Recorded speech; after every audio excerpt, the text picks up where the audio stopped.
Space Patrol! High adventure in the wild, vast reaches of space. Missions of daring in the name of interplanetary justice. Travel into the future with Buzz Corry, Commander-in-Chief of the Space Patrol. In today's transcribed adventure, Cadet Happy is piloting a space observatory while a scientist studies a strange phenomenon. It's an invisible force that completely destroys all matter. Right now, Buzz Corry is in Terra V, warning Happy to veer away from the force. But too late. Out of control, the space observatory whirls toward the invisible menace. Happy! Happy, can you hear me? Pull away from it. I'm trying to, sir, but the rockets don't seem to have any effect. Use full power on your starboard rocket. I am, sir, but we're caught in some sort of a whirlpool. Have hit full repeller ray. If you're caught in there, you're finished. We'll be back in just a moment with today's Space Patrol story, The Hole in Empty Space.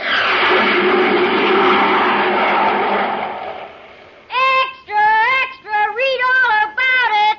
Buzz Corry offers an official Space Patrol spaceophone set to every boy and girl on Earth. Extra! You hear that, gang? That's right. Buzz Corry will send you a real, honest-to-goodness Space Patrol spaceophone set. Sounds just like a walkie-talkie. Looks just like the spaceophone Buzz Corry himself uses. Imagine, you can talk on it to someone a straight 50 feet away. Let me show you with this spaceophone right here. Calling Bob Raitt. Can you hear me, Bob? I'll say loud and clear. Just like talking on the walkie-talkie and the telephone, right? Right. I call it the magic phone you can carry anywhere. Yes, sir. See how the spaceophone sounds, boys and girls? Just like a telephone. Just like a walkie-talkie. And lots of fun. Yes, sir. So send for your spaceophone set today. You get 2 blue and yellow plastic spaceophones. You get 50 feet of communication cord. You get a spaceophone briefing sheet. Now, here's all you do to get the entire set. Buy a box of Instant Ralston. Then, with your name and address, send 25 cents in coin and an Instant Ralston box top to Space Patrol, Box 686, St. Louis, Missouri. This offer good only in continental U.S. and may be withdrawn at any time. That's Space Patrol, Box 686, St. Louis, Missouri. The Space Patrol, with its well-trained personnel, has a very high morale. Disciplinary action is rarely necessary. In fact, a serious infraction of important regulations is so unusual that Commander Corry himself insists on a personal accounting from the men involved. Right now, Buzz is reading a report from the Commandant of the Mercury Patrol Squadron as Happy enters the central office on Terra. Commander. Yes, Happy? Lieutenant Grayson's waiting in the outer office. Oh, thanks. Ask him to come in, please. Yes, sir.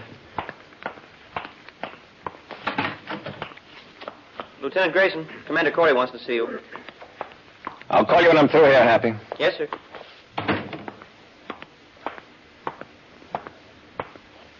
Commander?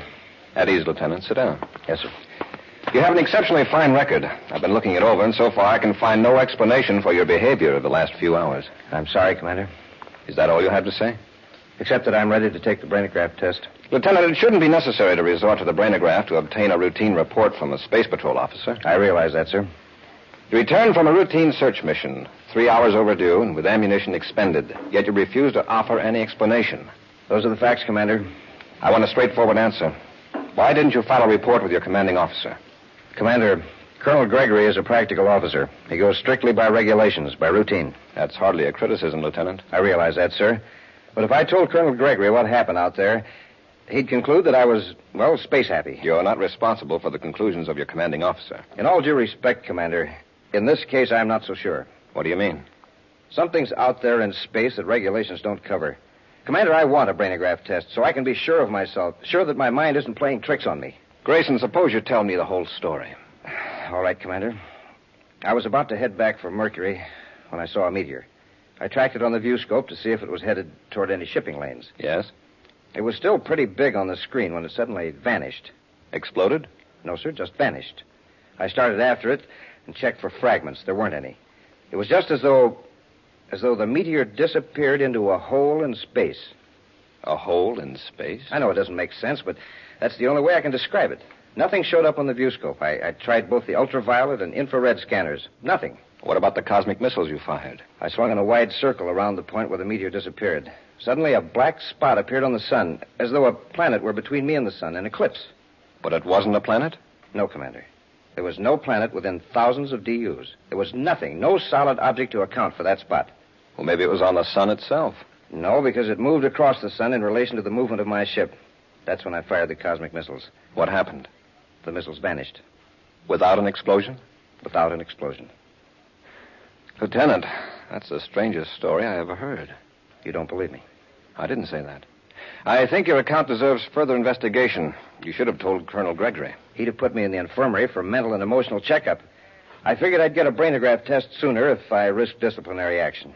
And I was right. He sent me here to Terra immediately. That isn't a very wise risk to take, Grayson. Commander, that thing in space, whatever it is moving. Moving toward the inner planets. Can you point out the location where you saw it on that wall chart? Yes, sir. It was approaching the Mercury orbit on a line from the star Myra. About here, sir. How fast was it moving? It seemed to vary, but at the time I wasn't in any condition to make accurate measurements.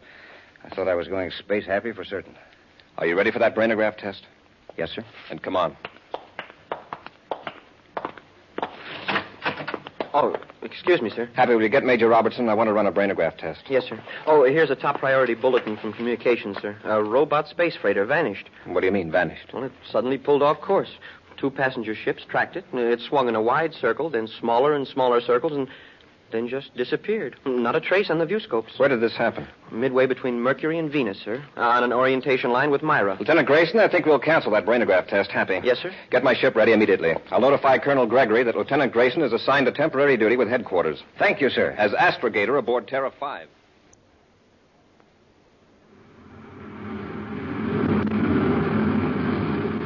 Commander, we're out beyond the point where the robot freighter vanished. Very good, Lieutenant. Happy, establish a zigzag course toward the sun. Yes, sir. We'll lace back and forth across the line between the sun and Myra. Reduce our velocity to 10,000 DUs. Right, sir.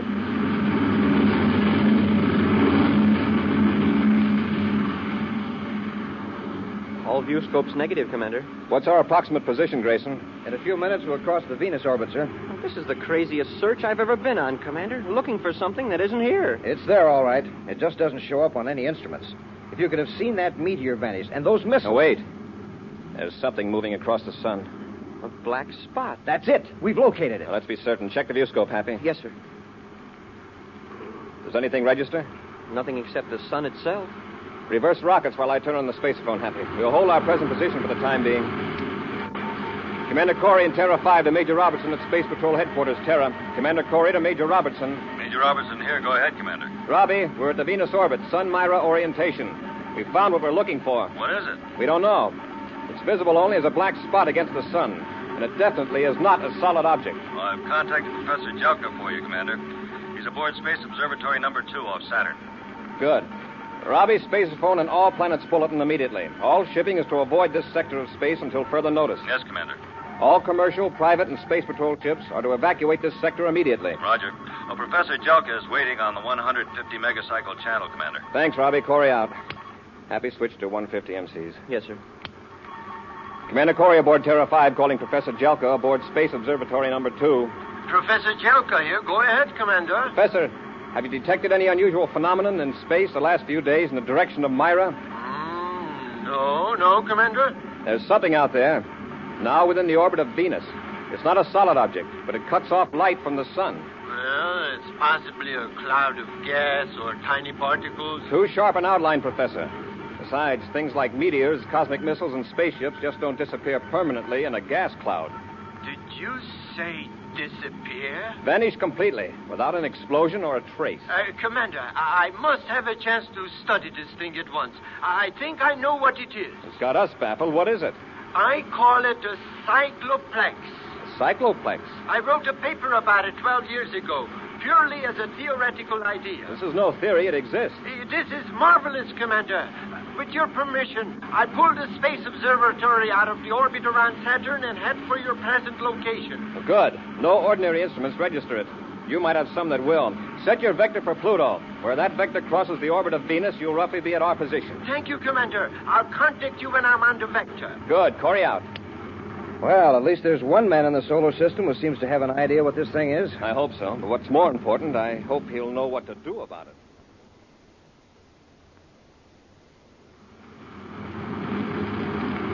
I've got the observatory in the viewscope, sir. It's only a few DUs away. A very good time, considering. Turn on the space phone, Happy. Yes, sir. Corry aboard Terra V calling Professor Jelka. Jelka here. Go ahead, Commander. We've picked up the observatory in the viewscope. Have you located us? Yes, Commander, but I can't detect the cycloplex. I've used several types of detection devices. You'll see the black disk against the sun in a few minutes. We'll join space locks with you and come aboard the observatory. Very good, Commander. Corry out. Grayson. Yes, sir. While Happy and I handle the controls, you watch that black spot. If it moves away from the sun, let me know. Right, Commander.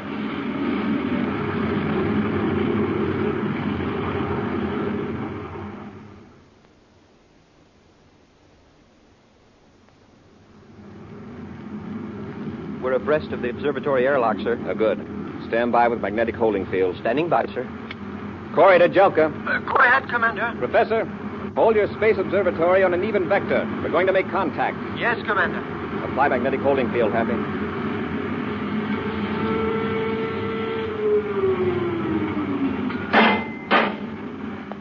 Space lock secured, sir. Lieutenant Grayson, keep an eye on the controls. Happy and I will enter the observatory. Yes, sir. Open the inner hatch, Happy.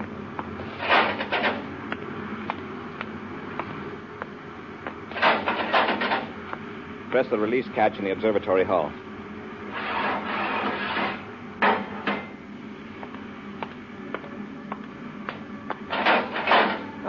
Come in, Commander. This is the most thrilling moment of my life. Professor Jelka, it's about the most puzzling moment of mine. Now, this is my cadet, Happy. How do you do, Professor? How do you do? I tell you, Commander, this is a cycloplex, just as I described it 12 years ago. They really do exist. Fine, Professor, but tell me, just what is a cycloplex? Well, you might call it a hole in space.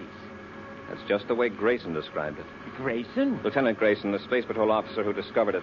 Professor, this cycloplex has already destroyed a meteor, 2 cosmic missiles, and a robot spaceship. That's moving toward the inner planets.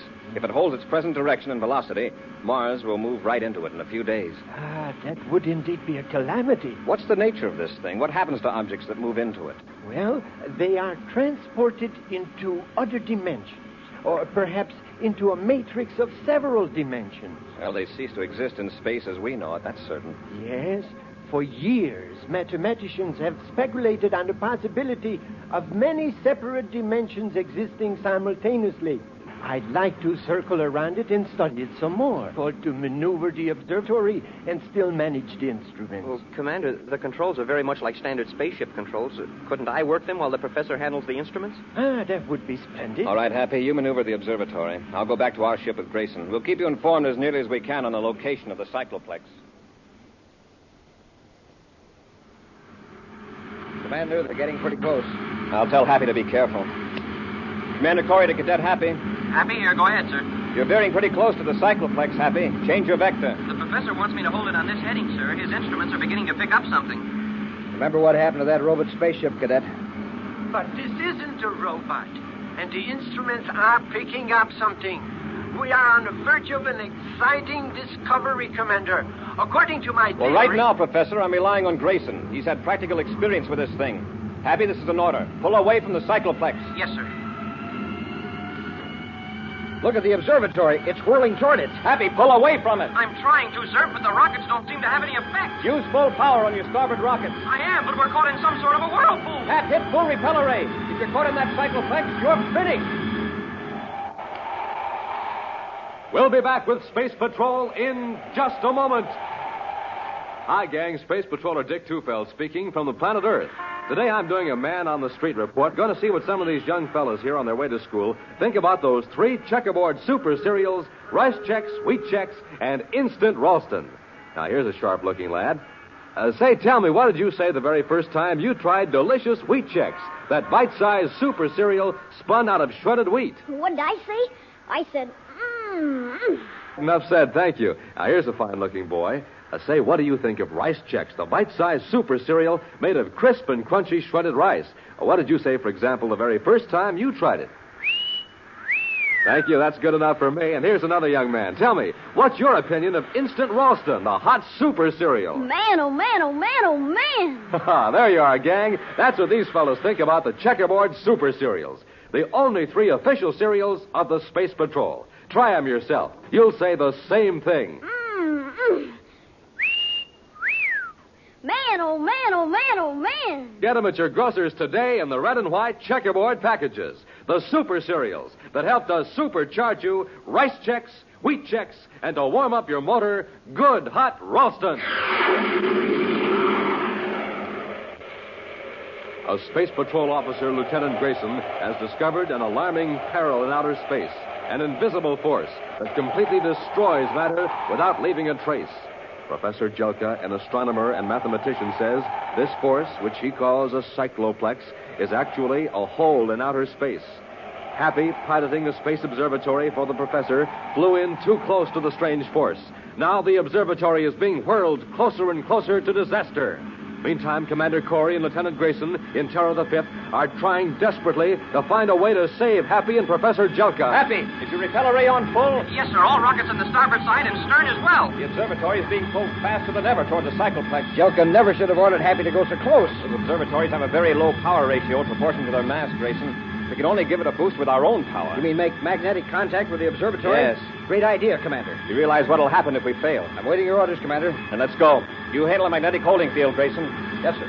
Commander, what are you doing? We're going to tow you away from the cycloplex. Don't try it, sir. There's some sort of a whirlpool effect. A vortex, the professor calls it. Terra V may have enough power to pull itself and the observatory out of danger. But, sir, you The can't. sooner we act, the better chance we'll all have. Stand by for orders. Standing by, sir. We're ready to make contact, Happy. Grayson, apply magnetic holding field. Yes, sir.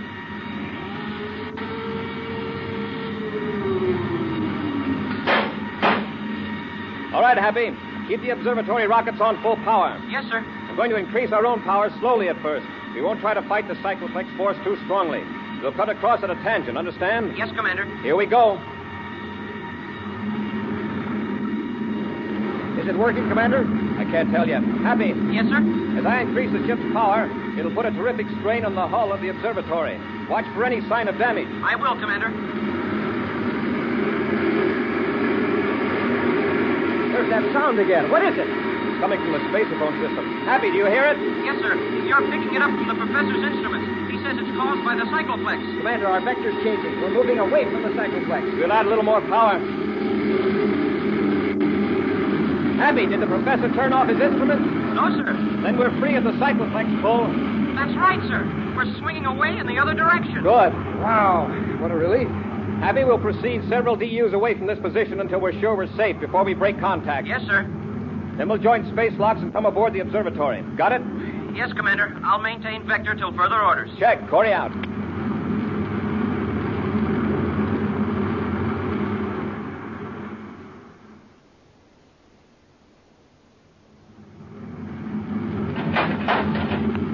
Come in, Commander. How did the observatory stand up under that pull? Well, apparently quite well. Smoking rockets, Commander. For a while there, I thought we were all going to plunge right into the core of that cycloplex. I thought so too, Happy. Professor, did you manage to find out anything about this phenomenon? Very little. Although it did finally activate some of the instruments. Exactly what is it, this force? I can't say. Apparently, this vortex, the whirlpool effect, is some sort of an electromagnetism. And that might account for its effect on the instruments. And this whirlpool effect extends beyond the core. Yes, it draws the objects into the center if they get too close. We sure found that out. And we also know that this force is moving steadily toward Mars. We've got to get busy and do something. Well, is this cycloplex big enough to swallow a whole planet? What about that, Professor? Well, the core itself is fairly small, but with that vortex of force around it, it might easily demolish Mars. Certainly, it would make it unlivable. Well, how can we fight this cycloplex? Every force we know of has some other force that can oppose it. But this thing is from some other dimension, Commander.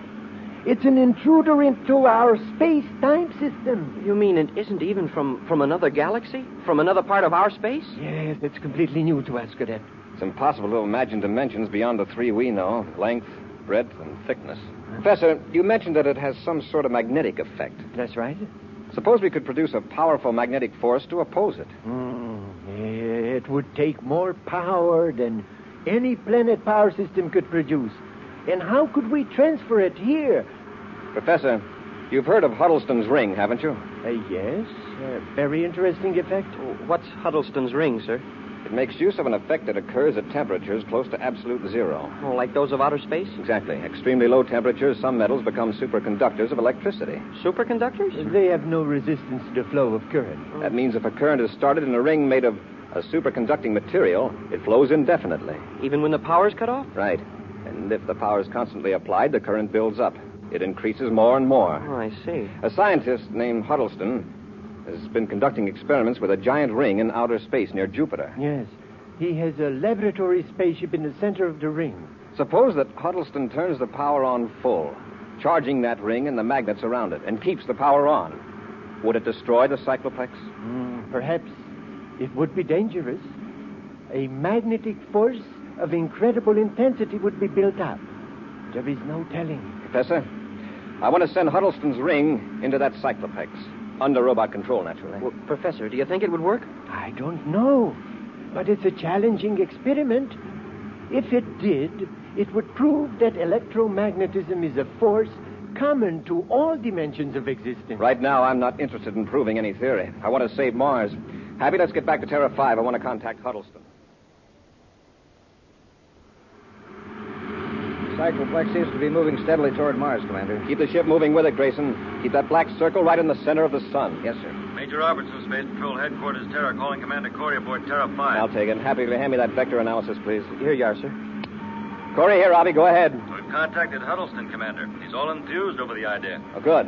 How long will it take him to get the ring on the way? Or does he have to convert the controls to robots? No, a robot unit was built into the ship. Huddleston's in the ring waiting for your instructions. Well, here's the procedure, Robbie. Huddleston will pull out of the orbit around Jupiter under manual control. Check. When he's on the vector, which I give you in a minute, a Space Patrol cruiser will pick him up in space. Huddleston will handle the ring and its flagship by remote control until we pick it up on our view scope. Got it, Commander. Then I'll take control of the ring from that point on. Okay, Robbie. Now, here's the vector I want you to relay to Huddleston. Nothing on the view scope yet, sir. Widen the scanning arc, Happy. The lab ship may be slightly off vector. Yes, sir. Commander. Yes, Grayson. Cycloplex seems to be increasing velocity. Any change in vector? No, sir. I'll check with Professor Jelka. Corry to Jelka in observatory. Jelka here. Go ahead, Commander. Lieutenant Grayson reports an increase of velocity by the cycloplex. He's right, Commander. My calculations confirm it. Is it still heading toward Mars? Yes, Commander. Is there any possibility of its changing direction? I'm afraid its motion is unpredictable. We don't know enough about it. Well, that's all, Professor. Thank you. Commander, look at the view scope. I never saw an image like that before. It isn't very clear, Happy. See if you can get rid of that blur. I'll try it, sir. No, sir. That's as clear as I can get it. I'll check with Robbie. Commander Corry to Major Robertson. Robertson here. Go ahead, Commander. We've picked something up in the view scope, but it doesn't look like Huddleston's ring and lab ship. You got a blurred blotch? Yes. Now, that's the ring, Commander. I've been tracking it from Jupiter. Huddleston says your screen's blur is a tremendous magnetic force. Right, Robbie. I'm ready to take over control of the ring. It's now 14:20 and 15 seconds, universal start time. Tell Huddleston the switchover will occur at 14:21. Corry out. The ring's approaching very fast, Commander. The robot control panel's ready, sir. Fine, Grayson. Happy you take over our controls. Yes, sir. Grayson, feed the viewscope data into the vector computer. Yes, sir. I want to get the ring headed for the target as soon as possible after switchover. It might be hard to control if that magnetic force builds up much higher. 10 seconds to switch over. Trajectory computed, Commander. Thanks, Grayson. 5 seconds. 3, 0. Now we'll find out if we've got the ring under control. Watch the viewscope, Grayson. See if the ring turns in the new vector. It's responding, Commander. Good. It's heading straight for the cycloplex now. Nothing to do but wait and hope it works.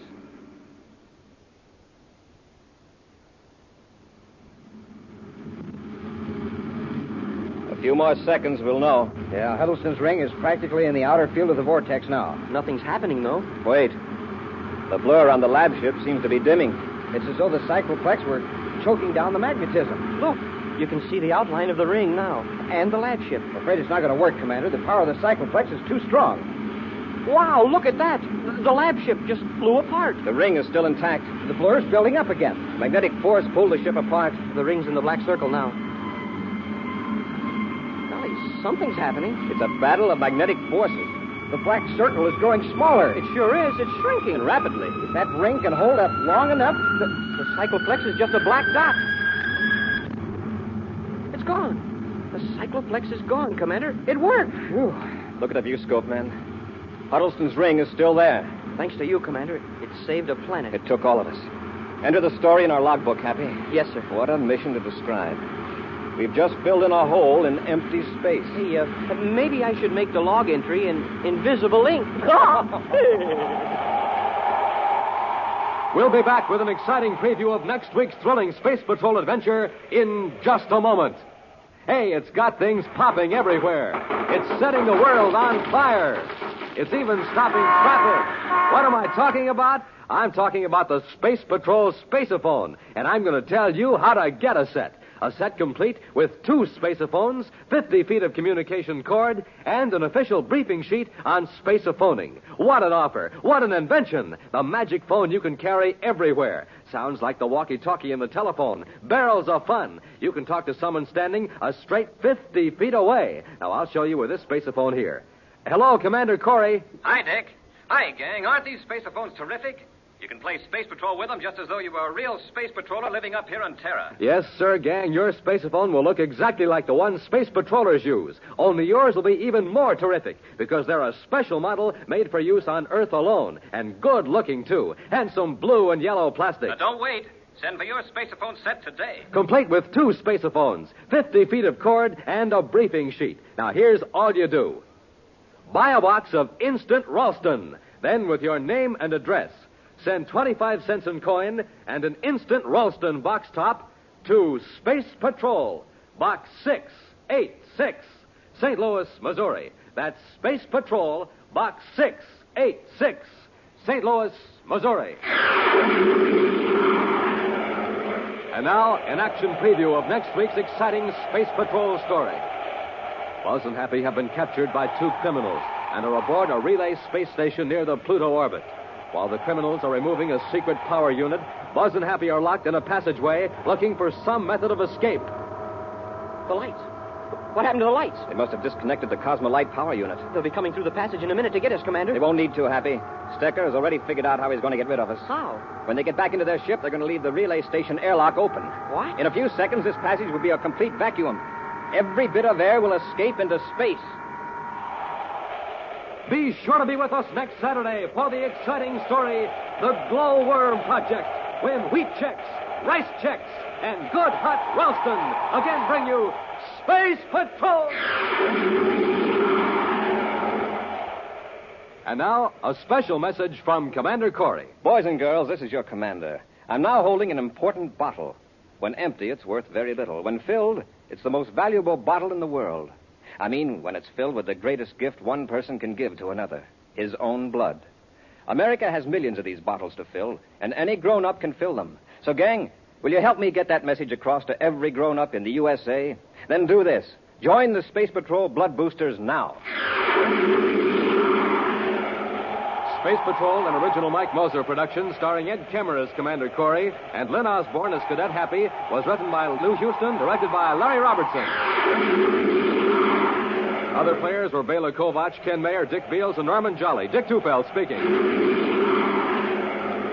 Now, don't forget to tune in next Saturday and every Saturday when Wheat Checks, Rice Checks, and Good Hot Ralston again present the new exciting Space Patrol. And be sure to see another exciting Space Patrol story on your local ABC television station. Consult your local paper for time and channel. Space Patrol comes to you transcribed from Hollywood. This is ABC Radio Network.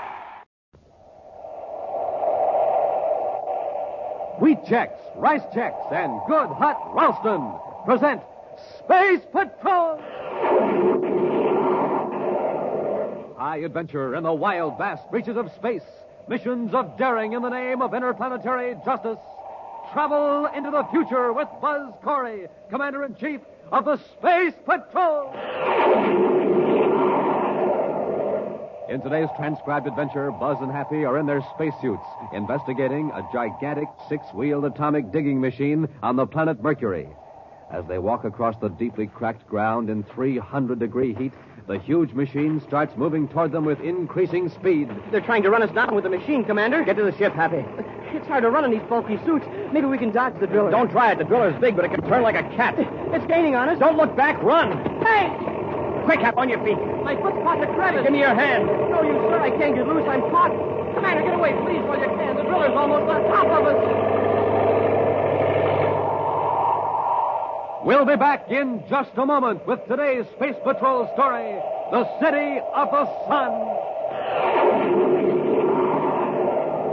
Hey, gang, listen to this poor old rocket ship here at the Lunar Fleet Base. You know what the trouble is? That rocket's trying to run on ordinary fuel. Now, here's that same rocket ship loaded with super fuel.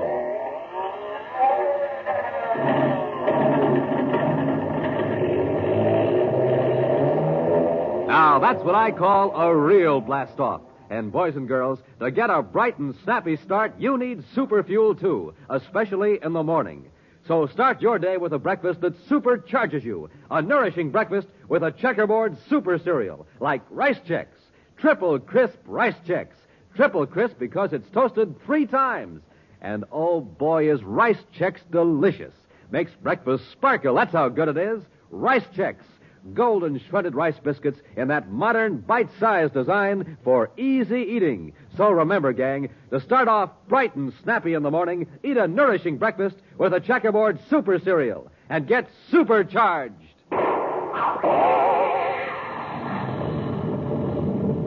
Today, try your spoon out on Rice Chex.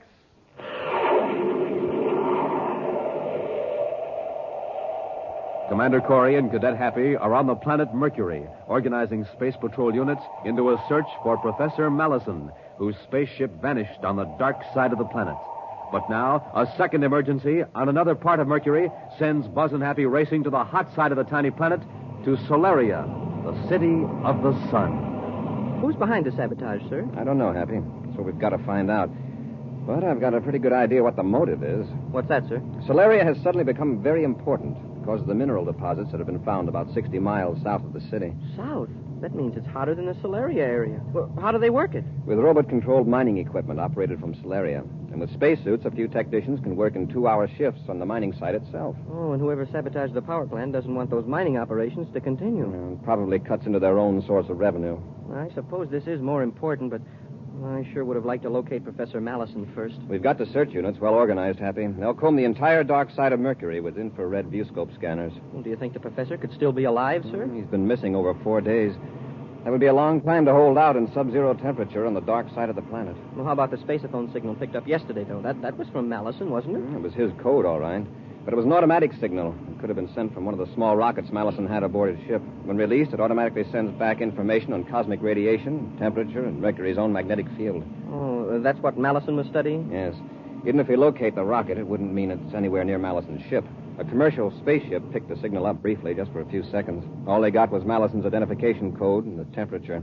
122 degrees below zero. Yeah, which could mean that Mallison released the rocket several days ago and it landed on the dark side of the planet. Right.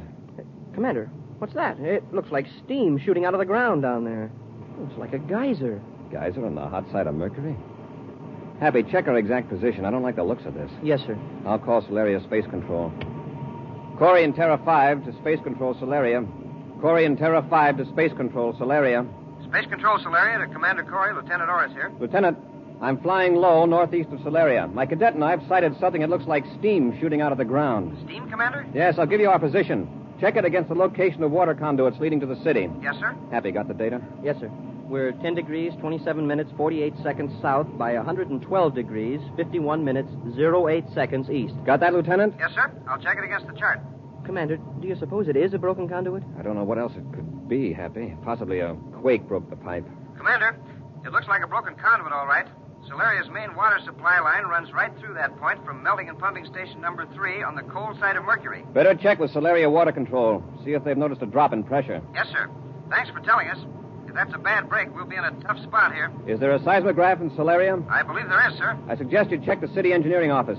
Have them contact other cities on the planet and see if there's been a quake in this area. Yes, Commander. We'll circle this vicinity to see if any further trouble develops. Report back when you get the information. Corry out. Well, from the looks of that ground down there, sir, they must have a lot of quakes in this region. You mean those deep cracks?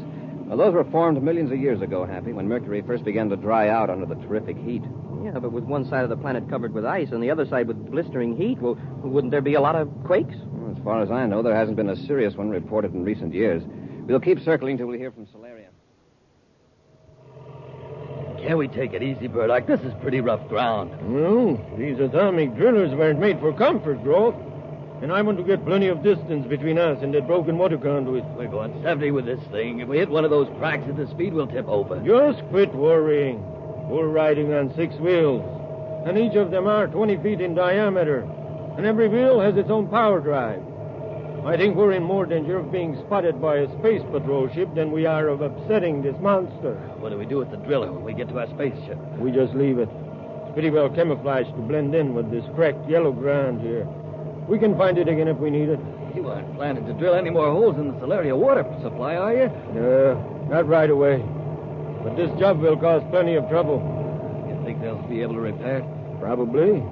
But with things like this happening, trouble with power and water, the rival companies are going to think twice about using Solaria as a base of operations. Hey, Burdock, watch it!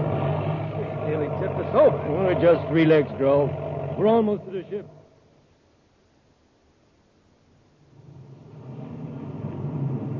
Well, sir, it looks like the conduit broke in just that one place. That's lucky, but even at that, it'll take several hours to get many equipment out here to repair it. Space Control Solaria calling Commander Corry aboard Terra V. Corry here. Go ahead, Lieutenant. A maintenance crew is getting ready to leave Solaria now, Commander. They know the location. Oh, good. We'll head for Solaria. What about the seismograph reports? No quakes have been detected anywhere on Mercury, sir. The chief engineer doesn't understand how that conduit could have broken. How's your water supply? Pressure has dropped to less than a quarter of normal, sir. We're already on a strict water rationing. Nearly all industries have been ordered to shut down for 24 hours. Will it take that long to repair the damage? At least. Commander, Colonel Henderson thought you might be interested in a report on Professor Mallison. Well, yes, I am. Have they found him? No, sir. But another automatic signal was picked up by a cargo ship, apparently from a grounded instrument rocket. It isn't much help. What do you mean? It's sending inaccurate information. The cargo ship pilot got a rough fix before the signal stopped. It's on the hot side of Mercury, but the temperature data was 122 degrees below zero. Same as the other report. The sending mechanism must have been damaged when the rocket landed. Yes, sir. Thanks, Lieutenant. I'll contact you when we reach Solaria. Corry out. All right, Happy. Get on vector for Solaria. Yes, sir. Hey, wait a minute. Look down there on the ground. What is it, Commander? See those gouges? A sort of crisscross pattern. Yeah, 2 rows of them. They're tracks. What would make tracks that far apart? Some heavy earth-moving machinery, probably. Oh, from when the conduit was laid. I don't think so. Focus the viewscope toward the steam spout. Yeah, see? The tracks end right near the place where the break is. Say, that's right. Follow those tracks in the other direction, Happy. Hey, they lead away from Solaria. That makes them interesting. Any surface equipment out here would be more likely to come from Solaria than anywhere else. We're going to find out where those tracks lead. Just a few minutes more, Grove. Our ship's on the other side of the Jagged Butte. I'll sure be glad to get out of this driller. You're mighty peculiar, aren't you? You don't like spaceships either. Who says I don't? Well, didn't you get space sick the other day? Well, Or was it because I shut down that lab ship? you shouldn't have done that, Burdock. He wasn't bothering us. He was on some scientific mission. Well, it's just too bad. He came snooping around just as we blasted off from our hideout. We didn't have a chance. Don't be so squeamy. By acting quickly, we probably kept the space patrol from spotting us near the power relay station. And what's the matter? The viewscope. It's a ship. Yeah, it's flying low, right toward us. Think they see us? I don't know. Hey, why'd you stop the driller? Because if we're moving, they might spot us. But with the sides and top of the driller camouflage, they might not notice.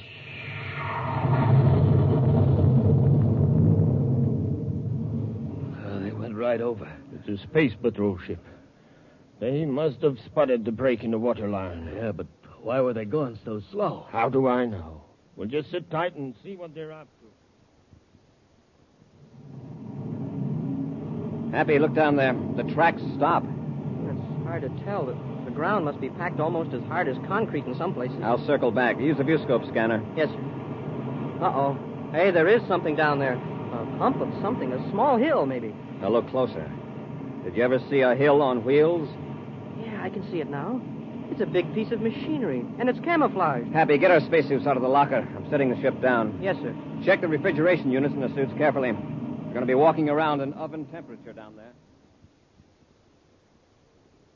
They must have seen us. Why would they land their ship clear out here? Just take it easy, Grove. We're safe in the driller. Nobody could get in unless we open the door. Somebody's getting out of the ship. 2 men. Hey, that's Terra V, Commander Corry's ship. If we don't open up, Corry will go back to his ship and report us. They'll send a crew out here with cutting torches. If Corry gets back to the ship. How can we stop him? We'll stop him all right. You just wait and see. Wow, now that we're on the ground, that machine looks enormous. It's an atomic driller, Happy. The camouflage covers the drill part, but it's built to cover the toughest kind of terrain and drill through solid rock. Yeah, then that's what happened to the water conduit. Drilling into the main would be simple for that machine. It looks that way. Have your gun ready, Happy. Whoever's in there probably won't be too eager to answer questions. Hey, Commander, it's moving. They're making a getaway. Get back to the ship, Happy. Yes, sir. Commander, it's coming toward us. Run, Happy. They're trying to run us down. It's hard to run in these bulky spacesuits. Maybe we can dodge the driller. Don't try it unless you have to. That driller's big, but it can turn like a cat. The ground's so full of cracks and ditches. Commander, it's gaining on us. Don't look back. Run. Hey! Hap, on your feet, quick. My foot's caught in the crevice. Give me your hand. Run for it, Commander. They can't get both of us. You've got to get away. No, give me your hand, Hap. No, you, sir. I'm caught. Commander, look out. The driller's right on top of us. You've got to leave me. We'll be back with Space Patrol in just a moment.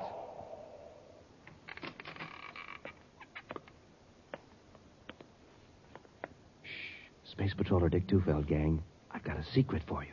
Wait till I close the door. Okay? Now, here's a secret Buzz Corry wants you to know about. The secret of how Space Patrollers get a rip-roaring start in the morning. Now, here's what they do. They eat a breakfast that supercharges them. A good breakfast with one of the 3 checkerboard super cereals. Rice Chex, Wheat Chex, and Instant Ralston. Chex, they're the super cereals with that modern bite-sized design. The cereals with a swell new taste you'll like right off the reel. And to warm up your motor, there's Instant Ralston, the hot super cereal. Has a heart-of-the-wheat flavor that you'll really warm up to. So now you know how Space Patrollers get that rip-roaring morning start. Get a flying start yourself every morning, gang. Sit down to a nourishing breakfast with a checkerboard super cereal and get supercharged.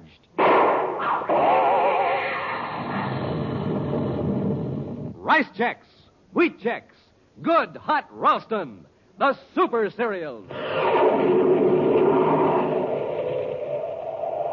Flying low above the hot side of the planet Mercury, Buzz and Happy have sighted a gigantic atomic drilling machine. The driller is driven by Burdick and Grulf, who have bored a hole in the water conduit leading to Solaria, a city in the sun-baked Mercury desert. Buzz and Happy don spacesuits to investigate a cleverly camouflaged drilling machine. Suddenly, the driller started up, rolling across the cracked and fissured earth on its 6 giant wheels. Happy caught his foot in a large crack in the ground. And now, as Buzz tries to pull Happy free, the enormous driller roars down upon them. It's no use, sir. It's still right after us. It's going to crush us. Fall flat. Dive into that crevice quickly. Yes, sir.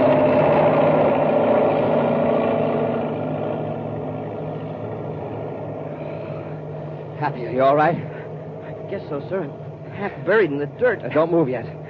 Stay down in the crevice until the driller's out of sight. We don't want them coming back to finish the job.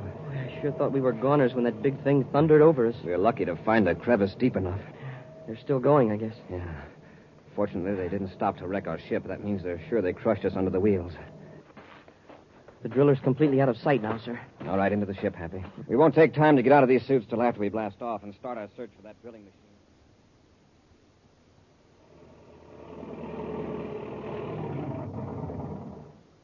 Well, here we are. Here's your spacesuit, Burdock. Get into it. Let's get to the ship. I see you're all ready. Yeah, all but the face piece. You know, sometimes I get the impression you don't enjoy riding in a driller. Let the funny stuff. Let's get out of here. How do we know Corry didn't send a space phone message before he got out of his ship? You're right, Grove. But before we leave, I'm going to set a magnesium bomb and leave it in here. What for? I'll make sure that this drill is useless to anybody else. And it'll leave this cab in such a mess that the Space Patrol can't find any fingerprints. All right. All right, but let's get at it. There's something up ahead, sir. Looks like smoke. You're right, Happy. It's the drilling machine that's on fire. It's not moving. Hey, do you suppose whoever was in it got out? Well, let's hope so. Wait a minute. By the color of the smoke, that must be magnesium. It must have been deliberately started to wreck the control mechanism. But where's the driver? Take a look at that scorched area on the ground, a few yards from the driller.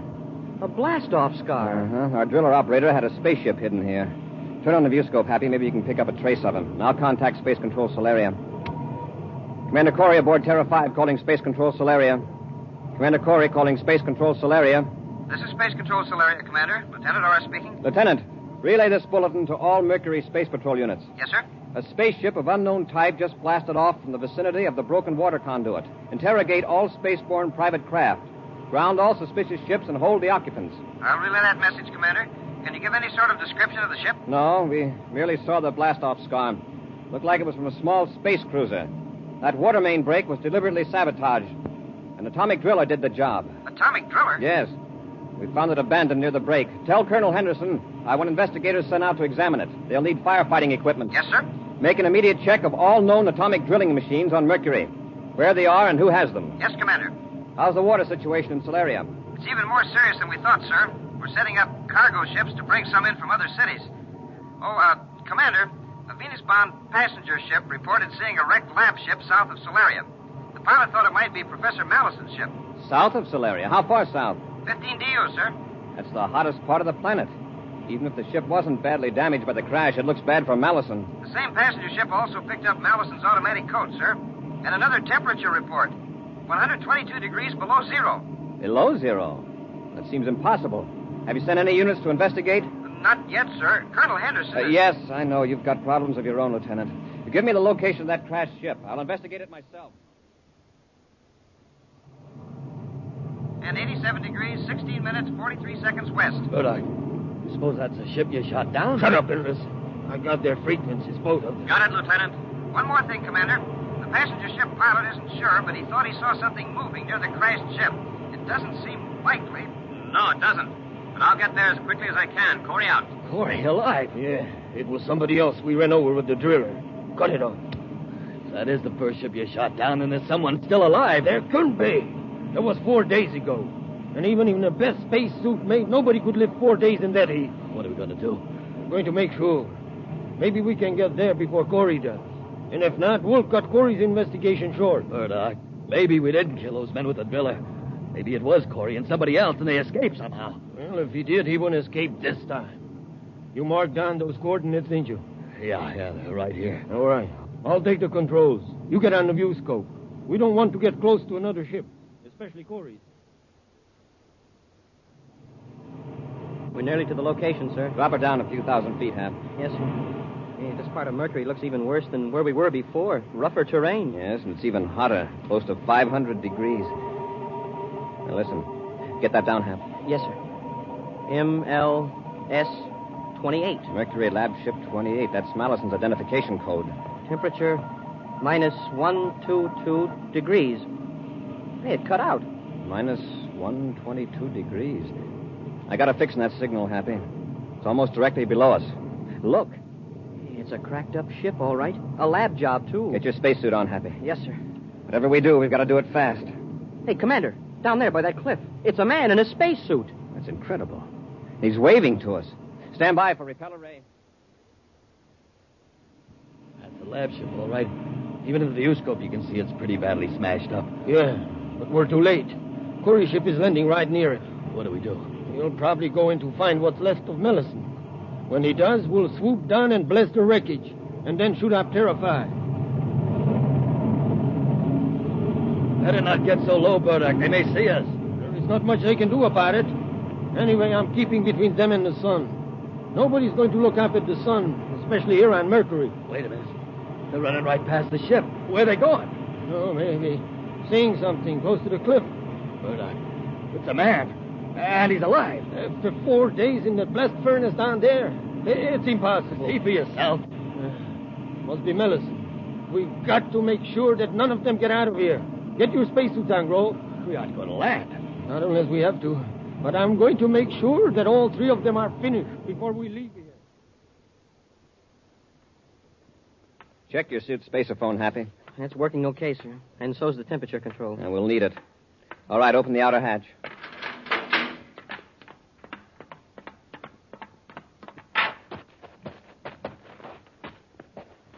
Now Mallison's acting pretty strange, sir. He just stands over there and motions to us instead of coming toward us. It's hardly a normal way to greet rescuers. Let's see if the spacesuit transmitter's working. Professor Mallison, this is Commander Corry. Can you read me? He's just waving more excited than ever. Professor, if you hear me, hold both hands over your head. He's doing it. Apparently he can hear us, but his transmitter's out. I thought I heard something in the earphones just for a second, and another voice. Professor, is there some reason why you want us to come over there? If there is, hold your hands straight out at your sides. Yeah, that's what he wants us to do. We better do as he asks. How did he manage to survive in this heat? Commander, it's a cave. Yeah, I see. Commander, can you hear me now? Oh, yes, Professor. My spaceophone wasn't working, so I couldn't answer you. Commander, you've got to look at this. It's a happy surprise to find you alive, Professor. That spacesuit must be remarkably resistant to heat. It isn't the suit that's responsible. Just look in here, where the beam from my atomolight is shining. It just looks like an ordinary cave. Further back, look at the walls. You mean that shiny blue-black mineral? Commander, that's ice. Ice? In this part of Mercury? Right. Thousands of tons of it, perhaps millions. That's how you manage to stay alive. It's cool in the cave. Yes, with 570 degrees outside. Inside, it's a constant 122 below zero. And your automatic rocket transmitter was right. Commander, do you realize what this underground ice means to Mercury? To the people of Solaria in particular? You mentioned millions of tons. A conservative estimate. Think how easily it could be melted and piped to Solaria. Only a matter of a few miles in comparison with the present haul of more than 1,000. It certainly is a timely discovery.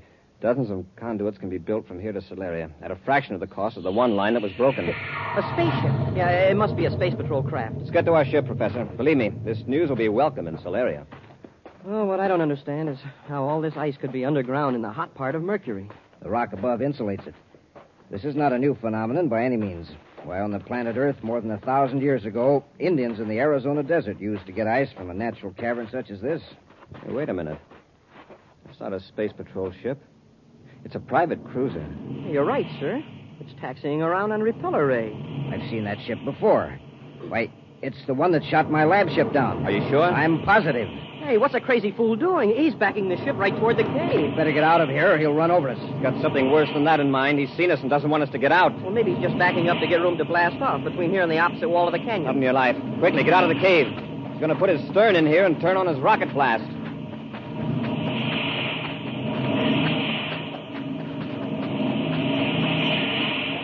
It's lucky we saw him in time to get out of the cave. Now get behind this rock. Maybe he won't see us from the ship. Hey, you're right, Commander. He's pushing the tail of his ship back in the cave with blasts from his forward rocket. He really intends to see that we don't get away from here. Now keep close to the rock. I think we'll be safe here. Hey, he's keeping his forward rockets on to hold the ship in the cave. Something tells me he's going to regret this.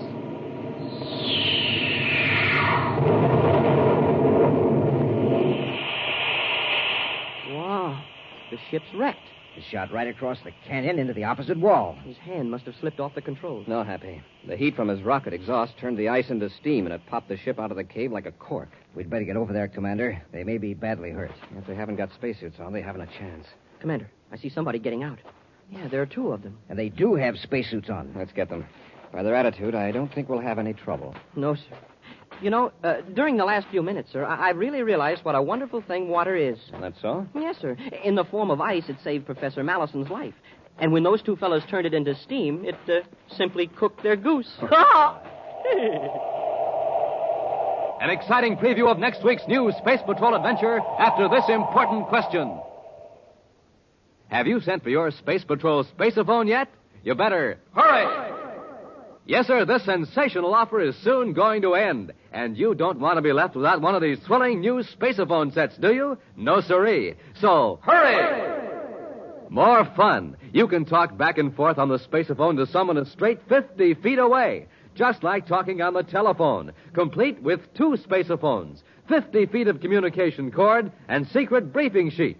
Now remember, these are official spaceophones, made especially for you on Earth. Real beauties, too. Gleaming blue and yellow plastic. Look exactly like the spaceophones Buzz Corry and the gang use. So don't wait a single day. Hurry! Yes, sir, you have to hurry, because this offer soon comes to an end. To get the complete Space Patrol spaceophone set, do this.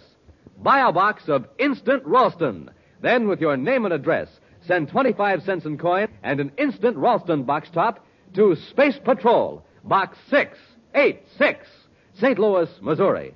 This offer good only in continental U.S. and may be withdrawn at any time. That's Space Patrol, Box 686, St. Louis, Missouri. And now for a preview of next week's exciting Space Patrol story. Buzz and Happy have just entered a spaceship in Neptune City Spaceport in search of a traitor against the United Planets. They pause in the open hatch a moment. He may be up forward, tampering with the controls. Wrong guess, gentlemen. Commander, look out! Here we are, Cadet. I've got a ray gun. Yeah, well, I've got it. I warned you. Cardo, put down that gun. Don't try to get to your feet, Commander. What are you doing in this ship? Preparing it for its last voyage. There's an explosive hidden aboard. Time to go off 2 hours after blastoff. And you, my friend, will be aboard. Be sure to be with us next Saturday for the exciting story, The Queen of Space. Boys and girls, this is your commander. Do you know how life-giving oxygen is carried to the cells of the body? By the bloodstream. So when a person loses a great deal of blood in an accident or in sickness, there's not enough blood left to do that job. Result? The person dies. So, will you help me save lives by joining the Space Patrol Blood Boosters? It's fun, it's patriotic. So join the Space Patrol Blood Boosters today. Space Patrol, an original Mike Moser production starring Ed Kemmer as Commander Corry and Lyn Osborn as Cadet Happy, was written by Lou Houston and directed by Larry Robertson. Other players were Ken Mayer and Norman Jolly. Dick Tufeld speaking. Now, don't forget to tune in next Saturday and every Saturday when Wheat Chex, Rice Chex, and Good Hot Ralston again present the new exciting Space Patrol. And be sure to see another exciting Space Patrol story on your local ABC television station. Consult your local paper for time and channel. Space Patrol comes to you transcribed from Hollywood. This is ABC Radio Network.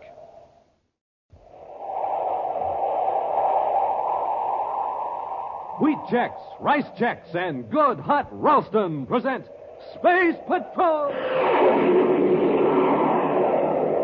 High adventure in the wild, vast reaches of space. Missions of daring in the name of interplanetary justice.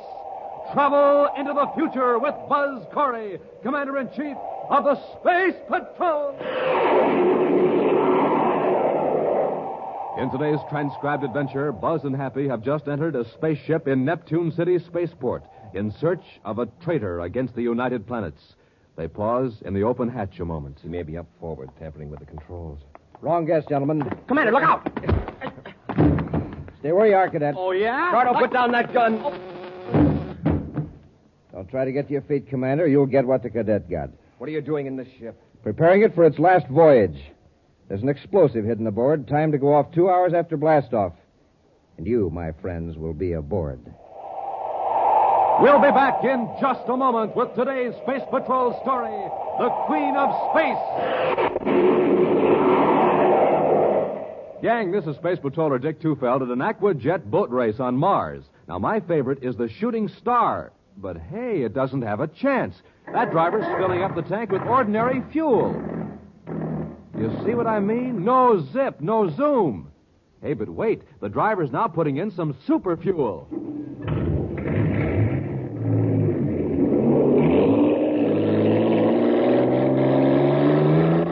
Wow, look at the Shooting Star go. Bound to be a winner now because she's supercharged. Supercharged with super fuel. Now, you want to be a winner, too, don't you, gang? You bet. In sports, in school, in everything you do. Well, then remember the story of the Shooting Star. Ordinary fuel, ordinary start. Super fuel, super start. So don't wait. Get supercharged.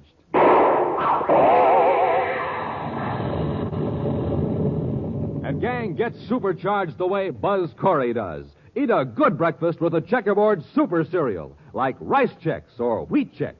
Some cereals, yes, sir. If you want flavor, just get Chex. If you want something different, just get Chex. C-H-E-X, Chex. Right for a bite because they're bite-sized. Get them at your grocer's today in the red and white checkerboard package. Rice Chex, Wheat Chex. the bite-sized super cereals that help to supercharge you. Commander Corry, Cadet Happy, and Tonga, Assistant Security Chief of the United Planets, are on the planet Uranus to investigate a series of accidents that have occurred to passenger ships. In the chart room of the Space Patrol office, Buzz is briefing Happy and Tonga. You two have made a lot of flights between the outer planets, so I don't have to impress on you the tremendous distances involved. No, sir. And you know that here in Uranus, we're outside the orbits of 7 of the 10 planets of the solar system. And yet we're barely halfway between the Sun and Pluto. That's right. Now, everyone realizes that the companies running freight and passenger ships between Uranus, Neptune, and Pluto are working under handicaps. Yeah, the long hauls cut down on their profits. Right. A freighter could make 16 trips from Earth to Mercury, for example, while other freighters make only 1 trip from Neptune to Pluto. But that doesn't explain all these accidents on the outer planet runs. No, it doesn't, Tonga. At least not entirely. Unless the companies are cutting down on safety checkups to save money. Robbie and I thought that was the explanation at first. However, it's a pretty short-sighted company that would cut corners on inspections, especially when it keeps losing ships like Spaceways Incorporated. Now, one good thing, no passengers have been lost. No, not yet. It's our job to find out what the trouble is before any human lives are sacrificed. Well, from the reports, Spaceways Incorporated have had most of the accidents. Yes. Of course, they are a new concern. They haven't had the experience that transorbit lines have had. Commander, isn't Transorbit operated by a woman? Yes. And she's a very capable manager, according to all reports. Her name is Jelna Fenton. Well, I thought Transorbit just handled the inner planet surface. Yeah, they did until recently. But now they have half a dozen ships on the runs between Uranus, Neptune, and Pluto. Have they been having trouble, too? A little, but not nearly so much as Spaceways. Now, our regular Space Patrol inspectors haven't been able to find the source of the difficulty. So we're going to do a little undercover work. That's where you come in, Tonga. Yes, Commander. You'll pose as a writer for a magazine, gathering material for a series of articles on living conditions on the outer planets. Good.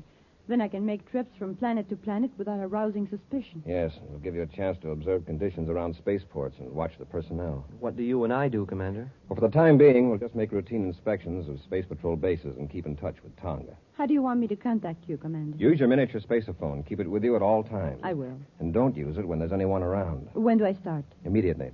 There's a Spaceways passenger ship leaving Uranus for Pluto in the morning. Be aboard it. Right, Commander. Happy now blast off in Terra V a few hours after your ship leaves.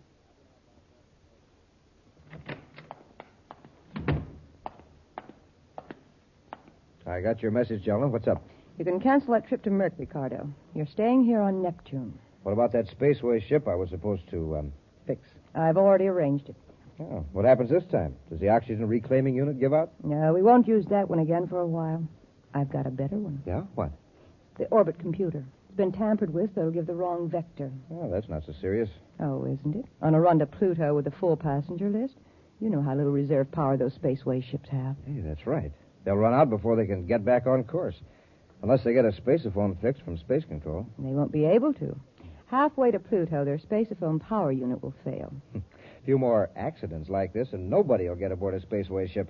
Which means that Transorbit will have all the business. I've sure got to hand it to you, Jelna. At first, I thought you were crazy to take on these outer planet runs. It would have been crazy if we were merely going to be satisfied with a few crumbs that Spaceways didn't want to be bothered with. If you keep on, Jelna, you'll be known as the Queen of Space. Queen of Space. You know, Cardo, I think I rather like it. We're on vector, sir. Yes. You know, that's the 4th time you've checked in the last half hour. We're on automatic control. Well, gee, sir, a guy has to do something to keep busy. We're still 10 million DUs from Pluto, and I've read every tech manual in the ship. Imagine having to make this run every day, Happy, on a freighter. No, thanks. I'd go crazy. Tonga calling Commander Corry. Tonga calling Commander Corry. Maybe she's getting bored, too. Corry here. Go ahead, Tonga. Commander, something's wrong aboard this passenger ship. Well, what's the trouble? Where are you? I'm in my private compartment. I think the ship is off course. Happy, get a fix on Tonga's signal. Yes, sir. What makes you think you're off course, Tonga? I overheard a couple of the crew members whispering. They don't want to alarm the passengers, but I know the steward is very worried. Well, how could the ship get off course? I don't know, but I heard the steward say that the ship's spacephone is out of commission. Does anyone aboard know you've got a miniature spaceophone? No, Commander. I've got a fix, sir. They sure are off course by nearly 30 degrees. Did you hear that, Tonga? Yes. And they must have been off for some time. There are thousands of DUs from the regular space lane. Now, Tonga, listen. I could spaceophone the correct course to you to give to the pilot, but that would mean somebody would know you're a Space Patrol agent. Of course, if the ship is really in trouble... I don't think so, at least not yet. Well, then Happy and I'll change vector and come close enough so that the pilot will pick us up in his viewscope. He'll naturally follow us. And you lead the ship to Pluto. Oh, just a minute. Got the position charted, Happy? Yes, sir. They're about here. Tonga, you're much closer to Neptune than to Pluto. These outer planet ship line operations don't have too much reserve power. We'll lead you back to Neptune. All right, Commander. We're changing vector now. We should be in viewscope range in about half an hour. Go out and mingle with the passengers. Contact me if any serious trouble develops. Right, Commander. Corry out.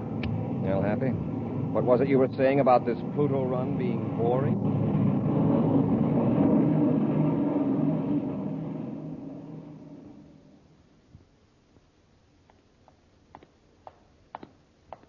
Here's that schedule of Spaceway's flights, Jonah. Most of them are inward bound from Pluto. Spaceway's Comet is due this afternoon at Neptune City Spaceport. Leaves for Neptune's moon tomorrow morning. That doesn't give us much time. True, but it might give us a fine opportunity. How do you mean? Well, there's short haul to the moon coming up tomorrow.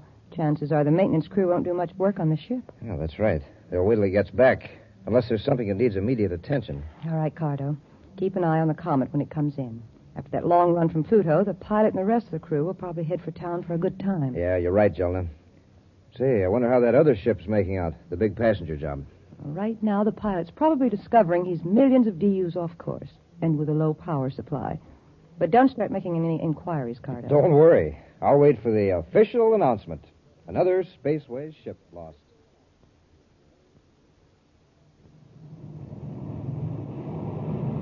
Do you think they see us, sir? They ought to. They show up strong enough in our viewscope. Well, I hope the pilot has sense enough to follow us. He'll probably be very glad to, Happy. I'm going to change vector now. Watch the screen, see if he follows us. Yes, sir.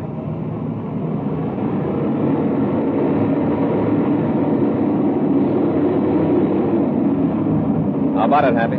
I think he's got the idea all right, sir. Tonga calling Commander Corry. Corry here. Go ahead, Tonga. I'm back in my compartment. Everything's all right. Good. Does the pilot know we're headed for Neptune? He just made an announcement through the public address system. We passengers have been told that the ship is making an emergency landing on Neptune. There's no panic, I hope. No, we've been assured that it's nothing serious. There's a lot of grumbling about the delay, but nobody's alarmed. Well, find out all you can, Tonga. I'll arrange to meet you when you land on Neptune.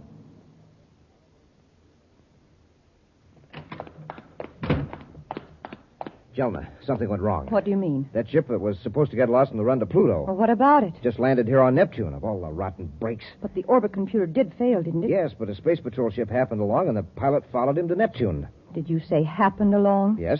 Apparently, the space patrol ship didn't even know the passenger ship was in trouble. At least the space patrol didn't attempt to make contact. Well, maybe it's better this way. Now we've got 35 or 40 unhappy passengers who'll tell their friends what an inefficient line Spaceways is. Next time they'll all take transorbit. One thing I admire about you, Jonah, you always look on the bright side of things. How about the Comet? It's working out the way you said it would. The crew headed for town for a good time, and the ship is due for an overhaul after it gets back from Neptune's moon. But it won't get back, Cardo. It's going to be blown up on the way. Blown up? Yes. You can sneak aboard tonight and plant an explosive in one of the aft compartments. I suggest the emergency rations compartment. Suppose they check the ship before blastoff. It isn't likely they'd check the emergency rations before a short trip to that moon, especially when there's a major overhaul coming up in a couple of days. I've got it all worked out. The explosive will be in a regular emergency ration. I've looked all over the spaceport, Commander, and I can't find Tonga. I wonder what's delaying her. She's had plenty of time to check in at the space hotel and get back here. Shall I look again, sir? And maybe she's over in Wing B. Oh, here she comes, Happy. There, she sees us. Let's move over here behind these pillars. Remember, Hap, don't call her by name. Commander, What did you find out? the orbit computer in the ship had been tampered with. So had the space phone transmitter. So somebody wanted that ship to get lost. Yes. And I picked up a very interesting rumor about who might be behind it. Who? I've been talking to some of the Spaceways employees. They think Transorbit is trying to run them out of business. Well, that's a serious charge. Did they have any evidence? No, but I heard a certain name mentioned. Brox Cardo.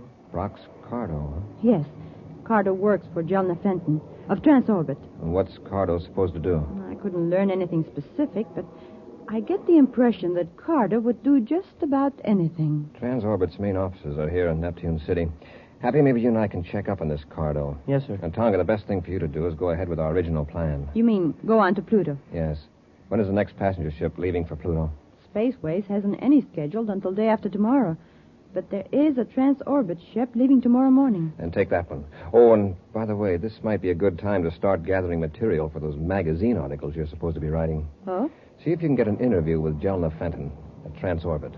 All right, Commander. In the meantime, Happy and I'll check up on Brock's cargo.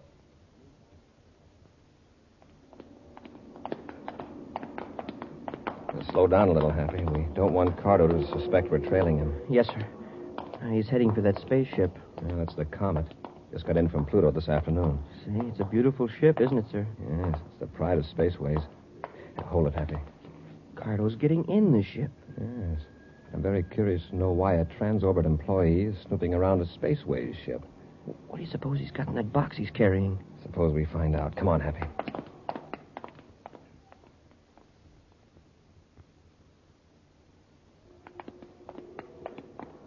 He's been in there a long time. Up the ladder, Happy. Let's find out just what he's up to in there.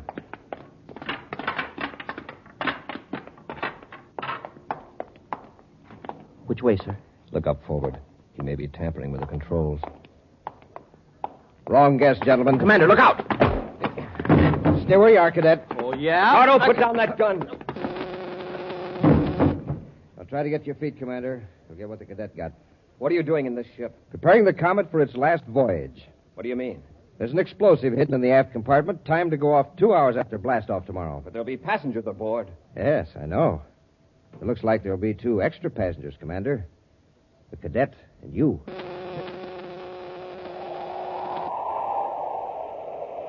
We'll be back with Space Patrol in just a moment.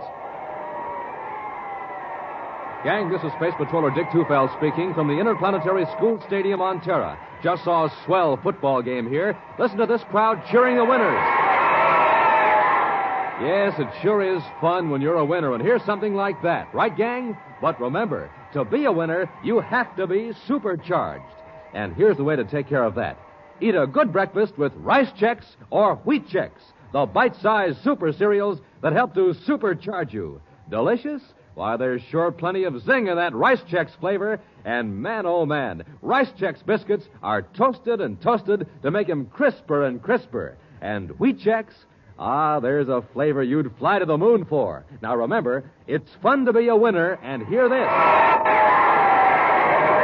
So move right up and be a winner. Move right up to the table for a breakfast that supercharges you. A good breakfast with Rice Chex or Wheat Chex. Get them today, gang, and get supercharged.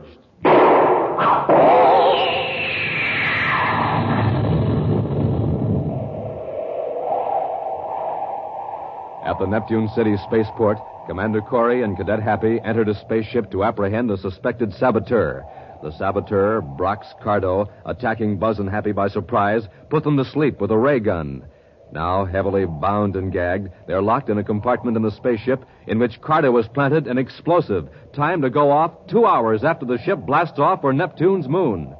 Meanwhile, following Buzz's instructions, Tonga has called on Jelna Fenton, head of the Transorbit Space Lines, in her office on Neptune City. To obtain information, Tonga is posing as a writer for the Interplanet's weekly magazine. You've given me some very interesting facts, Miss Fenton. I won't take up any more. Jelna, Oh, excuse me. Oh, it's quite all right.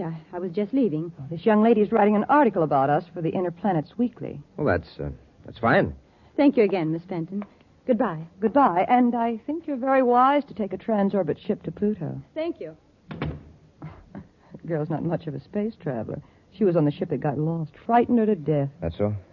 Now I am glad that ship got here safely. She'll write up her horrible experience on a spaceways ship and give Transorbit a nice plug. Yeah, swell. Now, what I wanted to And tell I you... managed to work in that line of yours. You know, calling me the Queen of Space. Oh, of course, I did it very modestly. Oh, sure, Jolly. But listen, I planted the explosive in the Comet, all right? Oh, good. Did anyone see you? Yes. Commander Corry of the Space Patrol. What? Now, don't worry. I took care of him and his cadet both. They're locked up in the ship. When the ship blows up tomorrow, they'll Wait. be...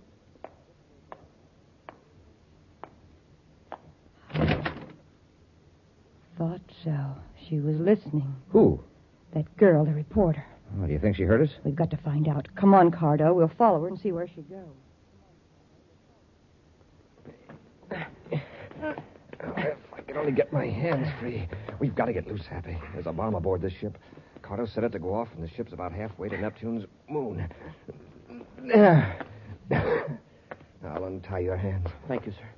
I don't know how we're going to get out of this compartment, but we've got to. Well, when somebody comes aboard, maybe they can hear us pounding on the door. Possibly. This ship is heavily soundproof. Can't even hear the roar of the rockets when... I wonder. You mean maybe we've already blasted off? That could be. Listen. No. I don't hear anything. There's no telling how long that ray gun put us to sleep. If we're in flight now, that bomb may go off any second. Well, let's try banging on the door. All right, Hap. Hey, open up. Open up. Anybody out there? Open up. Oh, wait a minute. Do you hear anything? Listen. Hey, somebody's heard us. Tonga! Commander. Happy, are you all right? Yes, Tonga, but how did you know we were here? I overheard Carter tell Jelna. Oh, so we haven't blasted off? Obviously not. Now we got to find that bomb and get it out of the ship. Yes, sir. Commander, I think Carter and Jelna are after me. They may think so, Tonga, but as a matter of fact, we're after them. As soon as we fix that bomb, we'll be on our way. Let's get at it, Happy.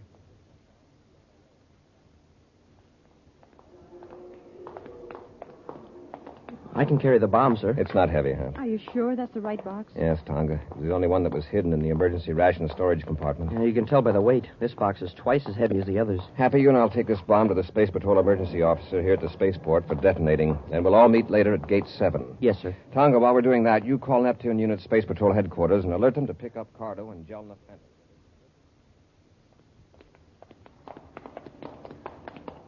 Look, there they are. We're too late, Jelna. That girl set them loose. Why didn't you give the commander and that cadet another blast with a ray gun? It would have kept them unconscious till after the comet blasted off. Oh, what difference does it make now? The girl found them. Makes a lot of difference. Commander won't lose any time in getting out an alarm for us. What do we do? Well, let's get to our ship and blast off. We've got to get off Neptune. Yeah, we got to get off Neptune before Corry has a chance to alert the Space Patrol. Oh, wait. Girl's leaving them and coming this way. Get out of sight before she sees us. I'd like to really fix her. Never mind the girl. Wait a minute. It might be a good idea to take her with us. What for? Don't be an idiot. You've got that ray gun, haven't you? Yeah. Then get her. With all these people around? Come on. If we handle it right, nobody will notice. Just have that gun ready. Now, Cardo. In a hurry, miss? Oh, why, Miss Fenton. What a nice surprise. You're not half as surprised as you're going to be. This is a ray gun on your back. Now come along quietly. Get moving out toward the ships.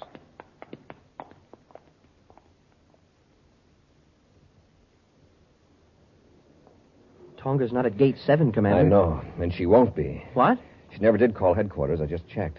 Tonga's not in the habit of disobeying orders. But what happened? Jelna Fenton's own private space cruiser just blasted off. I got the report from Space Control. Well, sir, do you think she has Tonga with her? That's what I'm afraid of, Happy. Get to our ship. We're going after them.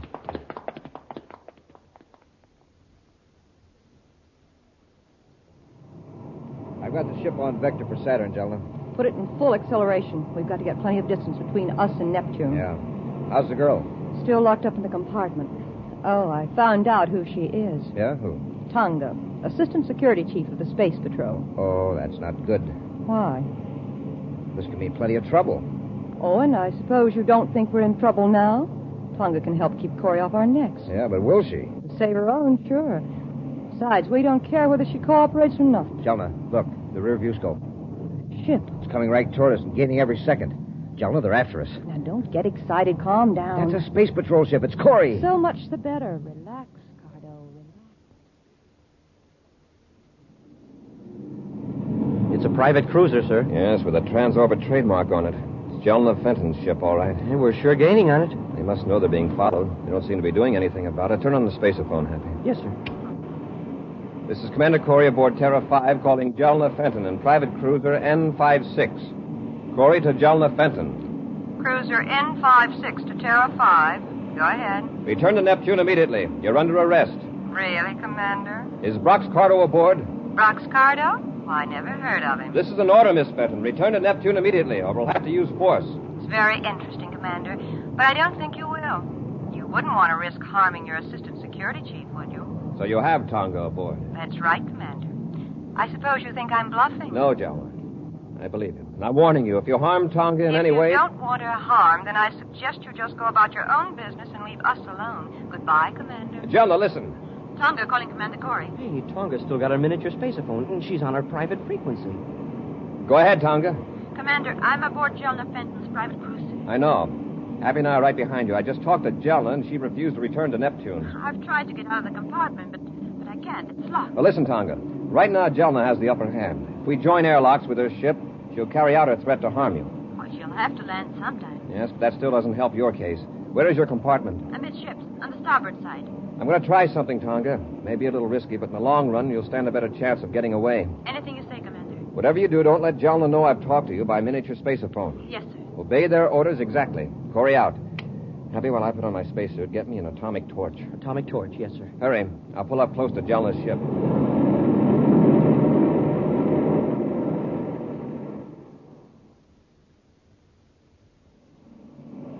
What's Corry up to? His ship's right off our starboard. Now, I guess he doesn't believe we've got Tonga aboard. But if he starts anything, he'll find out soon enough. Corry to Jelna. Corry to Jelna. Going to talk to him? Yes. What is it, Commander? I want to be sure Tonga's aboard. Don't you trust me? I want to see that she's all right. Well, that's fair enough. Carter, go bring Tonga up here so the commander can see her.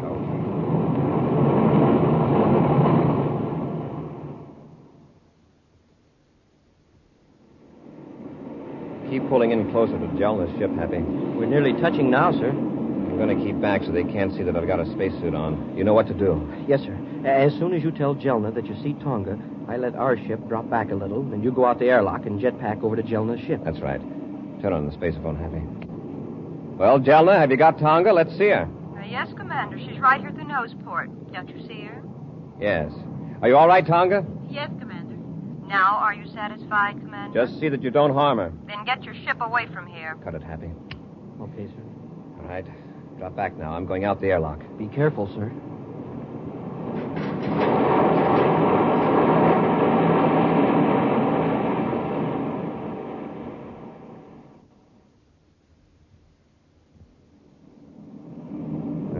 Corry's pulled his ship away. Good. He finally got some sense. I was afraid for a while he was going to connect airlocks. Would have been just too bad for Tonga if he had. I'll take her back and lock her up again. All right. Never mind. I'll take care of Corry! her. Commander! Don't reach for that gun, Cardo. Cardo! Then you are, Miss Benson. Let go of me, Tonga. Let go. Then stop struggling. Drop it, Cardo. All right, you asked for it. I just stay down there. How did you get aboard, Corry? Doesn't the spacesuit give you a hint? I came in through the airlock. I triggered the latch with an atomic cutting torch. Tonga, you can let go of Miss Fenton now. I've got her covered. Yes, Commander. We'll lock them up after I contact Happy. Commander Corry calling Cadet Happy. You made it, sir. Right, Happy. Tonga and I have got Cardo and Miss Fenton. She seems pretty unhappy. I suppose she's disappointed because there won't be an article about her in the Inner Planet Weekly. Well, tell her to cheer up, sir. There'll be a nice long one about her in the next Space Patrol crime report.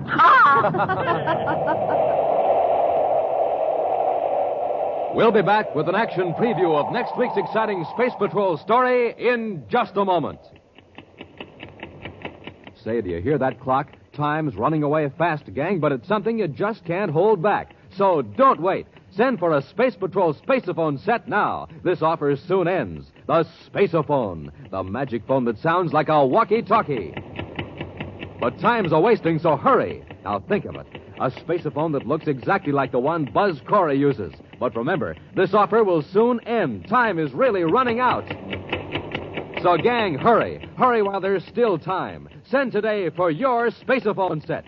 You can talk on it to someone a straight 50 feet away. But don't wait. Act now. This offer soon ends. You get 2 blue and yellow plastic spaceophones, 50 feet of communication cord, and a briefing sheet. Here's all you do. Just buy a box of Instant Ralston. Then, with your name and address, send an Instant Ralston box top and 25 cents in coin to Space Patrol, Box 686, St. Louis, Missouri. This offer good only in continental U.S. and may be withdrawn at any time. That's Space Patrol, Box 686, St. Louis, Missouri. And now for a preview of next week's exciting Space Patrol story. Buzz and Happy are climbing the face of a steep cliff on the planet Saturn in pursuit of a criminal. At one side of them, a great waterfall thunders down 1,000 feet to the valley below. Colgar must have reached the top, Commander. I don't see him. It's amazing. He went up this cliff like a mountain goat. It's sure hard to get a foothold. Look out, Happy. There's a rock falling. Smoking rockets. Wow, that was close. There are more coming. Press close to the side of the cliff. Hey, it looks like the whole top of the mountain is coming down on us. That's Colgar's work. He started a landslide. And it's coming down right on top of us. What are we going to do? Be sure to be with us next Saturday for the exciting story, The Giant Bubble, when wheat checks, rice checks, and good hot Ralston again bring you Space Patrol! This is your commander, gang, with a story about the warriors in your bloodstream. Do you know what they are? They're the white blood cells, and they're warriors against disease. When a person is sick, he often needs a whole extra army of these warriors. That's just one reason why it's vital to have a big supply of blood in hospitals. Will you help me remind grown-ups that America needs more blood donations? Then join the Space Patrol Blood Boosters. Don't wait. Join today. Space Patrol, an original Mike Moser production starring Ed Kemmer as Commander Corry and Lyn Osborn as Cadet Happy, was written by Lou Houston and directed by Larry Robertson. Other players were Nina Bara, Virginia Hewitt, and Norman Jolly. Dick Tufeld speaking. Now, don't forget to tune in next Saturday and every Saturday when wheat checks, rice checks, and good hot Ralston again present the new exciting Space Patrol. And be sure to see another exciting Space Patrol program on your local ABC television station. Consult your newspaper for time and channel. Space Patrol comes to you transcribed from Hollywood. This is ABC Radio Network. Wheat checks, rice checks, and good hot Ralston present Space Patrol! High adventure in the wild, vast reaches of space. Missions of daring in the name of interplanetary justice. Travel into the future with Buzz Corry, Commander-in-Chief of the Space Patrol! In today's transcribed adventure, Buzz and Happy are climbing the face of a steep cliff on the planet Saturn in pursuit of two criminals. At one side of them, a great waterfall thunders down 1,000 feet to the valley below. Colgar must have reached the top, Commander. I don't see him. They went up the cliff like a couple of mountain goats. And with hardly any footholds. Look out, Happy. There's a rock falling. Huh? Wow, smoking rockets. That was close. There are more coming. Press close to the cliff. Hey, it looks like the whole top of the mountain is coming down on us. It's Colgar's work. He started a landslide. Hey, it's right on top of us. What are we going to do? We'll be back in just a moment with today's Space Patrol story, The Giant Bubble.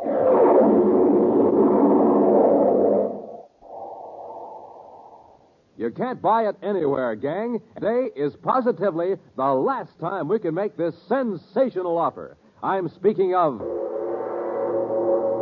the Space Patrol's Spaceophone.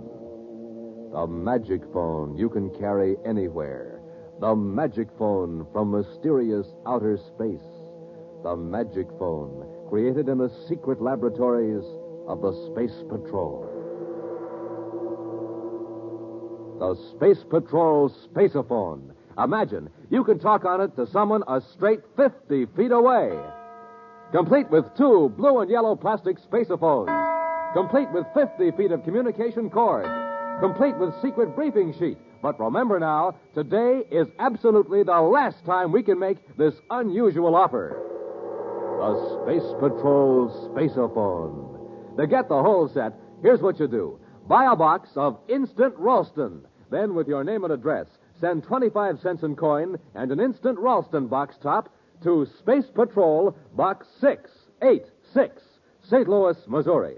This offer good only in continental U.S. and may be withdrawn at any time. That's an Instant Ralston box top and 25 cents in coin to Space Patrol, Box 686, St. Louis, Missouri. In Commander Corry's central office at Space Patrol headquarters on Terra, Cadet Happy is puzzling over some reports from the security section as Buzz enters. Can't make head or tails of this thing. Happy, has Dr. Berman been in? Huh?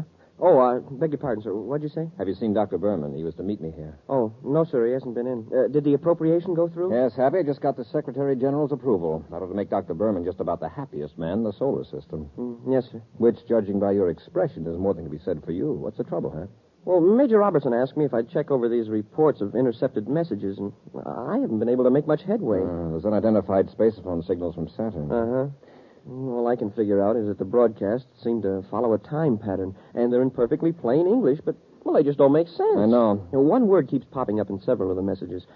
That is, if it is a word, Gleck. Now, what in the universe is Gleck?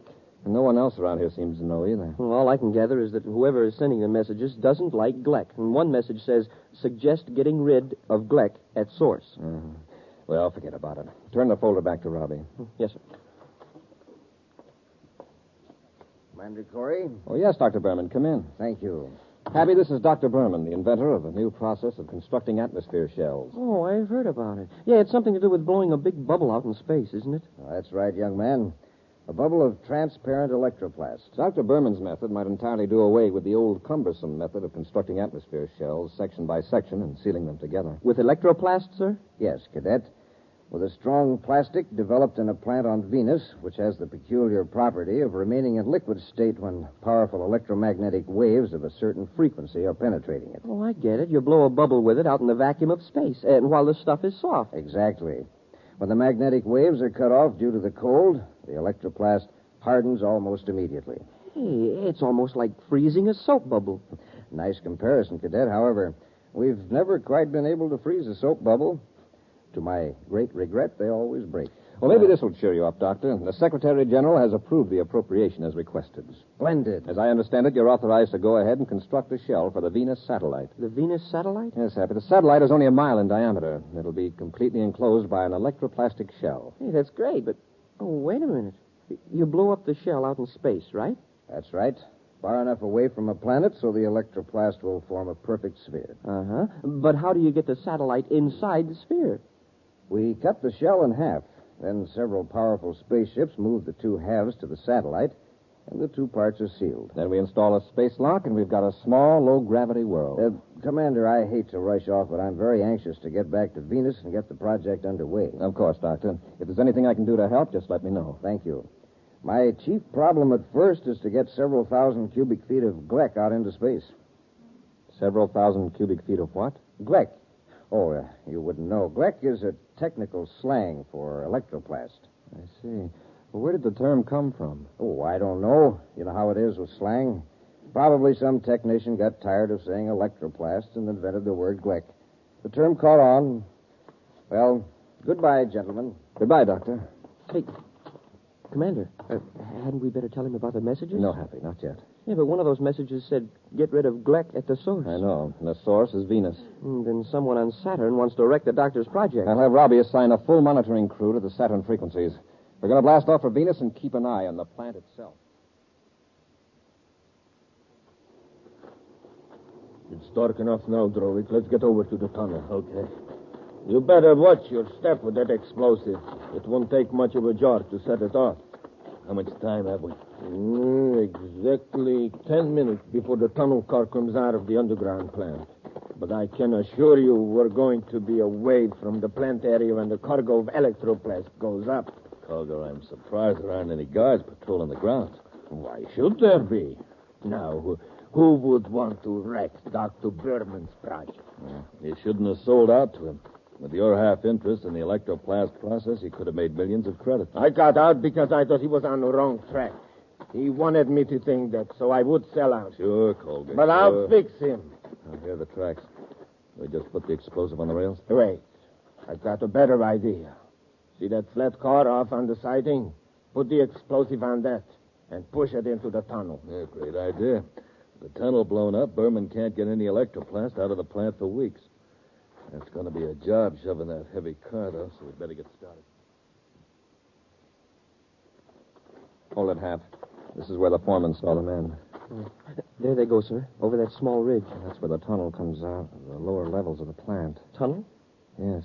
The tracks lead to the spaceport where the electroplast is pumped aboard cargo ships. Well, what would they be doing out there this time of night? Well, let's find out. The odd foreman thought they were on some special detail. Well, it seems to me if they were on legitimate business, they'd carry atomo lights. Keep yours off until I tell you to turn it on. Yes. All right. Now, shove the car. It's as heavy as if it were on Jupiter. Once we get it moving, it won't be so bad. How far are we going to push it? Just inside the tunnel. The track has a downhill grade. The car will coast. All right, Happy, turn on your light. Yes, sir. Skulga, somebody seen us? Keep shoving only a few more feet, and it will be on the main track. Hold it a minute. What are you men doing? Why don't you mind your own business? Get that flat car off the main track. Here comes the tunnel car. Let's go through it. No, you don't. Come back here. Let him go, Happy. We've got to shove this car back on the siding quickly. Yes, sir. Hate to let him get away, but we've got to clear the tracks. Tunnel car's coming pretty fast, sir. A couple more feet. That's clear, sir. The switch. We've got to throw the switch, or the tunnel car will be derailed right into us. Hold your light here. Yes, sir.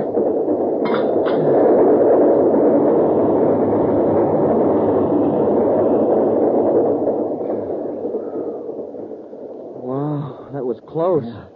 Yeah, but we made it. Just barely. Look what was on this flat car. A can of explosives. Come on, Happy. We'll go to the main gate and give some orders. Nobody's going to leave the plant. The car got through. They cleared the tracks. I got to look at them as we ran out. They're space patrolmen. Space patrol? They probably got the plant surrounded. How are we going to get out? Wait a minute. Look up ahead there. There is Berman. How can you tell? By his walk. There.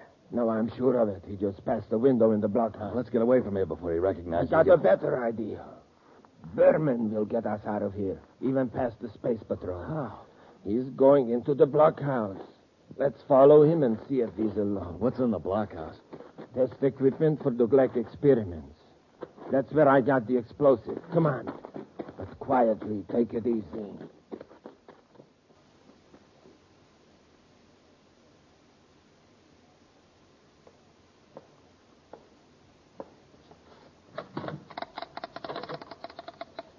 Done this all, Drowick. Gate captain, please. Quiet. Berman is in the lab. Yes, thank you. Captain, this is Dr. Berman. Would you locate Commander Corry for me?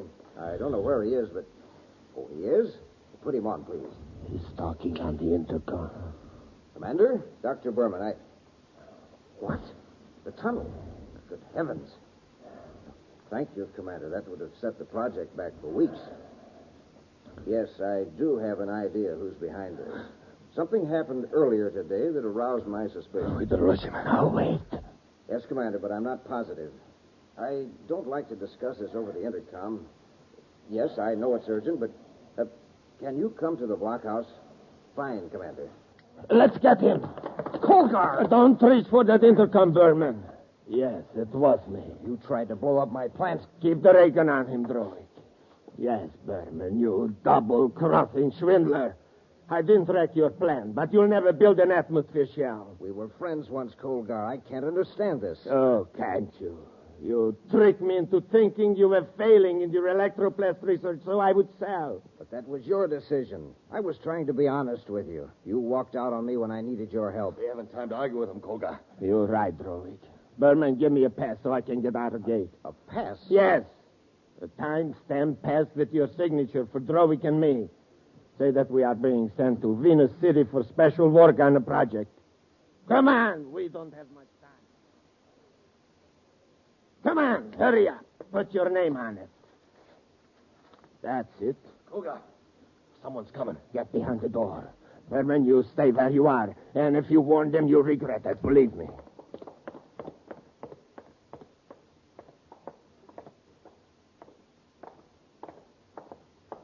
Right in here, Happy. Yes, sir. Dr. Berman.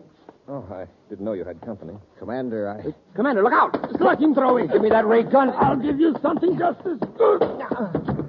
Now, stay where you are. Drowick, hold the gun on them a minute. Where are you going? In the next room. I'm going to fix up a few chemicals that will turn this blockhouse into a blast furnace. Then we'll lug these meddling space patrolmen in here with Berman. You'll never get out the gate. No, you don't. Watch it, Corey. What happened? Corey got clever. crack them with the gun butt. All right. Lock them in there. First, disconnect the intercom. Okay. Takes care of... Good. And by the time we're out of the gate, this blockhouse will be blown to pieces. And Corey with it. We'll be back with Space Patrol in just a moment. Say, it's a fire. A 4-alarm blaze on Terra. But, hey, what's the matter with that atomic fire control power unit? Oh, too bad. It's trying to get along on ordinary fuel. But wait. Now that fire control officer is filling up the tank with super fuel.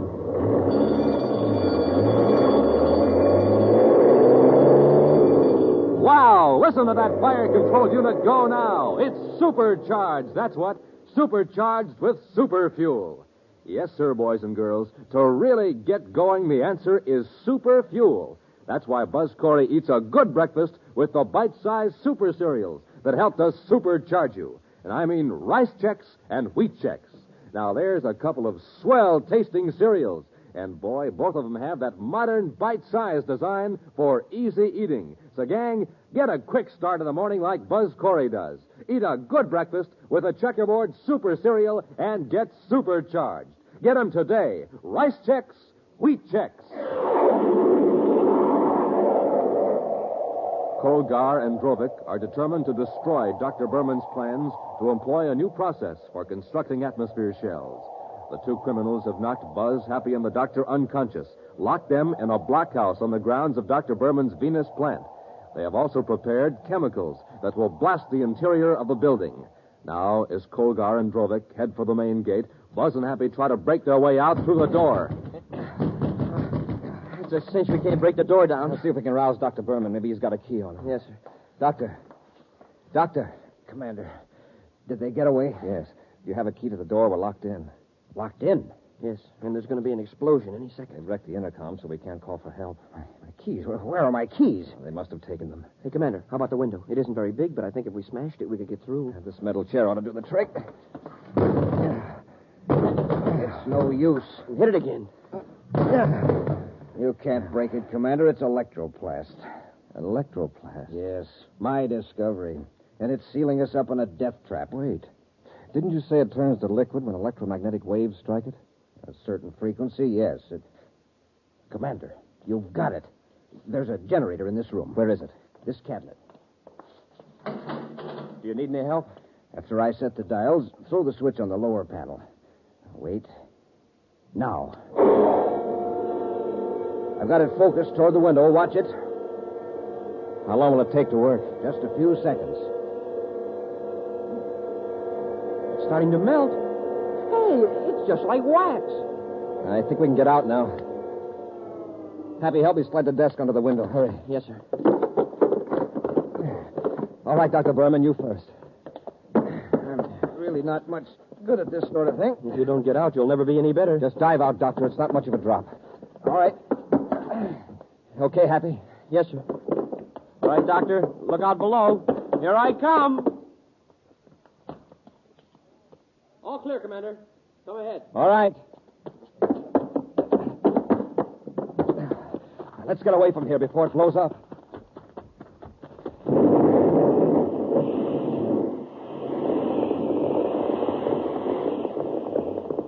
Wow. We got away just in time. Commander, if you hadn't thought of that electromagnetic wave when you did... You're lucky you had the equipment in the lab, Doctor. Happy, let's get to the main gate and see if our friends have escaped.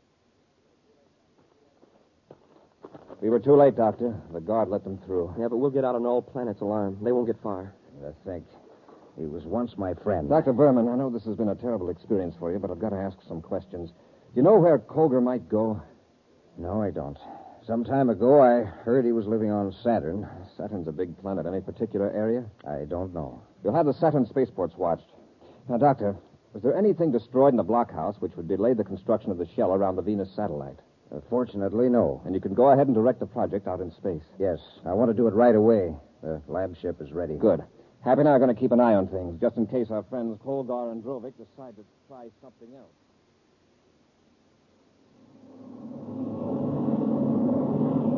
1,000 DUs outside the satellite orbit, sir. All right, Happy. Cut our velocity and keep pace with the satellite in its orbit. Yes, sir. That's 1,600 hours Universal Star Time, Happy. We should be about ready to blow the bubble up any time now. There it goes, Kolga. It's getting bigger. We better not get any closer to Berman's bubble. Let's watch it from here. I didn't think it'd work, but look at it. We're gonna wait till it's nearly finished. Blast the shell with a cosmic low-frequency missile. Yeah, but first we take care of Berman's control ship. The shell will be an easy target after Berman's out of the way. How did he get out of the blockhouse? We saw the explosion. Well, he won't get out of this explosion. Keep his flagship in your side, Rowan. The shell doesn't seem to be getting any bigger, sir. It is, though, Happy. Starboard view scope. A private cruiser? Yes. Heading in toward the lab ship. Let's go.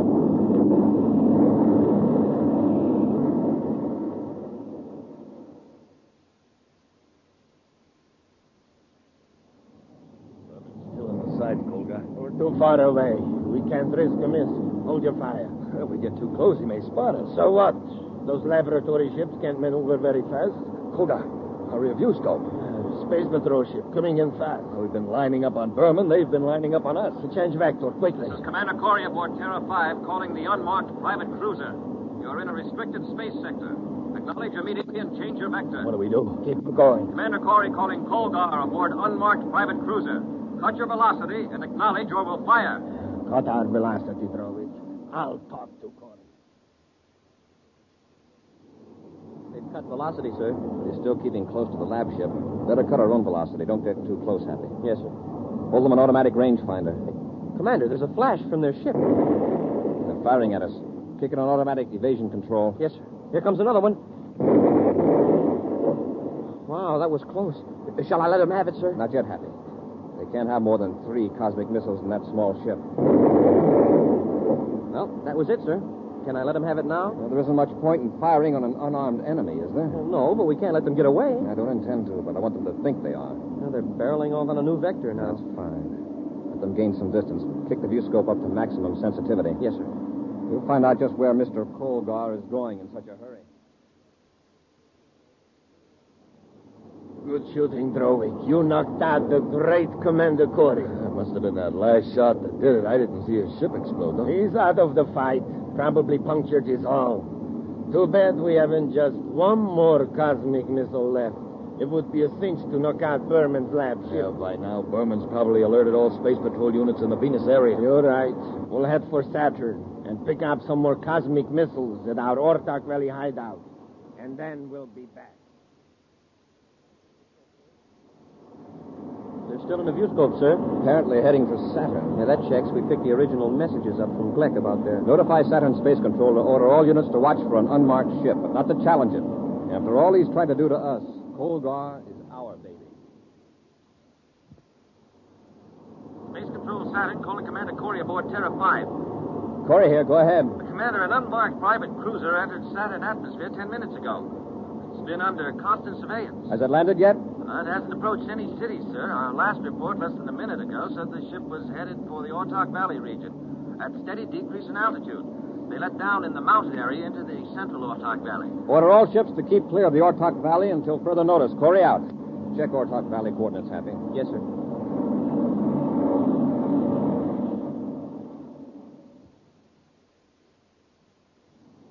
Terrifically low ceiling, sir. Yes. Keep her steady, Happy. We've got 1,000-foot cliffs on either side of us. Yeah, I'm checking them through the infrared view scope, sir. I've got something on the ground scope, Happy. Cut our velocity. It's a spaceship. Yes. The one we're looking for. Their landing ladder is down, so they probably aren't in the ship. Just like to see them try to take off now. Set her down, Happy.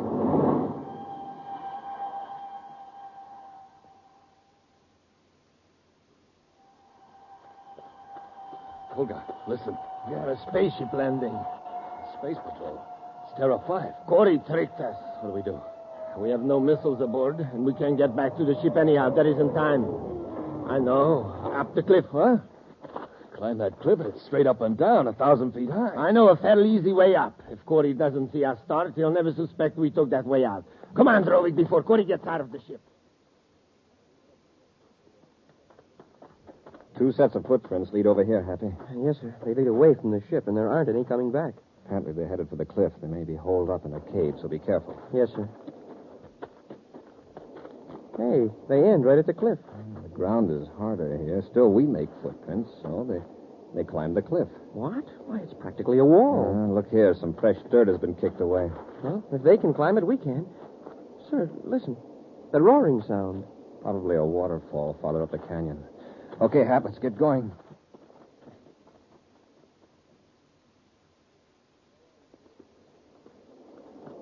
Go on, Drovik. Keep moving. Good. I can't get a foothold. We can't go back. Corry and the cadet are way up. It's a 500-foot drop. I'd rather have Corry get me than slip off this cliff.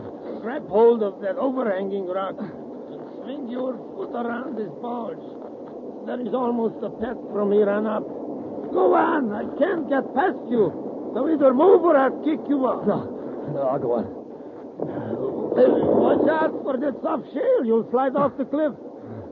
I thought I was finished. See? You started a miniature landslide. That gives me an idea. Start pushing these rocks down. These boulders. Come on, get busy.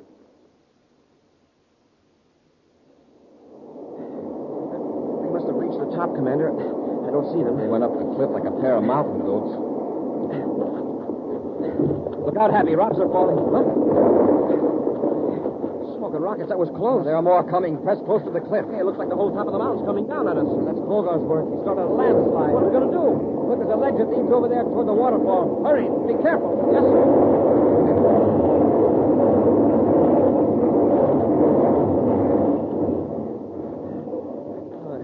It missed us. Yes. But look at the cliff. Now there's no way up or down. The fall's on one side and 800-foot drop on the other. We're stuck. Wait. Look, behind the falls. What? Behind the falls, there's an opening there. You're right. And there's a path behind the falls. Watch your foothold. These rocks are wet and slippery.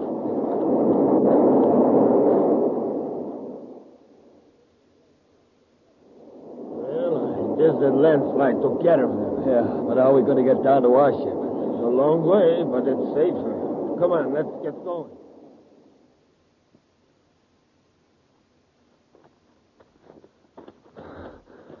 We made it. The ship sure looks good. Yeah, get in and let's blast off. What's your hurry? Corry!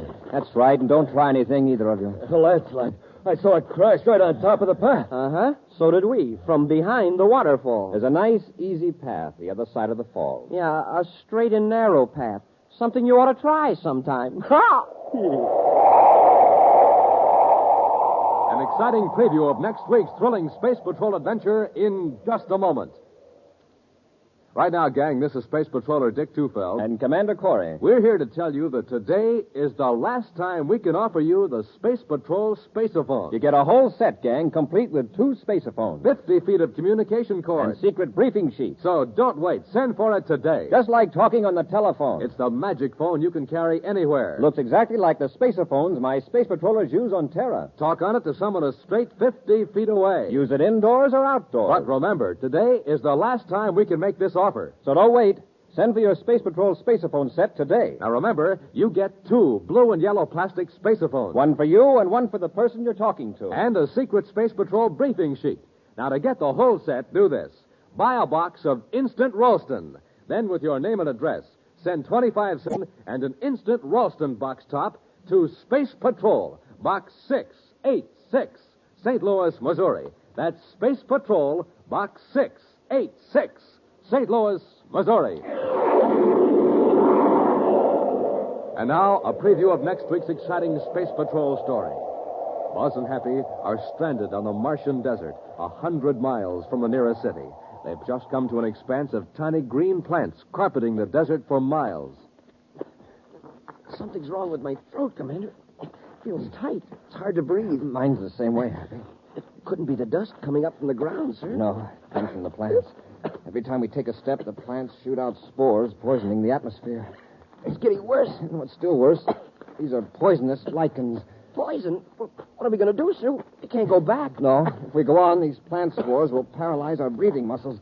We'll suffocate. Be sure to be with us next Saturday for the exciting story, The Electronic Burglar. when wheat checks, rice checks, and good hot Ralston again bring you Space Patrol!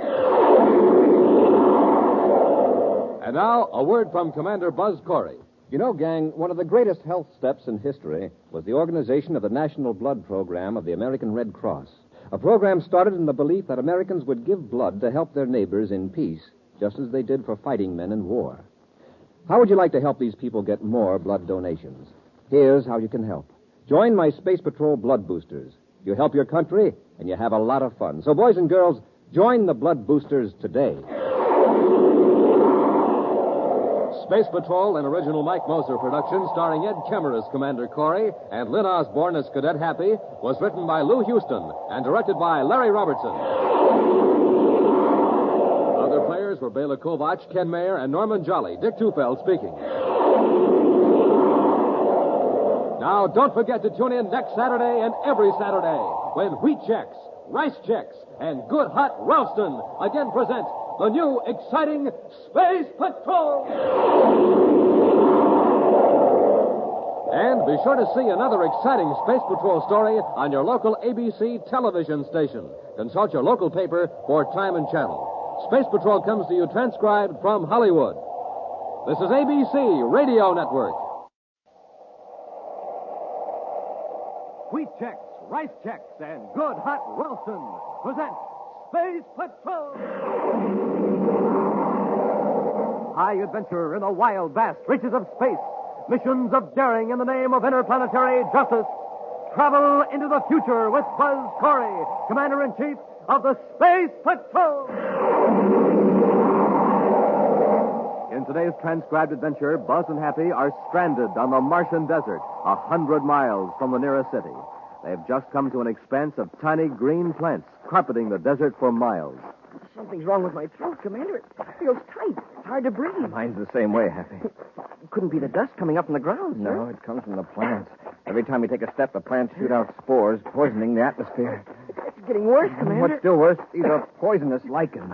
Poison? What are we going to do, sir? We can't go back. Well, if we go on, these plant spores will paralyze our breathing muscles. We'll suffocate. We'll be back in just a moment with today's Space Patrol story, The Electronic Burglar.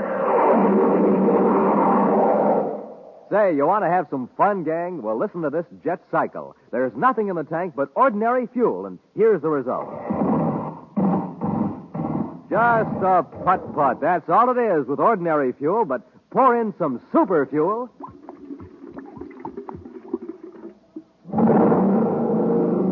Wow, that jet cycle is supercharged now.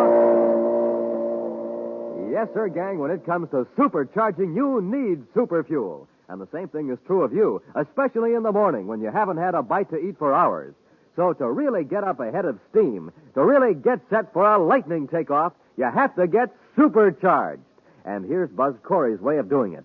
He eats a good breakfast with rice checks or wheat checks, the super cereals that help to supercharge you. Bite-sized checks. Checks, the cereals that taste so good. Checks, the cereals that are so crisp, so absolutely different. So take a tip from Buzz Corry. Eat a good breakfast with a super cereal and get supercharged. The super cereals, rice checks, wheat checks.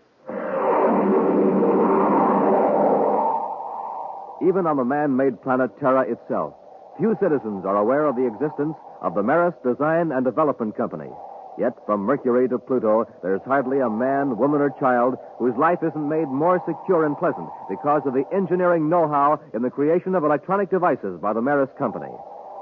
And so, when Howard Maris reported that his Terra offices had been burglarized, Commander Corry assumed personal charge of the investigation.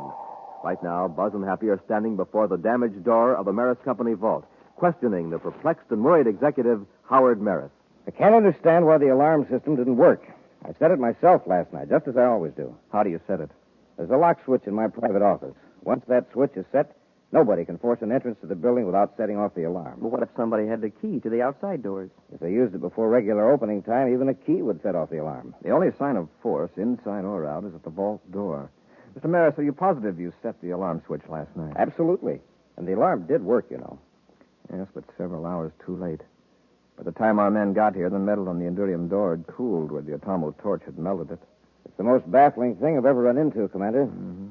One fact is pretty clear, Mr. Maris. Yes, what's that? Whoever did this job was extremely familiar with your operations. Are you suggesting it was an inside job? Yeah, it almost had to be. Just look at what was taken. Yes, the anoscope plans. The most valuable thing in the vault. Well, excuse me, sir, but what is this anoscope? It's a device for detecting mineral deposits hundreds of feet underground. It's 10 times more efficient than any other instrument or method we have. Those plans in the hands of someone who knows their value are worth at least 1 million space credits. Wow. Oh, excuse me. Yes, Maris here. Oh, very well. Commander, I'm wanted in my office. Would you excuse me, please? Surely, Mr. Maris. Go ahead. Thank you.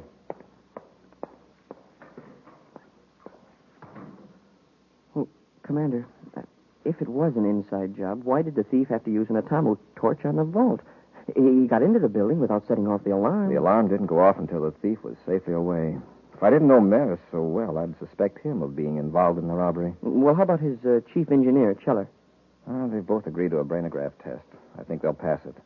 They've worked with Robbie and me on top-secret projects a number of times. Maris and Cheller are exceptionally honest. Well, the security department men have gone over everything and haven't found a single clue. What's the next step? The brainograph. Excuse me, sir, but have a look at this. What? On the floor of the vault here, it looks like broken glass. It is. Somebody dropped his glasses. Gather it up carefully, Happy. Yes, sir. Well, there's hardly anything left but slivers. Don't cut yourself, but get all of it. Hey, Maris doesn't wear glasses. Neither does Cheller. Happy, don't mention this to anyone. We'll have a check made on Maris employees to see who does wear glasses. I hope there are enough large pieces there to tell what the optical formula is. I've got it, sir. The pieces are in this piece of paper. All right, Hap. We'll turn it over to the lab. Goodbye, Stokes. And so long, Maris, and thanks. Don't mention that any time. Now, Commander, you mentioned a brainograph test whenever you're ready. Fine, Mr. Maris. By the way, the man who just left, he looks familiar. Oh, that was Ward Stokes. He's a precision machinist. Does special assignments for me from time to time. Oh, sure. I remember him now. About a year ago, Major Robertson had him work on a special viewscope for the security lab. Oh, that's so? I had him in mind for the anoscope job. Did you discuss it with him? Oh, no. No, I wouldn't do that until I'd checked with security. That's our standard policy on really important jobs. Stokes just dropped in to pick up an instrument case he left in my office. I see. Your man, Captain Scoville, talked to him. Captain Scoville and his men will remain on duty here for a day or two, Mr. Maris, checking the alarm system. Yes, Commander, I understand. They won't interfere with your regular operations any more than they have to. Now, if you'll get Cheller, Happy and I will take you to headquarters for the brainograph test.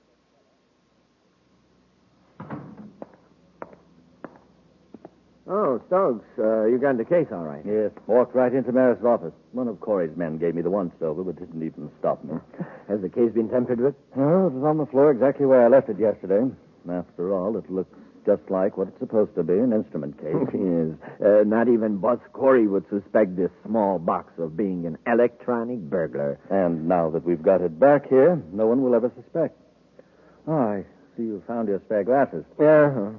You know, I've worn glasses for 30 years, and I never broke a pair till last night. And you never cracked a safe till last night either. Oh, did you? Well, if I did, I wouldn't have been so awkward when I removed the protective goggles. No. Well, it was a small price to pay for what we've got. Yes. That reminds me. You better put that robot burglar away and help me copy the anoscope design. Where do you want me to put the burglar? In the staging room for now. All right.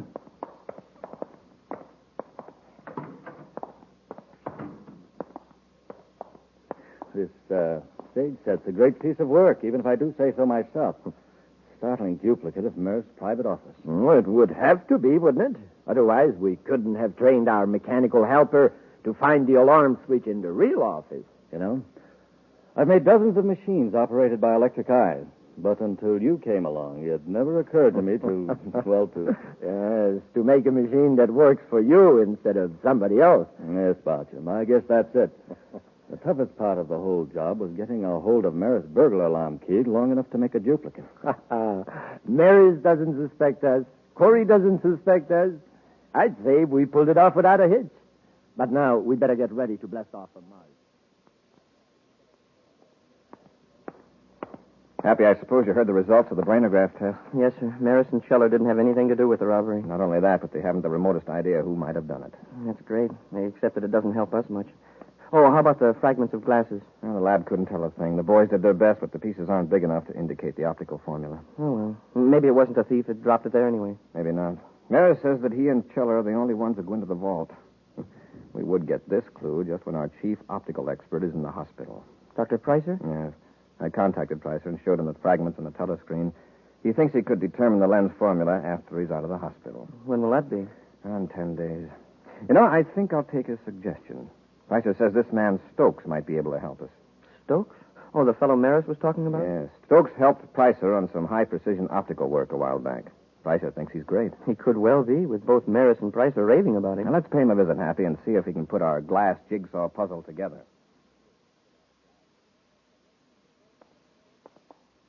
Mr. Stokes, I imagine you're a pretty busy man, but at the moment, you're the only one who can help us. I'm rather rushed, Commander, but if it's for the Space Patrol, I'll be glad to if I can. I have some fragments of what apparently was once a pair of glasses. Can you determine the optical formula from these small pieces? Why, it would be rather difficult.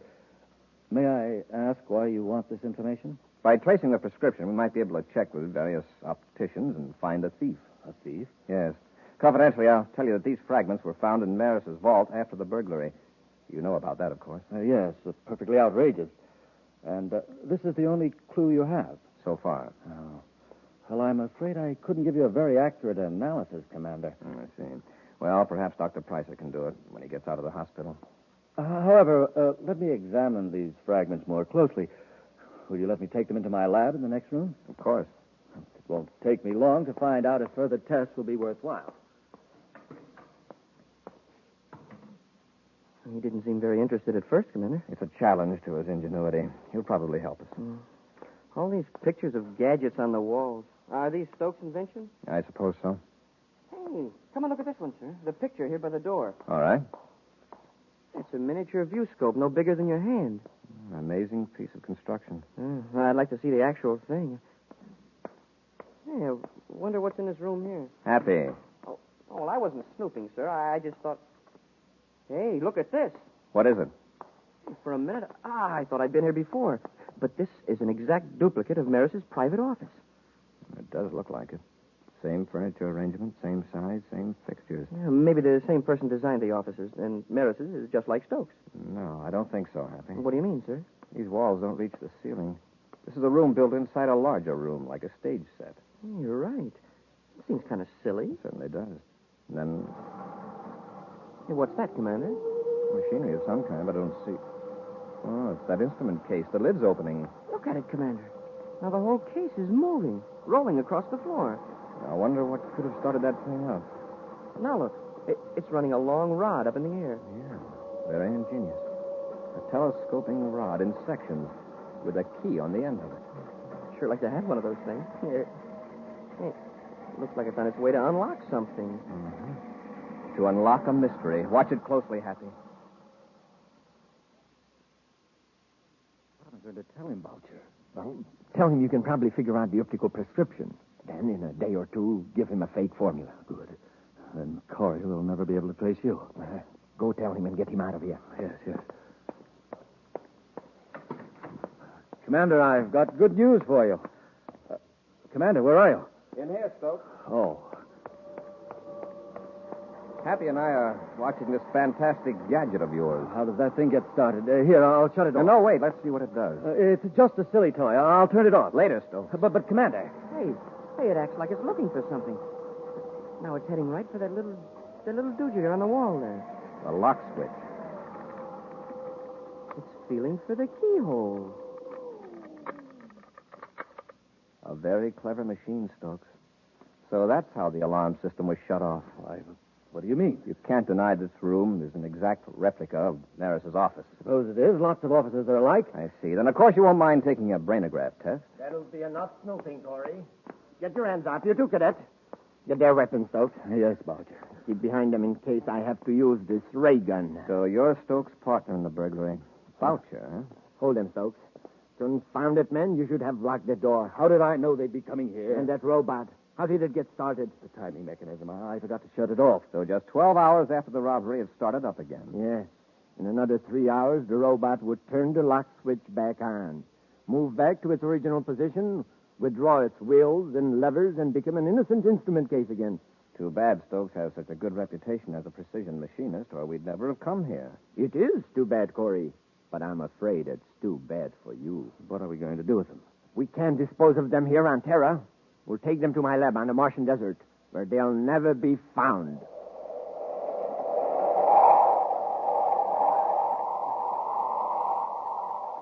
We'll be back with Space Patrol in just a moment. Say, gang, listen to this boy going to the breakfast table. He doesn't care if he ever gets there, does he? He doesn't like his breakfast cereal, that's why. No zip, no lift, no flavor. Now, here's a girl. Listen to how she goes to breakfast. She doesn't even bother about going. Same trouble. A cereal dull as can be. No taste, no tang, no nothing. Now, here's another youngster going to breakfast. No wonder he's in a hurry. He's really going for breakfast, because this fella does what Buzz Corry does. He has a checkerboard super cereal for breakfast every single morning. Rice Chex or Wheat Chex. The cereals with that modern bite-sized design for easy eating. And boy, it's not just the size that makes Chex easy to eat. It's that flavor. Man, oh man, Chex have a flavor that keeps that spoon of yours going up and down, up and down, up and down until the cereal bowl's empty. So get the cereals that have you sprinting to the table for them. The super cereals that help to supercharge you. Rice Chex, Wheat Chex. Buzz and Happy have been captured by two criminals who stole designs for a valuable new mineral detection device from the Marist Design and Development Company vault. The thieves, Stoke and Boucher, have locked a space patrolman in a compartment on a spaceship and are heading for a hideout on the Martian desert.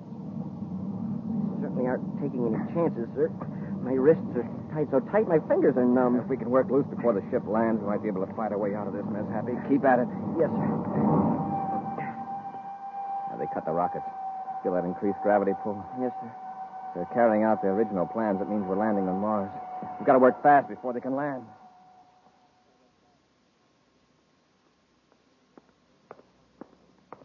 Unlock the compartment, Stokes. I'll keep them covered. All right.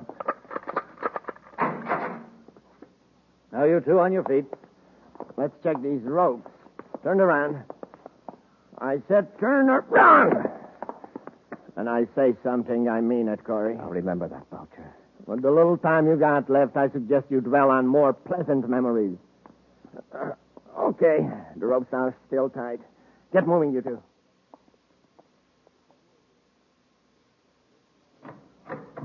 This is our little Martian hideout. Sure is a filthy little hideout. Well, maybe we'll let you clean it up before we do away with you. Let's get some heat on. I'm freezing. Stokes, you're going right back to the ship and blast off for Lowell City. You still think I should make contact with Thorpe? Yes. I'll stay here and guard Corey and the cadet until everything is set. Leave the designs here. I'll put them in the cupboard. All right.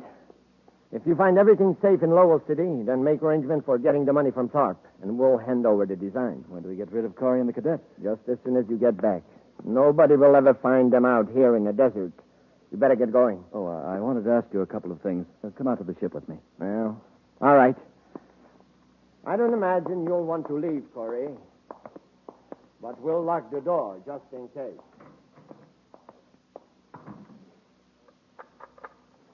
Well, sir, we've got until Stokes gets back to get out of here. Even if we overpower Boucher, we'll need Stokes' ship to escape. Do you see a space phone in here? No, sir. But maybe there's one hidden around someplace. Happy, there's a heating control. Kick the switch with your foot. You cold, sir? No, but put it on full, quickly. Yes, sir. There it is, sir. Good. Now, if this room will just heat up in a hurry.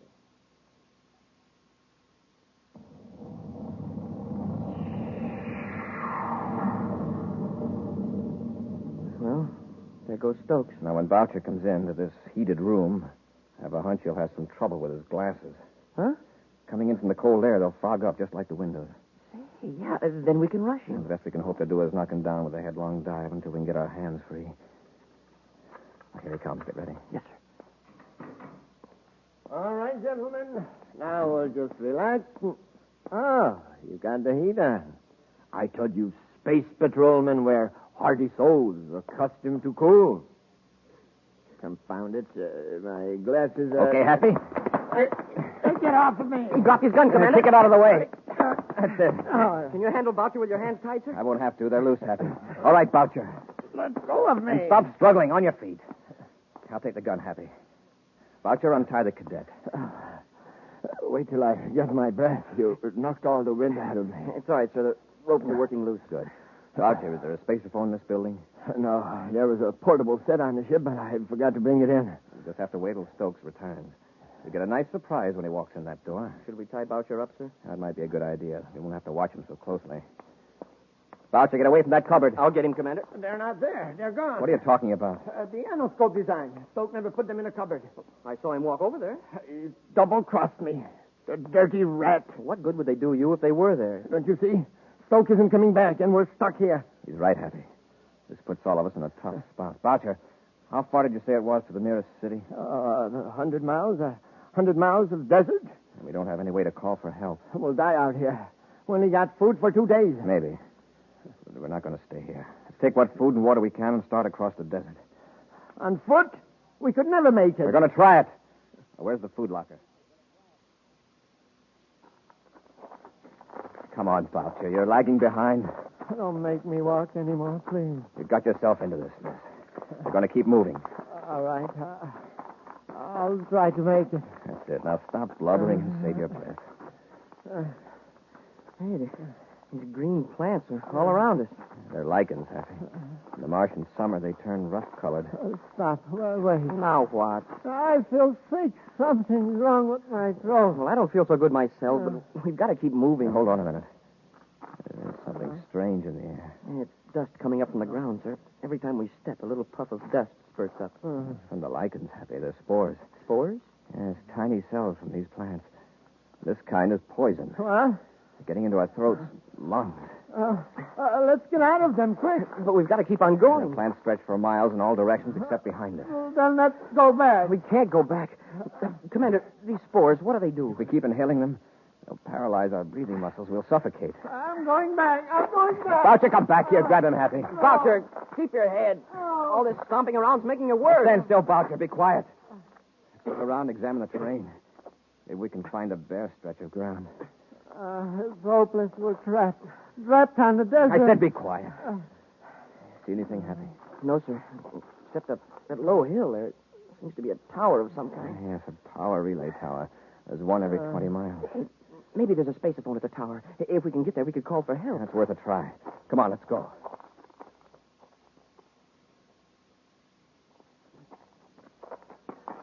Come on, Boucher. Just a few yards more.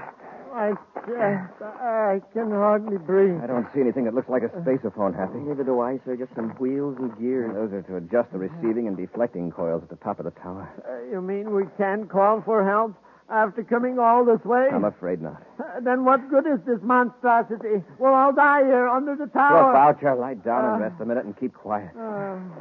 Sir, by looking at the coils, can't we tell the direction to take to Lowell City? Yes, but it's straight across those poison lichens. Now, wait a minute.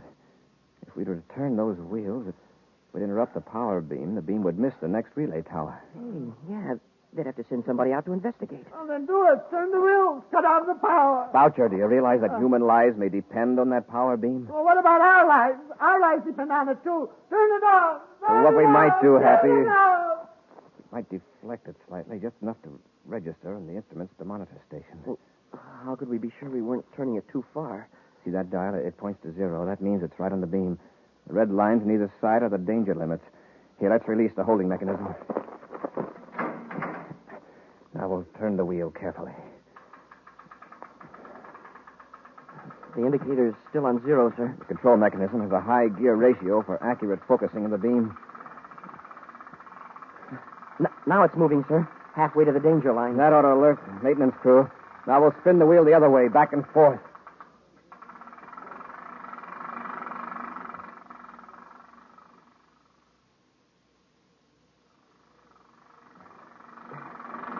Want me to take over again, sir? You must be tired. All right, Happy. Thanks. You've been doing that for half an hour and nothing happened. Turn the beam off. Clear off. That's the only way to make them pay attention. It'll be dark in a little while. Nobody will be able to see us. Commander, look.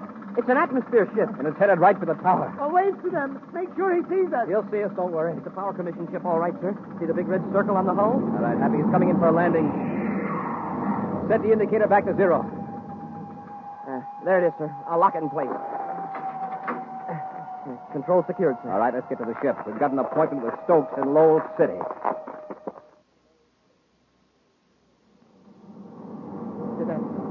I told you and the commander how you can pick up Stokes and the man who's going to buy the design. They will go on my record one day. Oh, sure, but I'm afraid it's a little late now to start thinking about getting off easily. Happy, I just talked to Lowell City Space Control and the pilot's spacephone. They're putting a guard around Stokes' ship in case he tries to blast off. Fine. When do we get to Lowell City? In a couple of minutes. We'll turn Boucher over to the spaceport guards and go after Stokes and start.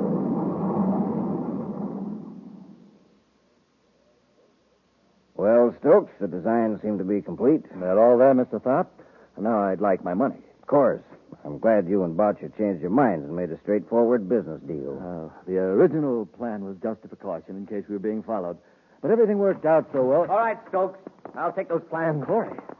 Get Tharp Happy. I'll handle Stokes. Yes, sir. Where do you think you're going? All right, Stokes. Had enough? Oh, yes, Corry. Let up. I've got Tharp, Commander. Keep them covered. I'll get the anoscope design. Yes, sir. All right, Stokes. Move over next to your partner. Just tell me one thing. How did you get out of the desert? Well, Commander, why don't we let Boucher explain that to him? It'll give them something to talk about for the next several years they're going to be spending together. We'll be back with an action preview of next week's exciting Space Patrol story in just a moment. Say, you want to hear something funny? Well, listen to this.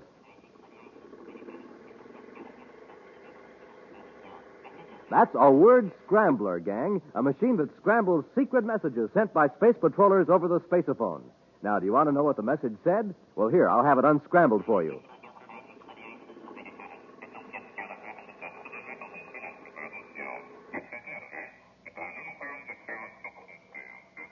To get supercharged, eat a good breakfast with Instant Ralston.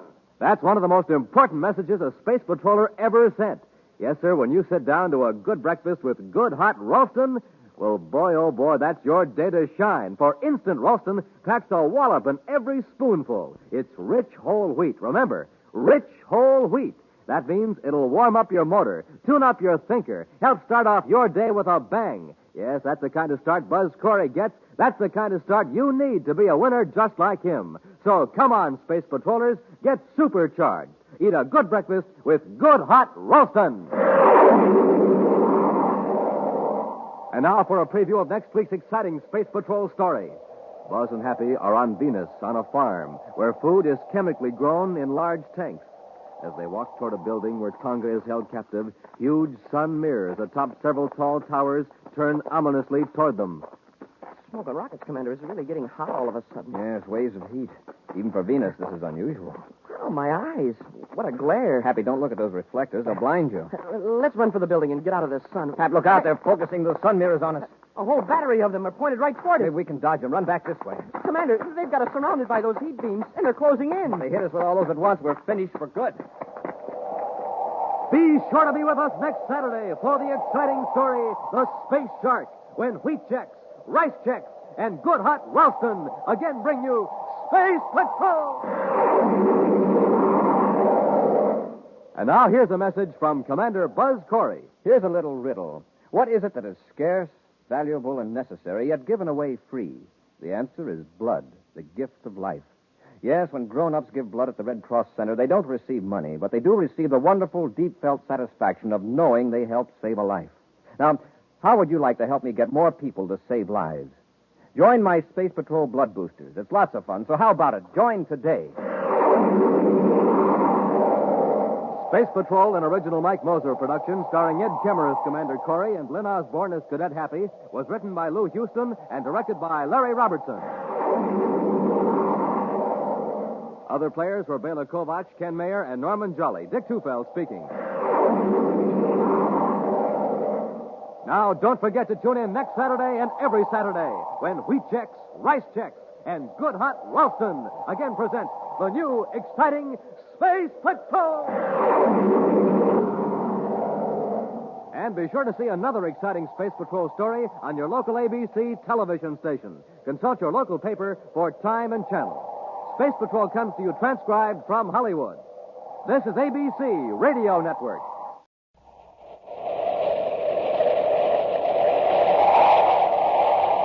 Wheat checks, rice checks, and good hot Ralston present Space Patrol!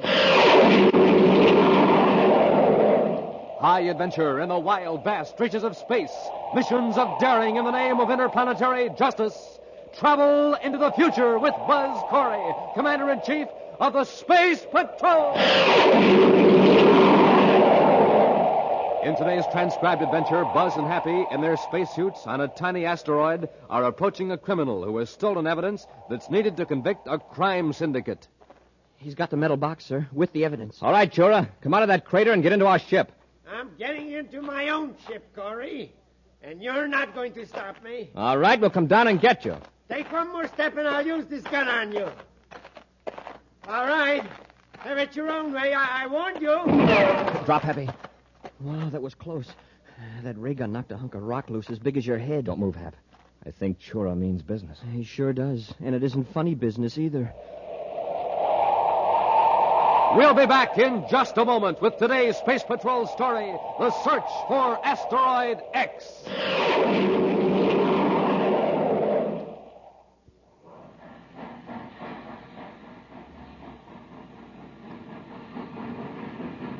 Say, did you hear that, gang? That was the Terra Express train trying to get up speed on ordinary fuel. Not very speedy, was it? But now listen to that same train with super fuel in its tank.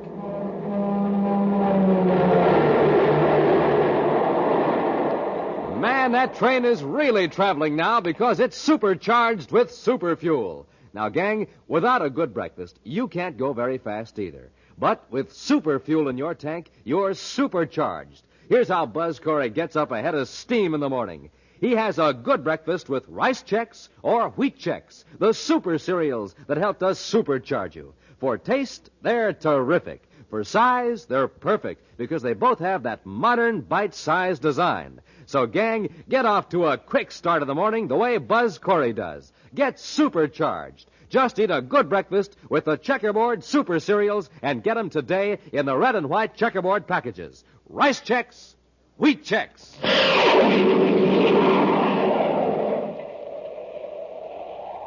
After months of careful investigation, Space Patrol agents have gathered evidence against the leaders of the notorious Saturn Syndicate. This gang, for months, has been victimizing honest businessmen on the outer planets of the solar system. Commander Corry has been awaiting the arrival of an agent with the evidence that will convict the leaders of the syndicate. Now, Buzz grimly enters his central office on Terra, where Cadet Happy is decoding spaceograms. Lock those messages in the file, Happy. You can work on them later. Is something wrong, Commander? There certainly is. I've just received a report that Fraser's in the hospital. All the evidence is gone. What? Somebody jumped Fraser while he was on his way here in a surface car. He was knocked unconscious. Every scrap of evidence was stolen. Documents, microfilm, everything. Do you have any idea who did it, sir? No, I understand the doctors won't let our security people see Fraser yet. Is he badly hurt? Fortunately, no. The loss of that evidence puts us right back where we started 3 months ago in the Saturn Syndicate investigation. Come on over to the hospital with me. As soon as the doctor's okay, I want to ask Fraser some questions.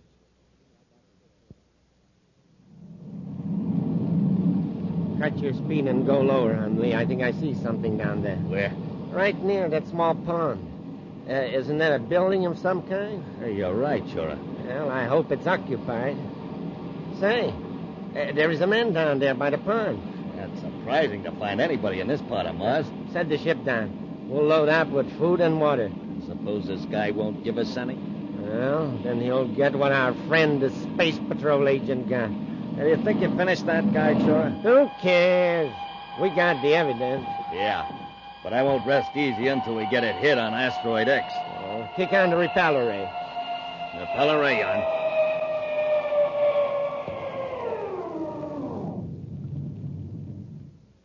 Well, we're done. If we get enough supplies here, we can go into free fall near the asteroid belt till we decide what our next move is. I wonder who this guy is. He sure must like solitude. Now, we don't want any trouble if we can help it, Hundley. Let me do the talking. Don't you always? all right. Let's go.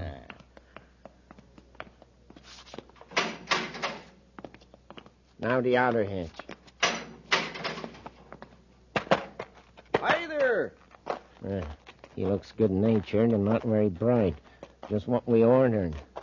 Hello, friend. Having trouble with your ship? No, but we're out of supplies, food and water. When we left Lowell City, we thought we had enough to get to Neptune, but looks as though I miscalculated. Well, I got plenty here, gentlemen. Come on in, take what you want. We'll pay you for it. Oh, no, I got plenty. Come on in the house and help yourselves. Why, that's mighty generous of you, Mr. Noonan. Marty Noonan. By the way, I don't believe I got your names. Well, I'm Steve Chura, and this is my friend Wally Hundley. Now about those supplies. Oh, sure. Sorry, you folks are in a hurry. But since you are, just come with me, gentlemen.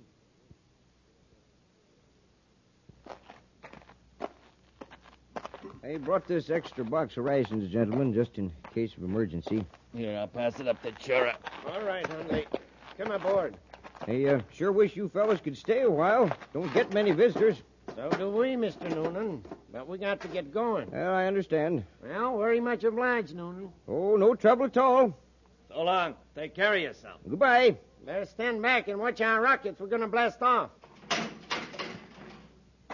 Sure, a couple of swell fellas. Say, what's this? Little box.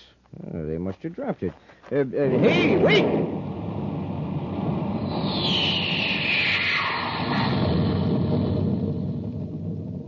Oh, this looks pretty important.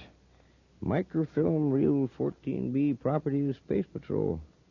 Investigation Squad Number 3, Space Patrol Headquarters, Terra.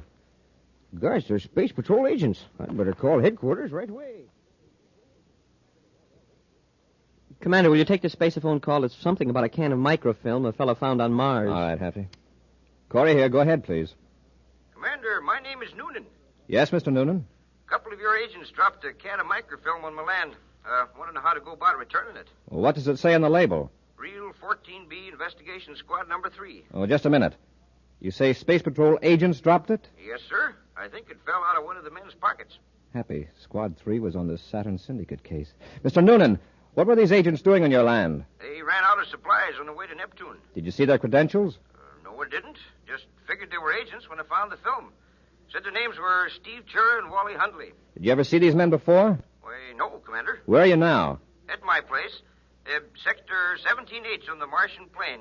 About 4 6/10 DUs directly northwest of Lowell City. Got that, Happy? Yes, sir. What kind of a ship did these men have? Was it a Space Patrol ship? No, didn't have any insignia at all. But I don't know what kind it was. Mr. Noonan, hold on to that microfilm. I'm coming after it. Right, Commander. And don't give it to anyone else. Is that clear? Yes, sir. Thanks for your cooperation. I'm on my way. Corey out. I've just checked, sir. We don't have any agents named Chura and Hundley. Not on Squad 3, anyway. Well, chances are those are the men who knocked out Fraser. At least they have the evidence, or I should say, had it. But Fraser didn't get a look at the men who attacked him. Well, I'll blast off for Mars and get the film, Happy. Maybe we can get some more information from this man, Noonan.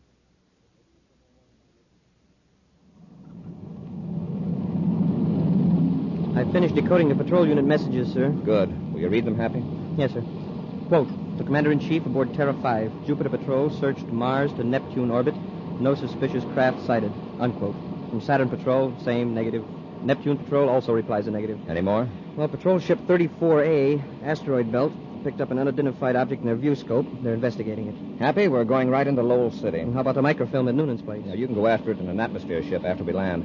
I'll call Noonan, describe the credentials you'll present to him to relieve him of my original order. All right, sir. See how much you can find out about those men he saw. Get a full description. Very likely their right names aren't Chura and Hundley. It's almost certain they lied when they told Noonan they were going to Neptune. Shall I bring Noonan back to Lowell City? If you think he can give us any useful information. Yes, sir. Well, we'll reach Mars in 20 minutes, sir. I'd better check Lowell City Space Control.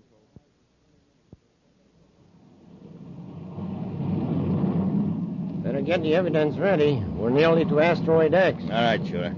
What a terrific place to hide it. Even if somebody knew it was on an asteroid, how would they know which one? Now remember, Hundley, when we get to the asteroid, be sure to mark the exact universal start time to the 10th of a second. Why? Well, otherwise the orbit computer can pinpoint its location when we want to find the asteroid again. Yeah, I get it. Have you got the evidence ready to unload? Yeah, all except... Uh-oh. What's the matter? Reel of microfilm. I had it in my pocket. It's gone. Huh? What was it doing in your pocket? That spilled out when we took the stuff from the agent's surface car, so I just stuck it in my pocket. Oh, well, probably doesn't matter. What do you mean it doesn't matter? That reel might be just the one to convict the boss. And us. How did you happen to lose it? I don't know. Oh, wait a minute. Back at Noonan's. What? Yeah, it may have fallen out while I was bending over to pick up the box of food or water containers. How could you be that careless? Well, at least Noonan's alone. We got to go back and look for it. There's nothing else to do.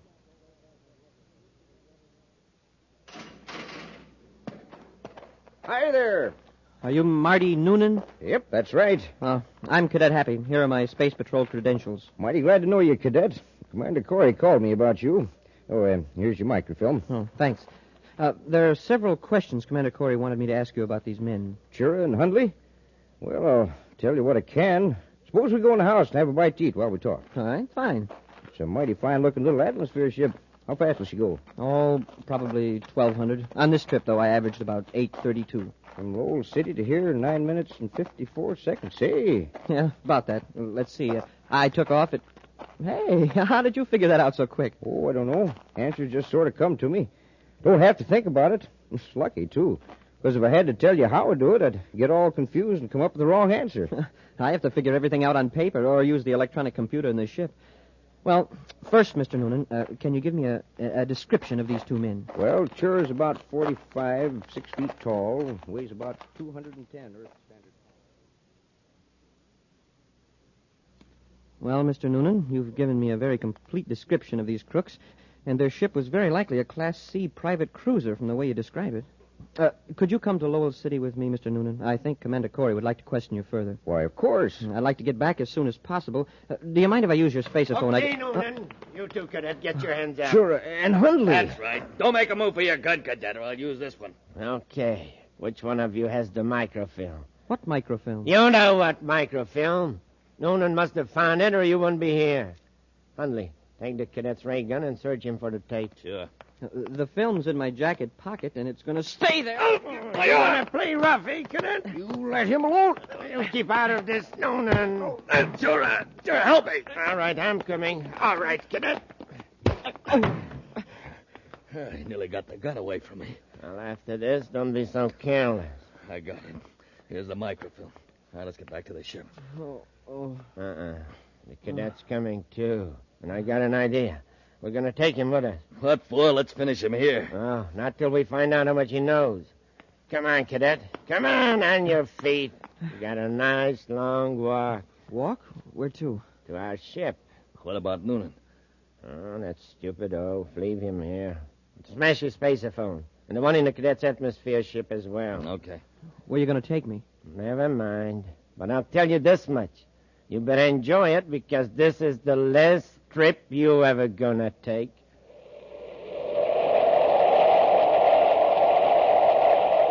We'll be back with Space Patrol in just a moment. Gang, this is Space Patroller Dick Tufeld, and boy, am I excited. We have a new machine here at Space Patrol headquarters, and it's terrific. It's the flavor meter for testing the flavor of food. Now, I have a plain, ordinary cereal right here, so let's test it. The better it tastes, the louder it'll ring the bell. Now, all I do is place the cereal in this slot and push the button. Not much flavor there, is it? Let's put in some other ordinary cereal and see what happens. Why, not even a tinkle. Now, gang, here's a couple of super cereals I'd like to test. I'll put them both in. Wow, that did it. Those cereals really ring the bell for flavor. You bet. They were Rice Chex and Wheat Chex. Chex, the cereals with that modern bite-sized design. Chex, the super cereals that help to supercharge you. Test them yourself, gang, in your own cereal bowl. And believe me, they'll really ring the bell for flavor. Rice Chex, Wheat Chex.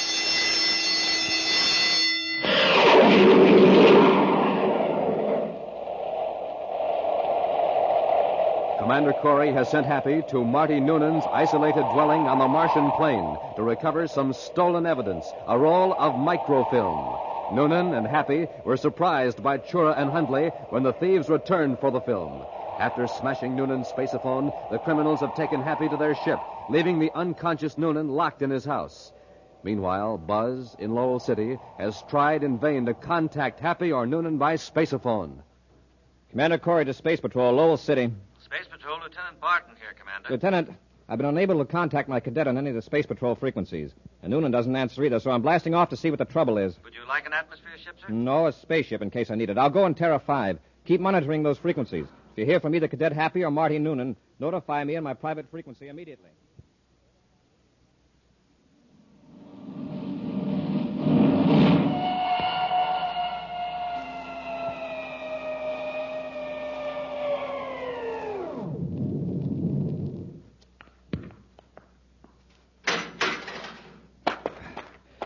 Hello there.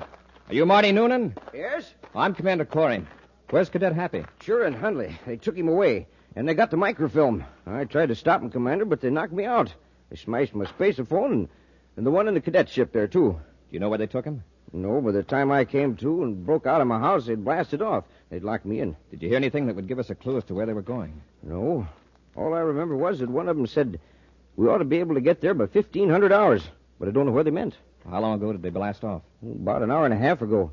Say, Commander, I'd like to help you find them. All right, come aboard. Thanks, Commander. Maybe with the astrogation charts and the computer, I can figure out an approximate radius of where Chura's ship might be by 1,500 hours. Well, if they're going to any planet, it'd have to be Jupiter. Why do you say that? Well, considering the speed of spaceships and the present positions of the planets and the approximate arrival time of 1,500 hours, it just has to be Jupiter. Oh, it does? Yes, it wouldn't need that much time to get to any of the inner planets like Earth and Venus, and they'd need much more time to get to Saturn. You may be right, but as a double check, I'll work it out on the computer. The computer will give us the answer in a few seconds. Here we are. Now, let's see. Well, what do you know? What'd you say, Commander? Mr. Noonan, this is amazing. Either you made a very lucky guess, or you must know the exact distances and positions of all the planets relative to Mars. Oh, I do. Make a hobby of remembering data like that. Jupiter comes nearer to satisfying the equation than any other object in space. How do you do it? I don't know, Commander. If I know a formula and the data, I can get the result. But if I stop to think how I do it, I get all confused. There's only one thing wrong. They couldn't quite reach Jupiter by 1,500. Of course, they may be heading for one of the moons. I'll check the astrogation chart again. Could be Ganymede, Commander, assuming we're right on the time factor. We'll see. Mr. Noonan, you've hit it again. The astrogation chart puts moon number 3, Ganymede, very close to the vector. Ganymede's a good-sized moon. There are a lot of places to hide on it. The most we can hope for right now is that we're headed in the right direction.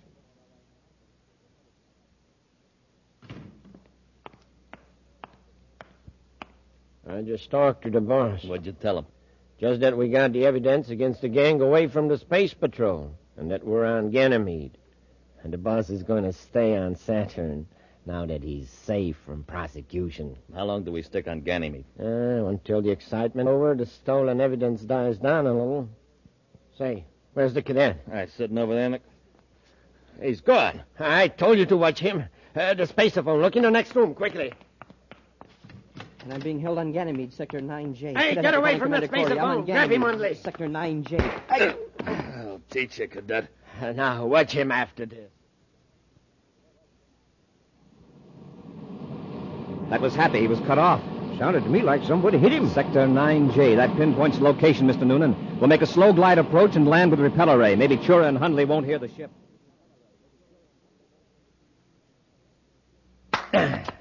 All right, Cadet. We could keep this on for hours, but I'm tired of playing games with you. Does Commander Corry know who knocked out the Space Patrol agent? Now, come on, answer me. Oh, you're wasting your time, Chura. I'm all for getting rid of the cadet right now. After that spaceophone call he tried to make a while ago, he's too much of a risk to have around. I'm afraid you're right, Hundley. We'll take him away from the building and use the ray gun on him. Now, let's get at it. Get your hands up, you two. Corry! Commander, you got here just in time. Mr. Noonan put me on the right track, then we heard your spaceophone call. Chura, where's the Saturn Syndicate evidence? It's where you'll never find her. They put it on an asteroid, sir, somewhere in the asteroid belt, but I couldn't tell you which one. There are thousands of them. I'll untie your hands, Cadet. Thanks. Look out, Noonan. Too late, Corry. Shoot, Commander. I can't. He's holding Noonan as a shield. So long, Corry. Are you all right, Noonan? I'm sorry, Commander. That's okay. After him, quick. He's locked the door. Hundley, have you got a key to this door? Sorry, Commander. Shura has the only one. Search him. I'll see if I can smash the door. I've got my hands loose now, Commander. I'll help you. All right, Happy.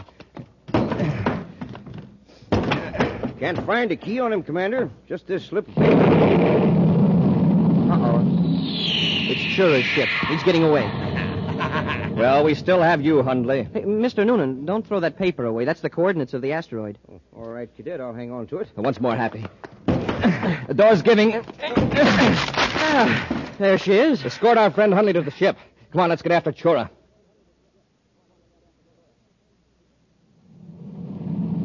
No sign of Chura's ship in the viewscope, sir. Hundley, you must know where he'd be most likely to go. Really, Commander? I haven't the slightest idea. He's probably heading for that asteroid to pick up the evidence. Mr. Noonan, let's see that piece of paper. Here it is, Commander. Yes.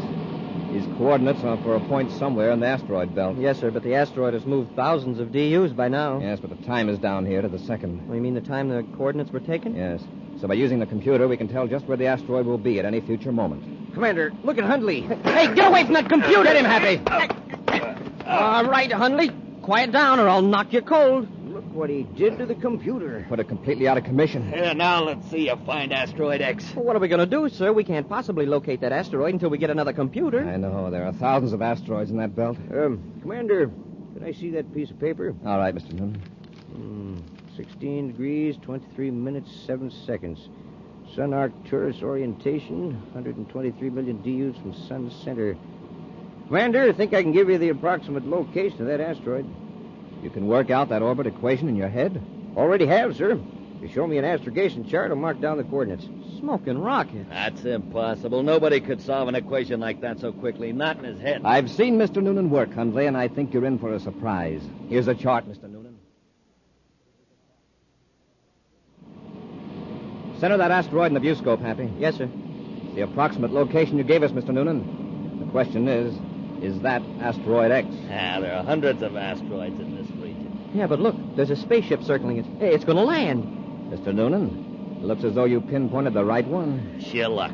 Increase our velocity, Happy. We may be able to catch Chura before he leaves the asteroid. Yes, sir. Mr. Noonan, will you go to the locker and get a couple of spacesuits for Happy and myself? Sure will, Commander. When we land on the asteroid, I'll leave you in the ship to watch Hundley.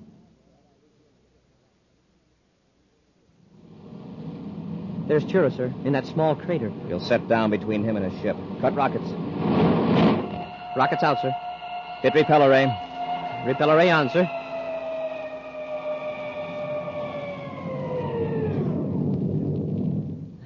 Landing secured, Commander. All right, Happy. Let's get out there and grab Chura. Mr. Noonan, here's a ray gun. Hold it on our friend Hundley. Very happy to, Commander.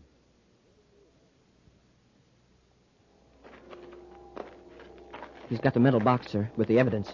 All right, Chura. Come out of that crater and get into our ship. I'm getting into my own ship, Corry, and you're not going to stop me. All right, we'll see about that. Now take one more step and I'll use this gun on you. I warned you. Drop, Happy.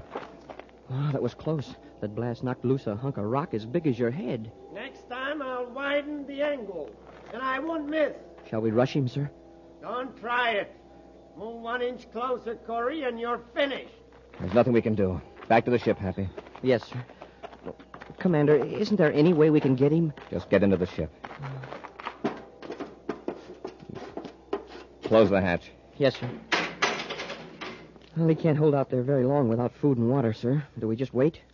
He'd have to give up eventually. But he destroyed the evidence before he surrendered. I guess there's nothing to do but blast off. Turn your transmitter signal to low output so Chura can't hear us. Yes, sir.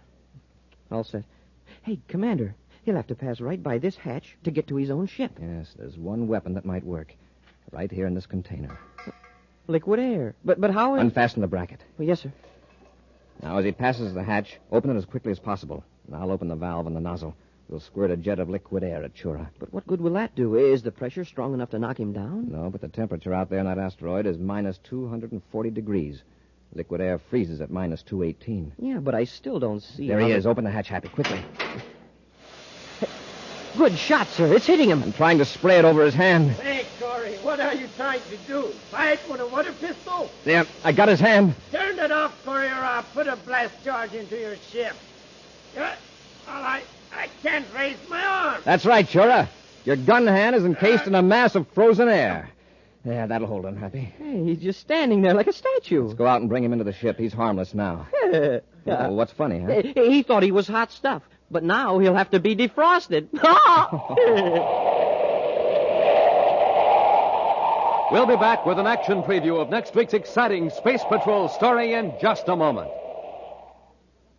Say, gang, did you ever hear the robot mastermind work? It's the amazing Space Patrol machine with a mechanical brain. It knows the answer to everything. Listen while I ask it some questions. What's the only hot cereal Buzz Corry ever eats? The hot wheat cereal that helps to supercharge him. Instant Ralston. Right, Instant Ralston, the hot super cereal that helps to supercharge you. And when you want a hot cereal that's really delicious, what do you ask for? Instant Ralston. Right, Instant Ralston. And when the morning's cold and you want to warm up your motor? Instant Ralston. Yep, the robot mastermind is right on the beam. So remember, to get supercharged, eat a good breakfast with Instant Ralston. Hey, the robot mastermind answered for me. Instant Ralston. I can't stop it. Instant Ralston. Instant Ralston. The robot mastermind has the right idea, so get it today. Instant Ralston. Instant Ralston. Instant Ralston. Instant Ralston. And now for a preview of next week's exciting Space Patrol story. Buzz and Happy have been locked in a building by two criminals who have blocked their only means of escape by pouring sodium-potassium alloy on the stairs. The liquid metal has burst into flame on contact with the air. Commander, the heat is terrible. We're going to face something worse than heat when the automatic fire extinguishing system starts to work. But, sir, the water will put the fire out and we can escape. Not with this alloy, Happy. It burns in air, but when water hits it, it explodes. What? The second that spray starts working, this whole building will be blown to bits. Smoking rockets, unless we find a way out, that means we'll be blown to bits, too. Be sure to be with us next Saturday for the exciting story, The Lady from Venus, when wheat checks, rice checks, and good hot Ralston again bring you Space Patrol! Now, gang, a word from Commander Buzz Corry. Can you answer this question? What group of boys and girls are doing all they can to get grown-ups to donate more blood? These boys and girls are helping their country and having fun, too. They're my Space Patrol blood boosters. And I'd like you to join them today, right now. And here's something else I'd like you to do, too. Tell your mom and pop to buy the Christmas seals that the National Tuberculosis Association mails out. Christmas seals help fight TB. Just think, TB kills one person every 17 and a half minutes. So join the fight. Buy the beautiful Christmas seals of the National Tuberculosis Association. Space Patrol, an original Mike Moser production, starring Ed Kemmer as Commander Corry and Lyn Osborn as Cadet Happy, was written by Lou Houston and directed by Larry Robertson. Other players were Bela Kovac, Ken Mayer, and Norman Jolly. Dick Tufeld speaking. Now, don't forget to tune in next Saturday and every Saturday when wheat checks, rice checks, and good hot Ralston again present the new exciting Space Patrol! And be sure to see another exciting Space Patrol story on your local ABC television station. Consult your local paper for time and channel. Space Patrol comes to you transcribed from Hollywood. This is ABC Radio Network.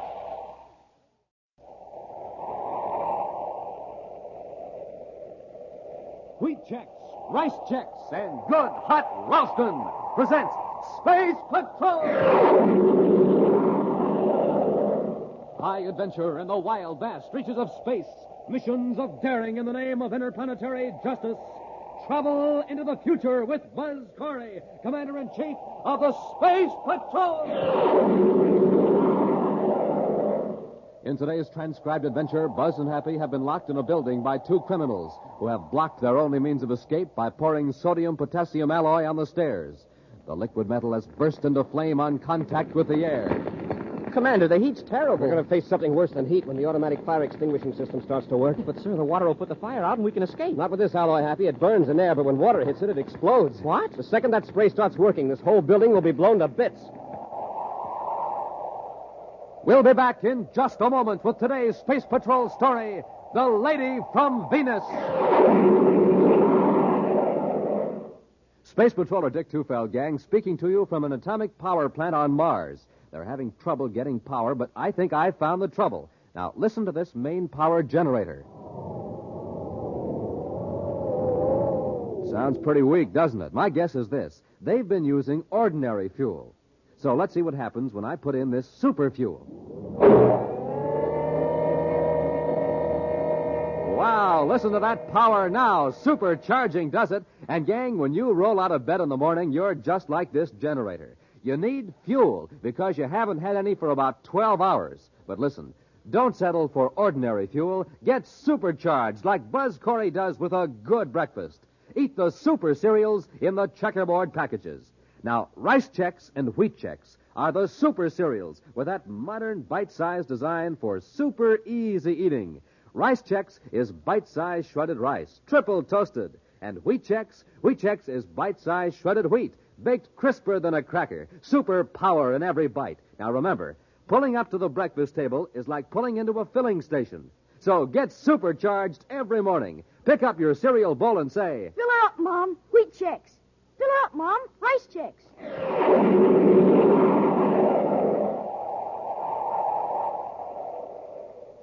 In Commander Corry's central office on Terra, a tall, middle-aged man anxiously paces the floor while Cadet Happy checks the Space Patrol search mission reports.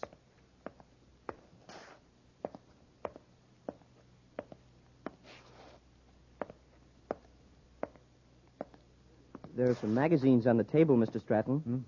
Beg pardon? I said if you want to read, there are some magazines. Oh, no, thank you, Cadet. Is that clock correct?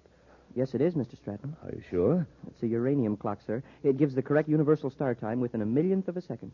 Commander Corry did say 10:30, didn't he? Yes, sir. It's 10:40 now.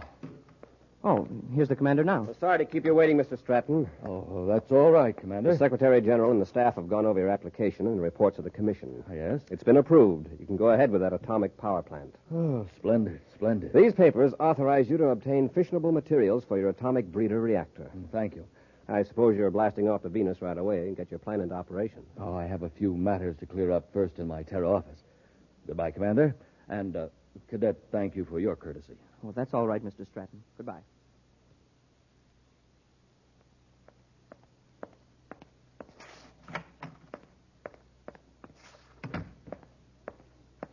Congratulations, Mr. Stratton. Oh?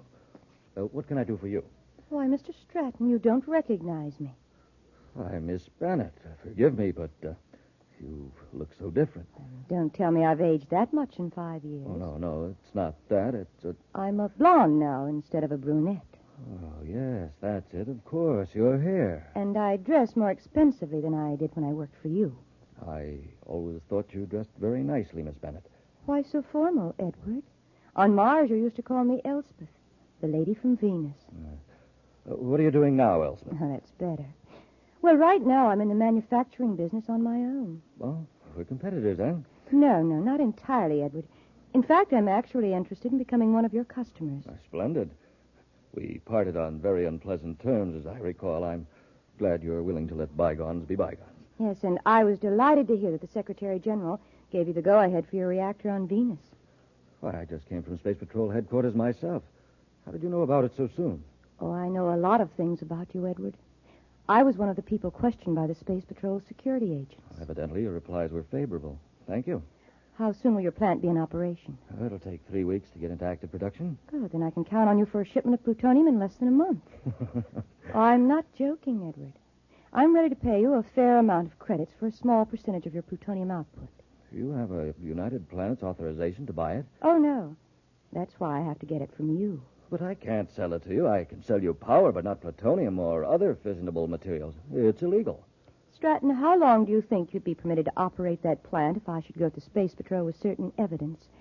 Evidence of those shady deals on Mars 5 years ago? You know I had nothing to do with those. You engineered them behind my back. Yes, but the evidence I have still points to you, not to me. I've been keeping it, Edward, for just such an opportunity as this. You know I've got to account for every ounce of plutonium. Surely you can find some way to get around the regulations. You want to keep that plant, don't you? That's blackmail, Elspeth. Blackmail? When I'm paying you for the plutonium?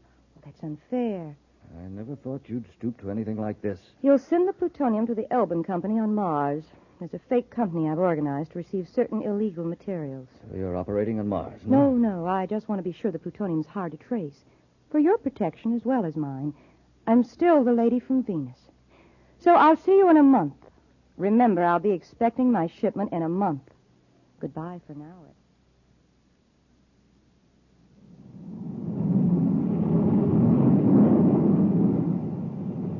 You know what I'm going to do when we get to Lake Azure, Commander? What, Happy? I'm going to go for a swim, and then I'm going to the club and have a steak that thick. And then Wait a minute, Happy. There's one thing I forgot to tell you when we blasted off from Terra. What's that, sir? Officially, this is a pleasure trip. Unofficially, we're on official duty. Huh? I'm all confused. You remember the man Stratton who was in my office about a month ago? The fellow who was authorized to operate an atomic reactor plant on Venus? Oh, yes, sir. I remember Mr. Stratton. He ought to be producing by now. He's in some sort of trouble. We're going to Lake Azure and see if we can clear it up. What kind of trouble? Well, he's afraid to tell me by spaceophone, so I arranged to visit him at his cottage on the north shore of the lake. Oh, then the swim and the steak are out. Until after we talk to Mr. Stratton. Then we'll see about the swim and steaks. Because in the long run, I want to be sure that everybody thinks we're visiting Venus for pleasure.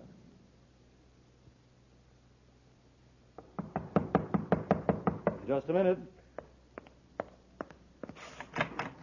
Oh, Elspeth. Yes, Edward. I heard you were resting here at Lake Azure after getting your plant into operation, so I thought I'd pay you a visit. Well, aren't you going to ask us in? Mr. Stratton, this is my assistant, Ivan Almond. How do you do? Hello.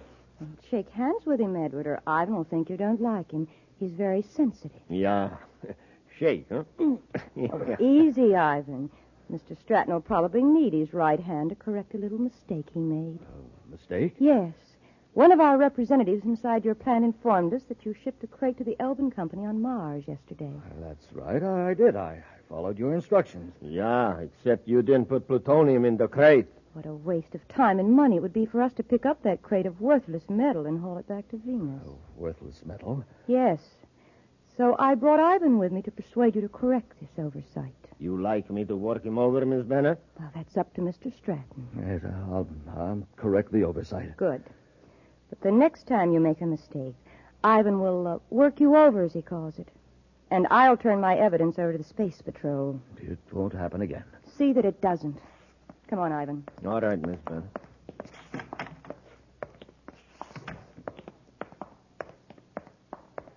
All right, Ivan. Let's get back to our water cruiser.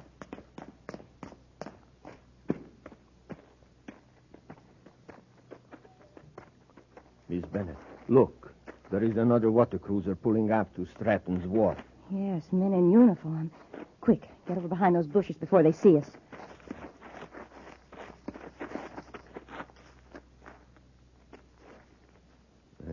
From here, they look like space patrol men. It's exactly what they are.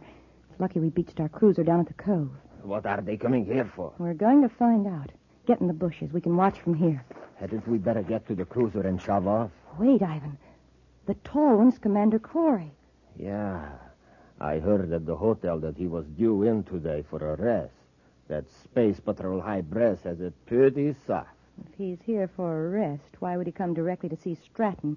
It looks very suspicious to me. If he's double-crossed... They are on the wharf now. Let's get going. No. Wait till they get in the house. Then we'll slip up and see if we can hear what's going on. Oh, Mr. Stratton, we didn't see anybody. And there was no boat at the wharf. Oh, they must have come here in a surface car, then. They could have, all right, along the Lakeshore Road. Who were these people? Elspeth Bennett and a man named Ivan Almond. They're the reason I asked you to come here. They're trying to force me to sell them plutonium illegally. I see. One of their spies in my plant found out about a fake shipment I tried to trick them with, so they came here to threaten me. Threaten you? With violence, you mean? Yes, and... Well, Commander, I'm going to tell you the whole story. It may mean that the government might take my license away, but I'll not be blackmailed into committing a crime. Blackmail? Well, how could they? Your record's clean. Let me give you the facts. This Elspeth Bennett worked for me 5 years ago on Mars. Without my knowledge, she put over several very dishonest deals. Here's exactly what she did. In order to make it look as though I were responsible, she faked a series of orders. Fool, he's blabbing the whole story.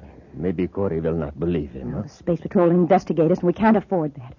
At any rate, we can't get any plutonium from Stratton now. Let's get out of here before Corry comes out. If Corry finds our plant, we're finished. Ivan, we've got to take care of Corry, the cadet, and Stratton. I can't handle all three of them. They are armed. I'll fix it so you can take the space patrolman by surprise. You wait in the bushes near the lakeshore. I'll pretend to be in trouble. While they're rescuing me, you can jump out and overpower them.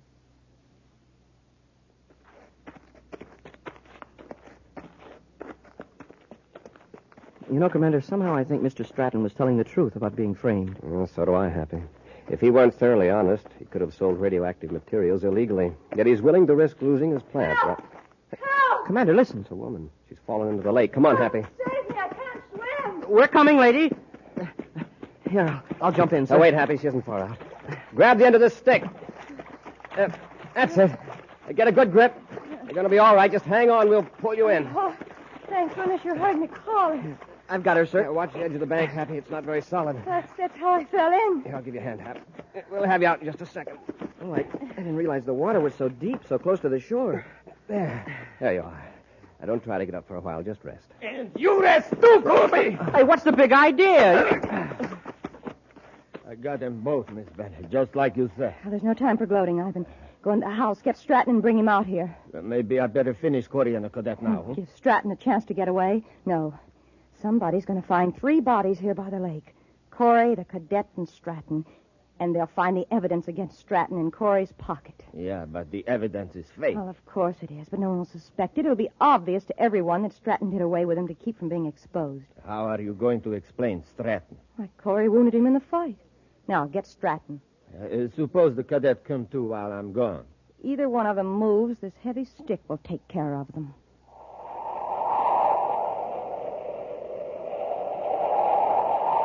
We'll be back with Space Patrol in just a moment.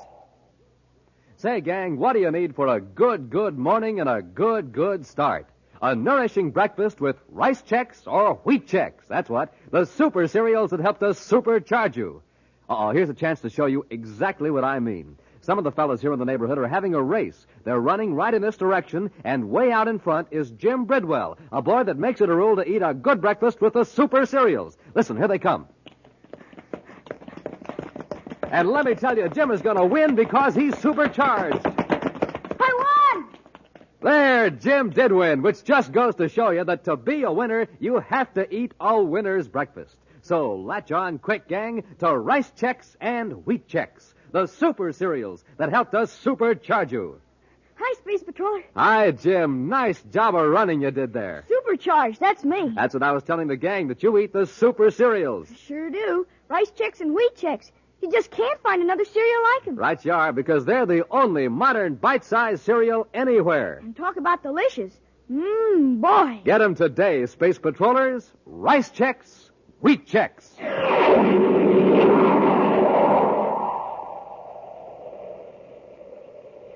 Edward Stratton, operator of an atomic reactor plant on Venus, is being blackmailed by a former employee, Elspeth Bennett, into selling plutonium illegally.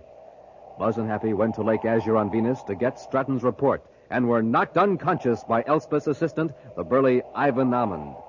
Now, while Ivan goes to bring Stratton out of his lakeside cottage, Buzz and Happy regain consciousness to find Elspeth standing over them with a heavy club. Don't get any ideas about rushing me. I've got you covered. Commander, look. She's holding the same stick we used to pull her out of the water. If you think I won't use it, just make a move to get up. Oh, Cadet, what are you looking so pop-eyed about? Look, right over your head. There's a snake hanging from that tree limb. Oh, now, really? Don't try any childish tricks on me. He's right, Miss Bennett. It's a poisonous snake. Oh, who do you think you're fooling? We're not fooling. You better move, Miss Bennett. And you'd better not, Commander. It's ready to strike. And so am I. Look out, Commander. I warned you, Commander. Let go of that stick. I was hoping you'd swing at me. Now, give me that club. I don't want to hurt you. There. If you hadn't ducked, I'd have fixed you good. Yeah, and if the commander hadn't yanked you forward, something would have fixed you for good. Look what's on that branch. It is a snake. Oh. I've got her, Hap. 1 minute she's swinging a club at us, and the next she faints dead away. Women are sure temperamental. At least this one is. You know, Commander, if that snake had bitten Miss Bennett, I'm afraid it would have been one sick snake. This is no time for jokes, Happy. We've got to save Stratton. Come on.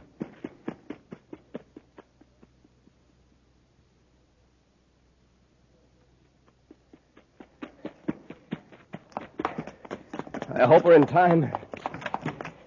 Commander. Stratton, are you all right? Yes, I'm all right. Where's Ivan?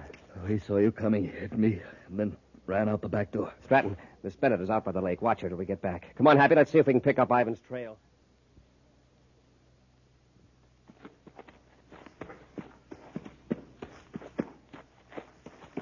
Wait, Ivan. Miss Bennett, I thought they captured you. I saw Corry and the cadet run toward the cottage. No. Corey struck me and thought I was unconscious. Ivan, did you finish Stratton? No, I didn't have a chance. Corry and the cadet arrived too soon. Miss Bennett, we better get in the boat and shove off. Corry may have trailed me through the brush. All right, let's get across the lake to our spaceship. Help me into the boat.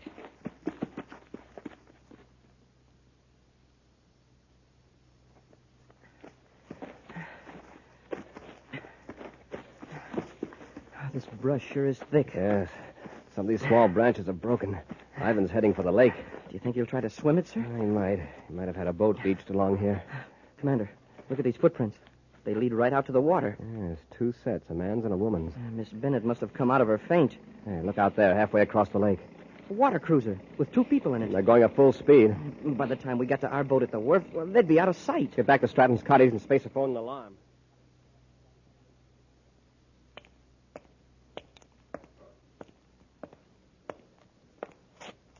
I'm sorry that Bennett woman got away. I got to the lake shore, she was gone. Don't worry, Mr. Stratton. The commander's alerting the lake patrol. She won't get very far. I think she was planning to destroy us all in cold blood. Elspeth's always been a determined woman. But I had no idea she was so utterly ruthless. I just talked to the manager of the Lake Azure Hotel. Neither Ivan nor Miss Bennett were registered there. But the manager recognized their descriptions. They've been hanging around there the last couple of days. They must have been picking up information. I've alerted the Lake Patrol and Venus City headquarters. Mr. Stratton, do you have any idea where Miss Bennett's factory is? No, other than she hinted at somewhere here on Venus. So what's the name of it? I don't even know that. I was supposed to ship the plutonium to the Elbin Company on Mars. It's a fake outfit she uses just to acquire illegal materials. The Elbin Company. Chances are she must do quite a bit of business under that name. I'll have Space Patrol units contact all spaceports and shipping centers to see if there's any freight on hand for the Elbin Company. Mr. Stratton, you'd better come with us to Venus City. Until we capture Elspeth Bennett and Ivan, your life is in danger.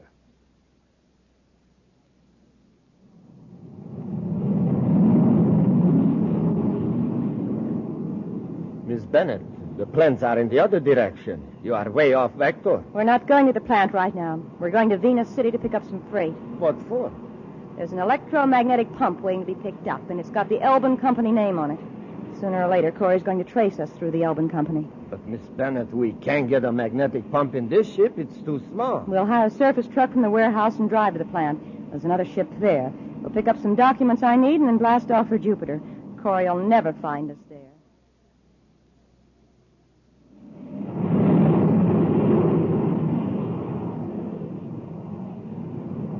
We're about 2 minutes out of Venus City, sir. Shall I contact Space Control? I'll handle it, Happy. Space Patrol Headquarters, Venus City, calling Commander Corry. Corey here, go ahead. Commander, we've already got a development on that Elbin Company checkup. Good, let's have it. Warehouse number 3 has had a large piece of machinery on hand assigned to the Elbin Company. An electromagnetic pump was picked up just a few minutes ago. Does anybody at the warehouse know where the Elbin Company is located? Not exactly, but from other dealings, they think it's southeast of Venus City, out toward the Topaz River. A man and a woman rented a big Atomo surface truck from the warehouse. Get the Atomo truck registration number. Alert all highway patrol units to watch for it, and not to stop it, just report its location and direction. Yes, Commander. Corey out. Well, we won't land at Venus City, Happy. We'll cruise around till we get a report on that truck.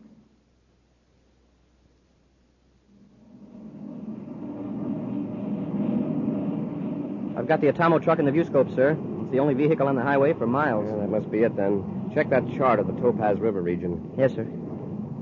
What manufacturing concerns are marked there? Well, there's only one, sir, but it doesn't say what it is. No. When the truck arrives, we'll be there.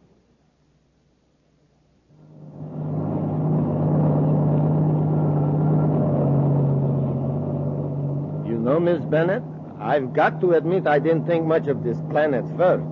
But we sure got Corey off our trail now. With that electromagnetic pump out of the warehouse, there's nothing on Venus to give him a hint where our plant is. What about the spaceship we left at the freight yard? The false registration will throw Corey even further off the trail. Do you want to go to the administration building first and get those papers? No, stop here, by the reactor equipment building. What for? Just stop the truck. I'm going to leave orders for my men to get rid of all equipment which might connect this plant with illegal radioactivity work. We'll go in here and take a quick inventory. Well, I can tell you what is in there. A container of sodium-potassium coolant, heat exchanger, a receiving tank. Yes, I know, but I don't want any slip-ups. Come on, get out. It's going to be a job to dispose of all that, and a real shame to destroy it. It'll just be hidden. A few months from now, I'll set up a plant on another planet. Nobody's going to stop the lady from Venus. I can promise you that. Now, come on. All right, Miss Bennett. Ivan, stay where you are. Corey! Quick, into the building. Stop! Quick, open the door. Up the stairs. We can cross to the next building with a catwalk.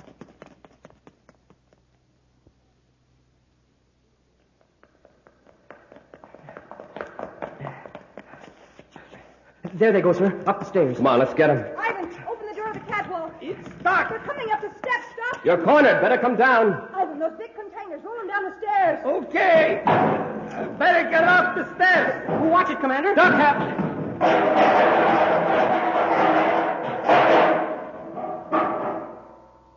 Shall I roll this one now? Ivan, wait. Don't roll it. Open the valve and let it pour down the stairs. Huh? Tip it over and point the valve toward them. Hurry. Commander, what do you suppose she's up to? I don't know. Corey, this drum contains sodium-potassium coolant. It's used in atomic breeder reactors to carry off heat from the reactor core. When it's exposed to air, it will burst into flames. Turn the valve, Ivan. There it goes. Stand back, Happy. Now let's see you come up those stairs. Commander, the heat, it's awful. All right, Ivan, get that door open. Yes, Miss Bennett. Happy, we can't get up through that flaming liquid, and they can't get down. We'll go outside. Sorry, Commander, you won't be leaving. She's closed the door. The electronic control switch is up here. It's no use, Cadet. You can't open that door. I got this one open, Miss Bennett. We're leaving you now, Commander. Oh, by the way, there's an automatic fire extinguishing system in here. In a minute or two, water will be sprayed all over that sodium-potassium alloy. And that's your life. Come on, Ivan, we haven't got much time. Hey, did you hear that, Commander? The sprinkling system will put the fire out. And if it works If quickly... the sprinkling system starts, we're finished. Huh? This coolant has to be kept in a closed, airtight system. It burns in there, but when water hits it, it explodes violently. All these containers will blow up. Commander, we've got to get out of here. Now, look, there's an electronic hoist. A chain runs up to that pulley fastened to the beam. That hoist will lift us high enough we can swing over to the balcony and get out the way they did. Grab the hook, I'll throw the switch. Yes, sir. Get a good grip. I'll hold the chain and kick the switch with my foot. Hey, it's working, sir. We're going up. Start swinging. When we're level with the balcony, jump. Yes, sir. Hey, the sprinkling system. It started to work. Let's hope the water doesn't hit that coolant till we get out of here. Jump, Happy. Quickly, out the door across the catwalk.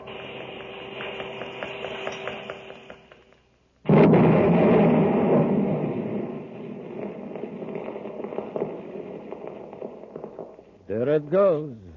3 whole buildings blown to bits. Yes, and Commander Corey along with them.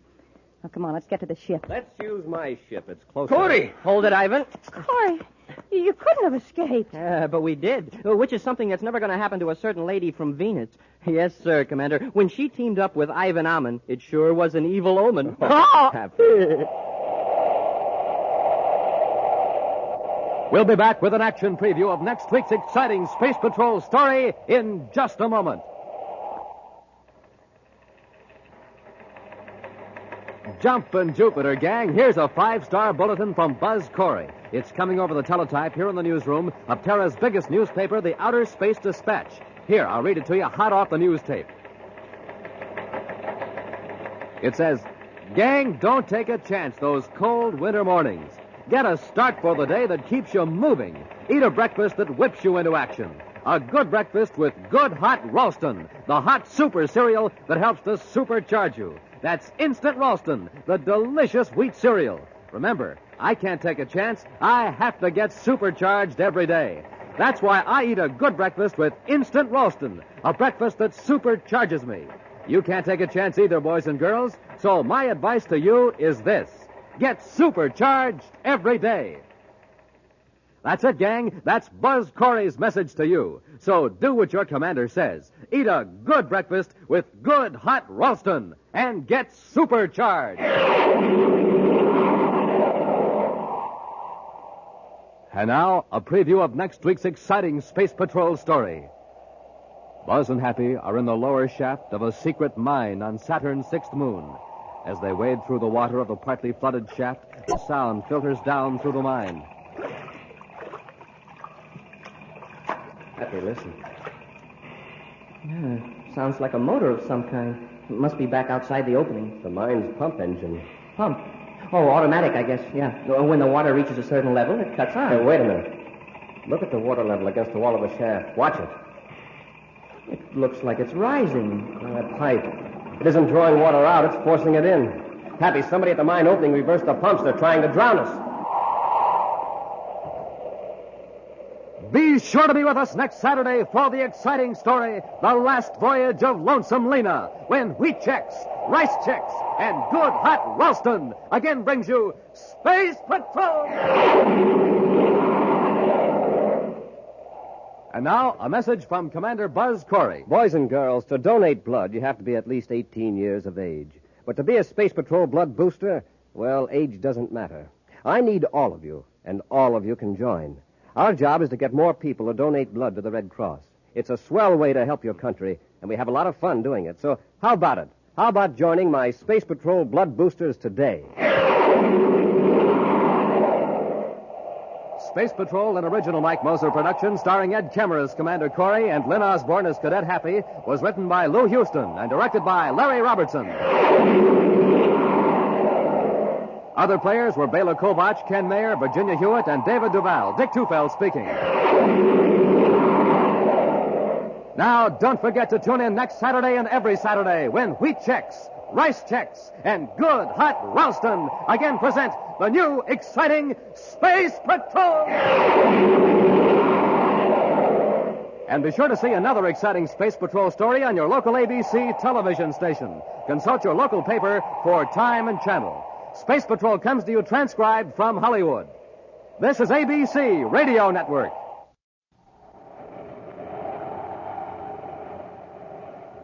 Wheat checks, rice checks, and good hot Ralston present Space Patrol! Transcribed high adventure in the wild, vast reaches of space. Missions of daring in the name of interplanetary justice. Travel into the future with Buzz Corry, Commander-in-Chief of the Space Patrol. Buzz and Happy are in the lower shaft of a secret mine on Saturn's sixth moon. As they wade through the water of the partly flooded shaft, a strange sound filters down through the mine. Happy, listen. Sounds like a motor of some kind. The mine's automatic pump. When the water reaches a certain level, it cuts on and draws off the water. But, Commander, look at the water level against the wall of the shaft. It's rising. You're right, Happy. That pipe isn't drawing water out, it's forcing it in. Someone reversed the pump. They're trying to drown us. We'll be back in just a moment with today's Space Patrol story, The Last Voyage of the Lonesome Lena. Presenting the story of a young boy who didn't like any of the cereals his mom brought home. First he'd say, I can't eat that stuff, Mom. Sometimes he'd say, Oh, gee, no flavor. and then again. Don't like it, Mom. I just don't like it. So she tried cereals in white packages, yellow packages, blue packages. But no luck. No flavor. Then one day she brought home a pair of cereals in red and white checkerboard packages. Wowee, that's good. Oh, boy. That's what he said when he tasted one of them. Jumpin' Jupiter. Great day in the morning. This is it. That's what he said when he tasted the other. The cereals? Rice checks and wheat checks, gang. Man, oh, man. They're my cereals. Buzz Corry cereals, too. The bite-sized super cereals that help to supercharge you. Best tasting cereals in the universe. And the only official ready-to-eat cereals of the Space Patrol. Fill her up, Mom. Rice checks. That's what our friend says now. Fill her up, Mom. Wheat checks. So, gang, if you want a cereal that's right on the beam for flavor, get the cereals in the red and white checkerboard packages. Rice checks. Wheat checks.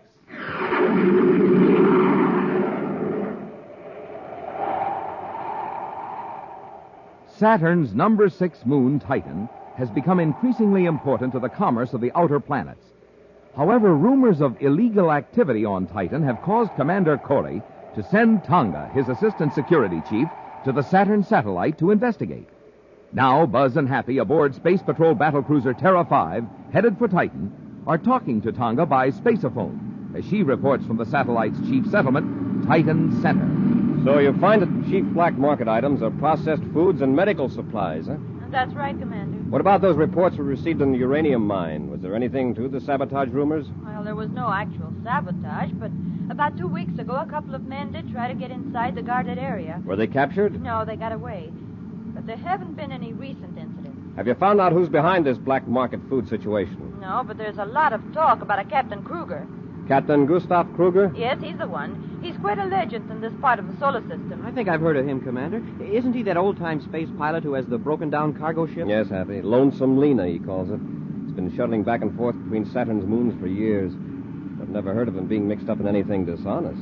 Who gave you this information? A man named Sherwin McCurdy, for one. He's behind a lot of this new development in Titan. Kruger has given McCurdy some trouble, but I don't think McCurdy takes the old gentleman too seriously. Have you met Kruger? No, not yet. He just got back from Saturn. He's at Titan Center spaceport repairing his ship. We'll have a talk with him when we land. Meet us at the spaceport and we'll go over together. Yes, sir. Corey out. Well, stand by for landing, Happy. Standing by, sir. Kill rockets. Rockets out. Hit repeller ray. Repeller ray on, sir.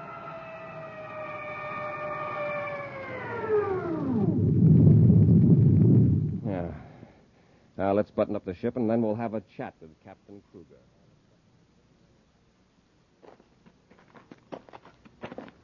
So that's the Lonesome Lena. Boy, that ship must be 100 years old. Well, not quite, Happy, but it has seen a lot of service. It's so patched up. And look how it's pitted with meteor hits. Only a real space pilot could keep it in operation. Is that Kruger coming down the ladder? Yes. Captain Kruger! Oh, Captain Kruger! He looked right at us and then turned away. Oh, I told you he was independent. Let's get over there. He's checking the hatch.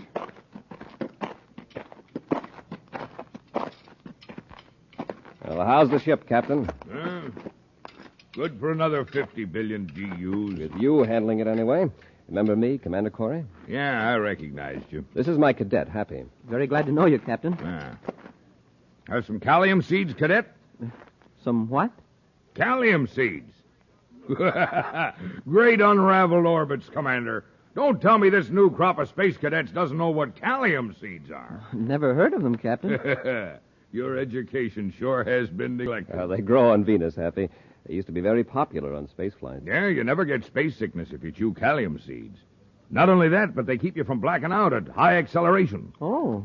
And out in space, you never mind the absence of gravity as long as you chew calcium seeds.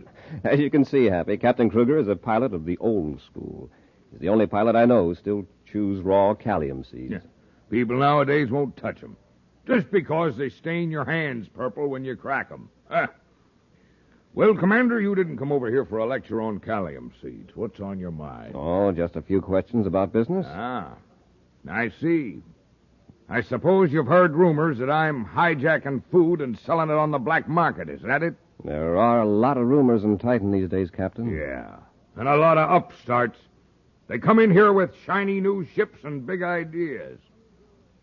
They act like I don't belong. I'm getting shoved around, Commander.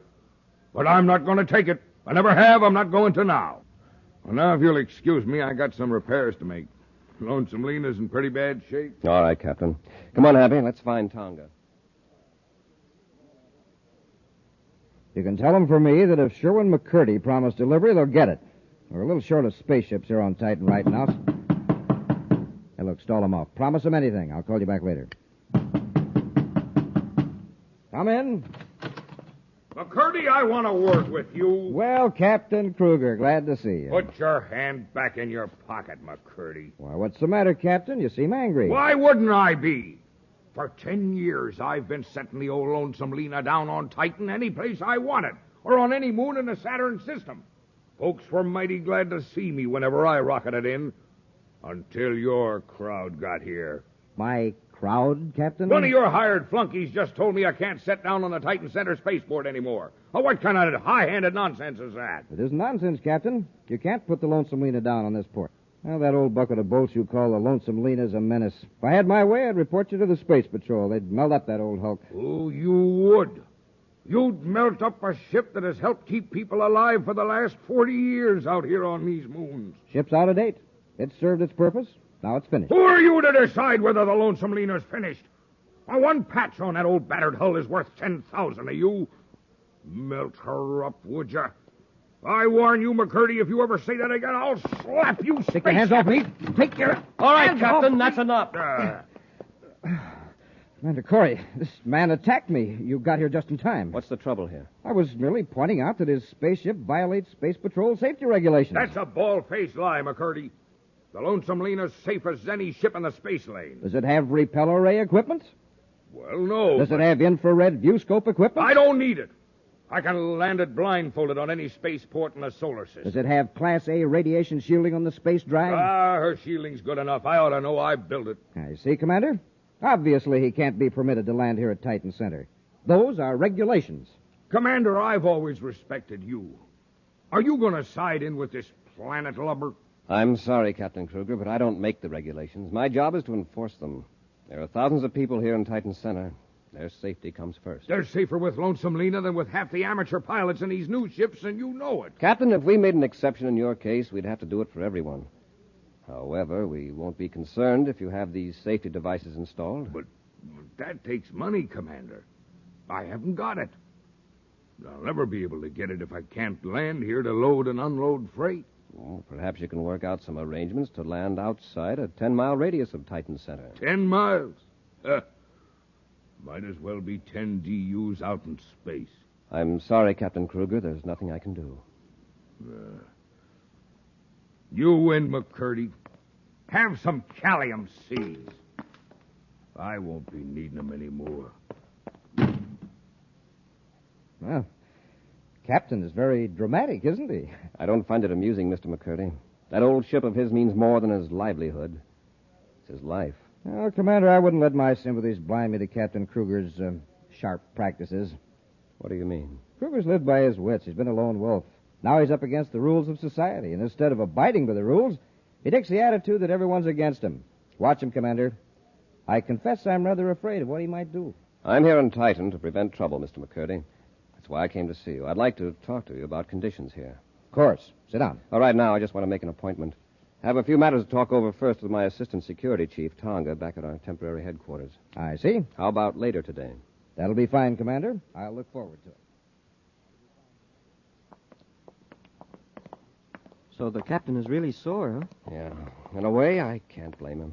Oh, Tonga, did you tell the commander about the uranium mine? Uranium mine? Yes, the big one, halfway around Titan. Someone is planning to tap the mine, dig into it from a natural cavern on the other side of the mountain so they can steal the ore, or sabotage the mine. Who's behind this? I don't know. But I do know that some mining equipment has been hidden in the cavern. And I know the location. They are being very careful. The crust tunnel is being worked only when the cavern is on the night side of Titan. It's daylight there now. I think Happy and I ought to take a look at it. Do you want me to go too, Commander? No, you stay here in Titan Center. Call Sherwin McCurdy. Tell him I won't be able to keep that appointment. May not be back in time. There's the mouth of the cavern, sir. Uh-huh. There's been plenty of activity around here, too, by the looks of the ground. Yeah, there's a pipe leading from the cavern. A drainage pipe. Machinery right inside the cave. Looks like a pump. A pump? Apparently they have to keep pumping water out of the shaft inside the cavern. Get your atomo light, Hap. We'll have a look inside.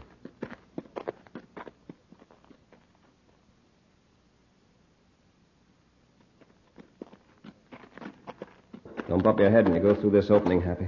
I wonder how close we are to the regular mine. It's hard to tell. Hey, we're in water over our ankles. Oh, this shaft can't go much farther. We must be halfway into the mountain by now. The water's getting deeper, sir. It's nearly up to my waist. Yeah. Listen. Sounds like a motor of some kind. Must be back outside the cavern. The automatic pump engine. When the water reaches a certain level, it cuts on and draws off the water. But, Commander, look at the water level against the wall of the shaft. It looks like it's rising. You're right, Hap. That pipe isn't drawing water out, it's forcing it in. Someone reversed the pumps. They know we're down here, and they're trying to drown us.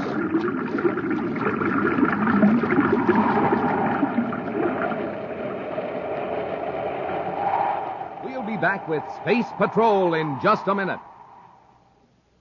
They call him Whizzer, and there's not another boy in the neighborhood who can play basketball half as well. What's your secret, Whizzer? No secret. I just get supercharged every morning. You mean you have a good breakfast with a checkerboard super cereal? You bet. Rice Chex, Wheat Chicks, or Instant Ralston. That's how Buzz Corry gets supercharged.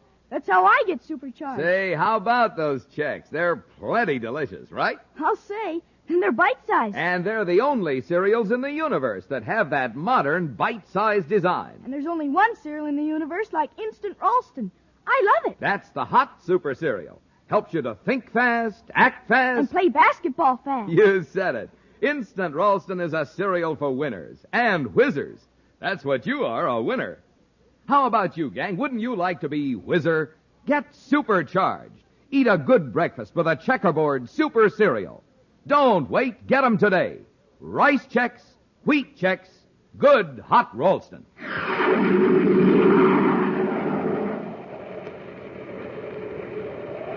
Buzz and Happy have entered a cavern on Titan, 6th moon of the planet Saturn, to investigate a hidden shaft that they believe leads to a uranium mine. After crawling through a narrow opening far under the ground, they suddenly noticed that the water in the bottom of the shaft seemed to be rising. Then they heard the sound of the pump echoing down from the cavern opening and realized that water was being deliberately pumped into the mine shaft to drown them. With the water up to their chests, they flashed their atomolites around them, searching for a way to escape. Hey, wait, Hap. Listen. I don't hear the pump anymore. Maybe it's been shut off. No. The water's still gushing in from that pipe. We don't hear the pump because the water is over the narrow opening. Well, then how are we going to get through? We'll dive under long enough to get to a place where the water doesn't fill the shaft. All set, Happy? Yes, sir. Dive deep.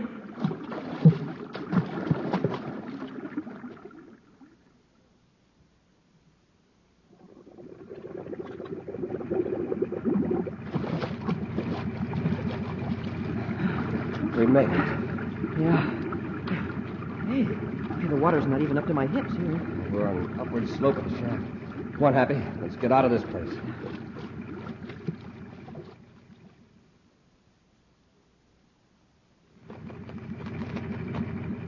I'll shut it off.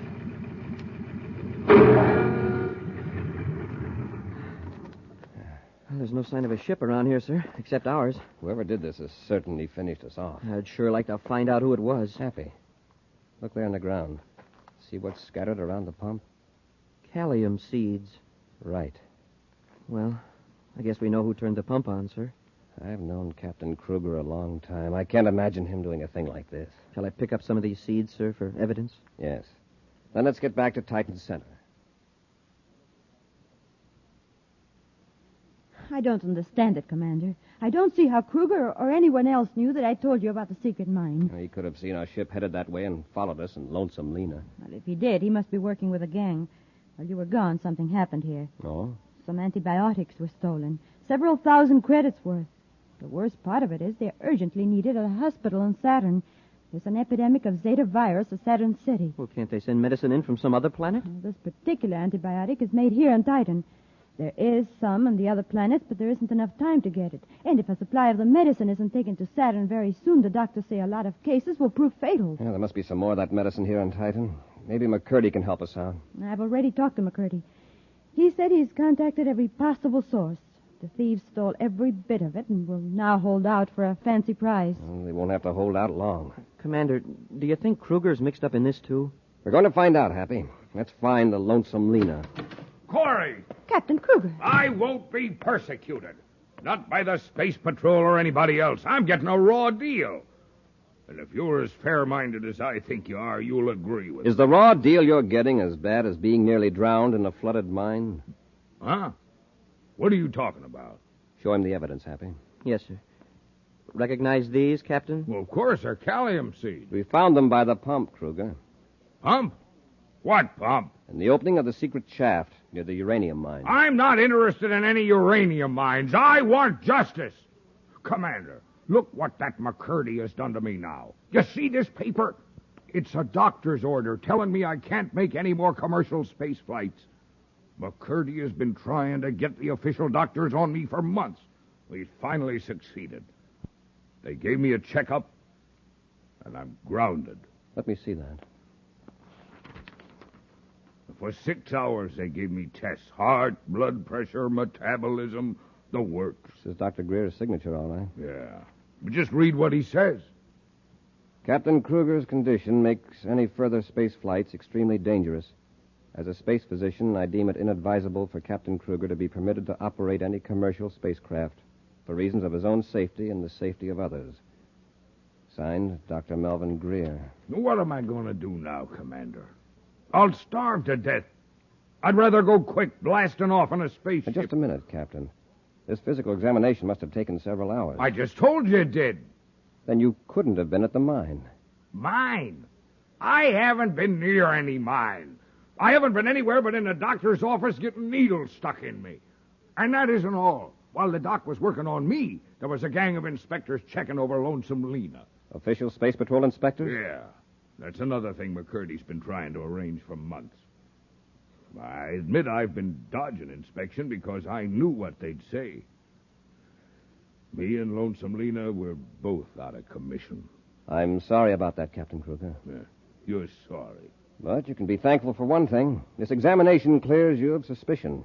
Someone has been trying very hard to implicate you in a serious crime. Well, that's not news to me, Commander. I have an idea who it might be. You mean McCurdy, sir? Now, wait a minute. I know McCurdy has it in for me, but I'd say this for him. He tried to get Dr. Greer to postpone the physical examination. Oh, he did. After trying for months to bring it about. Yeah, but it didn't do any good. The doc said I was too slippery an old cuss to take chances with. So I was stuck. Happy. Tonga, we're going to find McCurdy. Captain, you stay around close in case I need you. Don't worry, Commander. I won't be going anywhere. There he is, sir. Heading for that atmosphere ship. He certainly seems in a hurry. Tonga, wait here. Come on, Happy. McCurdy, wait a minute. He's running for the ship, sir. McCurdy, hold it. I want to talk to you. What is it, Commander? I've got a few questions I'd like to ask. Of course. We just come from your office. From the looks of things, you left in a hurry. In fact, it looks as though you didn't intend to come back. Should that concern the Space Patrol, Commander? Possibly. Where were you going? I happen to have business at Torkland on the other side of Titan. Now, if you'll excuse me... Not until you explain that purple stain on your hands. What? That purple stain on your hands, could it be from calcium seeds? Calcium seeds? Why, what would I be doing with calcium seeds? Scattering them around a pump, maybe? That package you're holding, what's in it? This has gone far enough. Stand back and get your hands up. You ought to be quicker than that, McCurdy. Oh, let go of that ray gun. That's it. Now, don't try anything like that again. Commander, this package he's got. Look at the label. Acro Laboratories, Titan Center. Antibiotics. This must be the medicine that was to go to Saturn. Take it back to Tonga. We'll blast off for Saturn right away. You won't get off Titan in your ship, Corry. Why not? I put your controls out of commission so you couldn't follow me. And there isn't any other ship on the satellite except my atmosphere ship. And that won't take you there. I'm afraid he's right, Commander. You'll have to space a phone to Saturn for a ship to come and get us. Oh, but that will take hours. And the situation on Saturn is critical. Commander! Yes, Captain? Well, I see you got McCurdy. Yes, and the medicine. Yeah, but McCurdy's wrecked our ship. There's no way to get off of Titan. Well, how about the Lonesome Lena? But Lena's grounded. Just a lot of official space jabber. She'll still fly. And by Jupiter, I'm taking you all to Saturn. You'd better let me take your ship, Captain, after what the doctor said. Commander, I know you're the best pilot in the solar system, but Lena's sort of, well, temperamental. She's got a lot of quirks and things. If she isn't handled just right, well, she just might go all to pieces. Are you sure you're willing to risk a blast-off in Lena after what the doctor said? Commander, I'm safer in Lonesome Lena than anywhere in the universe. Then let's go. Come on, McCurdy. We're taking you with us. Not in that pile of junk. It isn't safe. Get going. The ship's condemned. You have no right to endanger my life. Why, you low-frequency crook. As though your life was worth a calcium seed. Let's go. Bring the medicine, Happy. All right, everybody. Sit tight. We're going to blast off. Look at those controls. Why, well, they're just patched together. Keep quiet, McCurdy. All right, Captain, when you're ready. Wait just a minute. I got a few more adjustments to make here. Like I said, Lena's temperamental. You sort of got a sense what to do. I admit I've never seen a control set up like this. Are you ready, everybody? Yes. All set. Let her go. And here we go.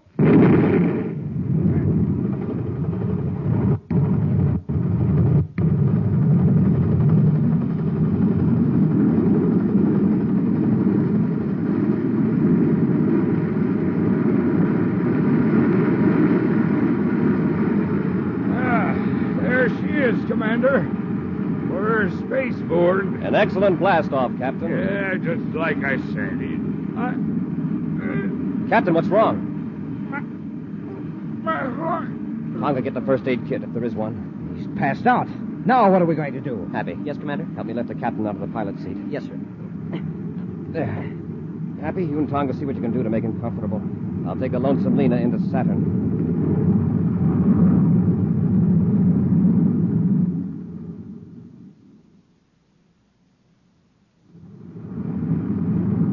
How you doing, Commander? All right so far, Happy. We're 2 minutes out of Saturn City Spaceport. How's the captain? He seems to be coming out of it, sir. Tonga's trying to make him lie down back aft. He had me worried for a while. I hope he can take the landing. It'll be just as bad as the blast-off with this antiquated equipment. Have you spaceophoned the hospital, sir? Yes. The chief physician says that if we get the medicine there in half an hour, we'll be in time. Oh, we can do that easy. Yes, I can land this Hulk without crashing. Stand by for landing. Commander! Captain Kruger! I just couldn't make him stay in the bunk, Commander. Oh, I'm sorry I conked out on you, but I see you got everything under control. You think you can handle the landing, Commander, or do you want me to... I'd better take her in, Captain, in case you... Oh, sure. But if I just might make a suggestion... But that's it! Thunder and Comets, Commander, you sure know how to handle Lonesome Lena. Here we go. Brace yourselves.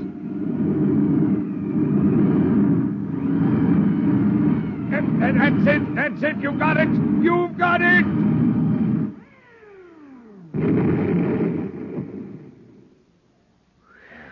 We made it. Captain, are you all right? Oh, just fine. That was a great landing, Commander. I couldn't have done better myself.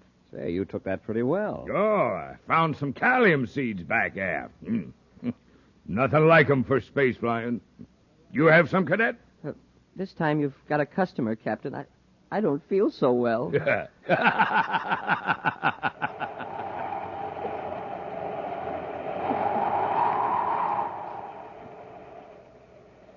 This is Commander Corry. And Marvin Miller. Reminding you that pulling up to your breakfast table is like pulling up to a filling station. Give him our example, Marvin. A jet cycle has just pulled into a filling station to get its tank filled. The man has it filled with ordinary fuel. Listen.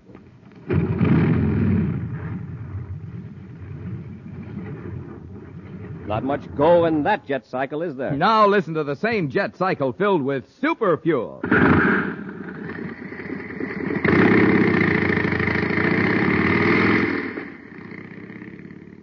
That cycle's flying like a rocket now because it's supercharged with super fuel. Same thing is true for you, gang. To get going in the morning, you need super fuel, too. So get supercharged the way space patrollers do. Eat a good breakfast with Instant Ralston, the hot super cereal. Instant Ralston helps you to think fast. And act fast. So remember, when you pull up to your breakfast table, it's just like pulling up to a filling station. You're there for fuel. Super fuel. So you can get supercharged. Take a tip. Eat a good breakfast with Instant Ralston and get supercharged. Get it today in the red and white checkerboard package. Good hot Ralston.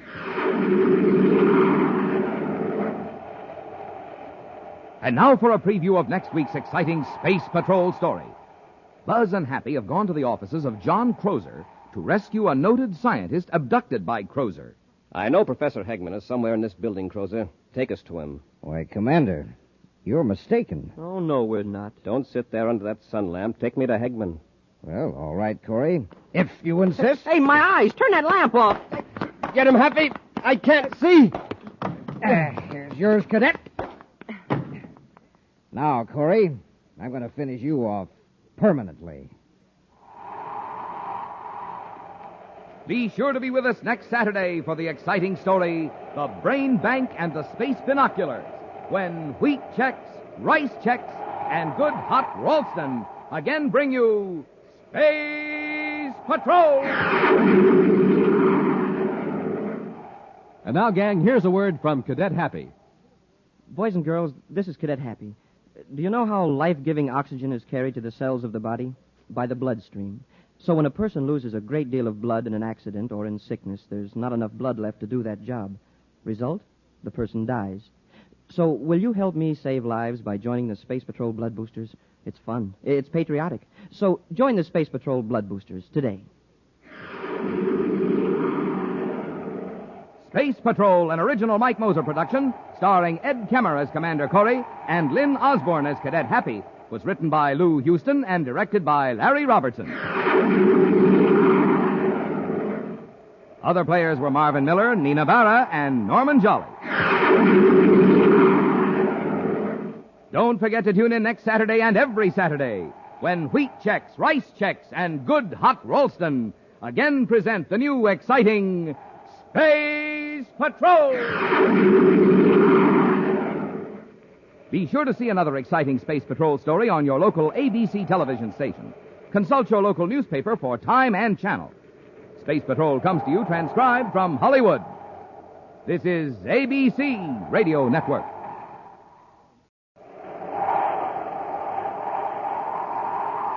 Wheat Chex, Rice Chex, and Good Hot Ralston present Space Patrol! High adventure in the wild, vast reaches of space. Missions of daring in the name of interplanetary justice. Travel into the future with Buzz Corry, Commander-in-Chief of the Space Patrol!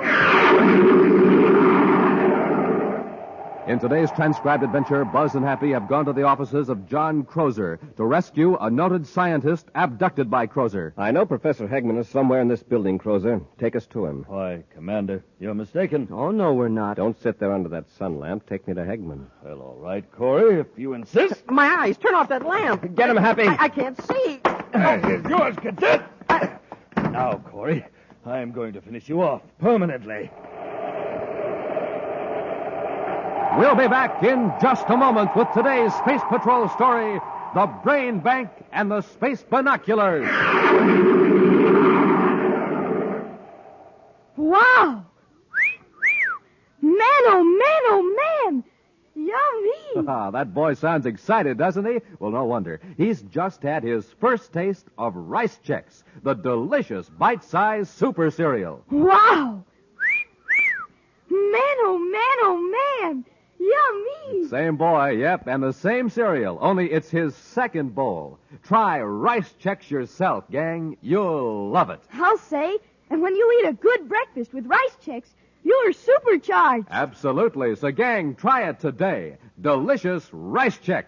And, hey, today's the day for the biggest news ever announced on Space Patrol. So stand by, and I mean with pencil and paper, for the most sensational message you ever heard on Space Patrol.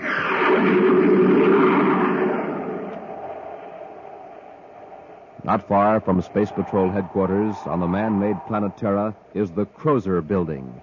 From his spacious offices on the top floor, John Crozer directs his far-reaching enterprises. It is Crozer's proud boast that his payroll list is virtually a scientific hall of fame, an interplanetary who's who of distinguished men and women in every field of science and technology. His rugged features and penetrating eyes are reflected on the polished surface of his mammoth Endorium desk as he confers with his director of plant operations, Erla Becker, and the noted physicist, Professor David Hegman. Miss Becker, is there anything else on the agenda which concerns Professor Hegman? Yes, you wanted me to remind you to congratulate the professor. Oh, yes, the Kleinhurst Medal. I understand you're to receive it at a banquet this evening. That's right, Mr. Crozer. Congratulations. You're upholding the Crozer tradition. The Crozer tradition? Of course. For the past 3 years, every winner of the Kleinhurst Medal for Scientific Achievement has been associated with Crozer Enterprises. Oh, I understand that the medal is given for work, which I did before I joined your organization. Well, I speak in jest, more or less. Well, that completes our conference, Professor. I have something to tell you, Mr. Crozer. Yes? I am forced, with regret, of course, to submit my resignation. Your resignation? I don't understand, Professor. Well, it's my doctor's orders. He says my health won't permit me to continue my work for your company. But you're under contract. You're absolutely necessary to this project. I am very sorry. But my doctor tells me that unless I retire, I may not last for more than a few months. This puts my company in an awkward position, Professor. I won't tolerate it. I regret this as much as you do, Mr. Crozer. But I don't see what I can do about it. See here, Hegman. It'll take us 3 years to complete construction and install equipment. Your contributions are useful now in our present stage, But they'll be absolutely essential in 3 years from now. Oh, Mr. Crozer, no one individual is absolutely indispensable. There are other scientists in my field. Hegman, I hired you because you're the only man alive today who can see this particular phase through to a successful conclusion. This whole operation is geared around you. You can't resign. Well, my doctor tells me that I have no choice. Surely you don't expect me to endanger my life? I'm going to have a talk with that doctor of yours. I'm afraid it won't do you any good, Mr. Crozer. 2 other doctors have confirmed his diagnosis. Very well. We shall see. Our interview is ended, Hegman. I have other matters to discuss with Miss Becker now. Goodbye, Mr. Crozer. Goodbye, Professor. The nerve of that man. Trying to walk out on me, John Crozer. I understand how you feel, but as the professor says, it can't be helped. I'll hold him to his contract. He's got to keep working for me. That project must be finished as I planned. You can't force him to disobey his doctor's orders, contract or no contract. Look here, Miss Becker. You're director of plant operations. It's up to you to find a way out of this. Well, let's face facts. Hegman's brain will be of most value to us 3 years from now.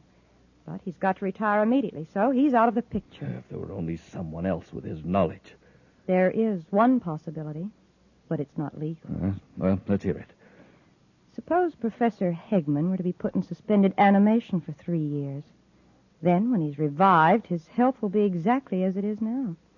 He'll be able to do a few months of work when he's most needed.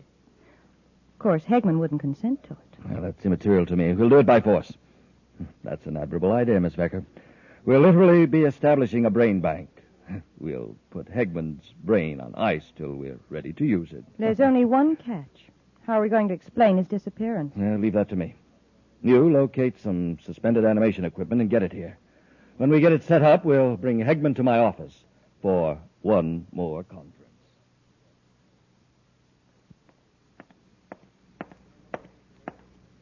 Well, nobody seems to know where the professor is, Commander. I've even checked with his doctor. I've just phoned Crozer. He hasn't seen him either. Well, maybe the professor forgot about his appointment with you. He could be out with friends celebrating. After all, he's just received the Kleinhurst Medal. I doubt that he'd forget the appointment, Happy. He seemed very anxious to talk to me.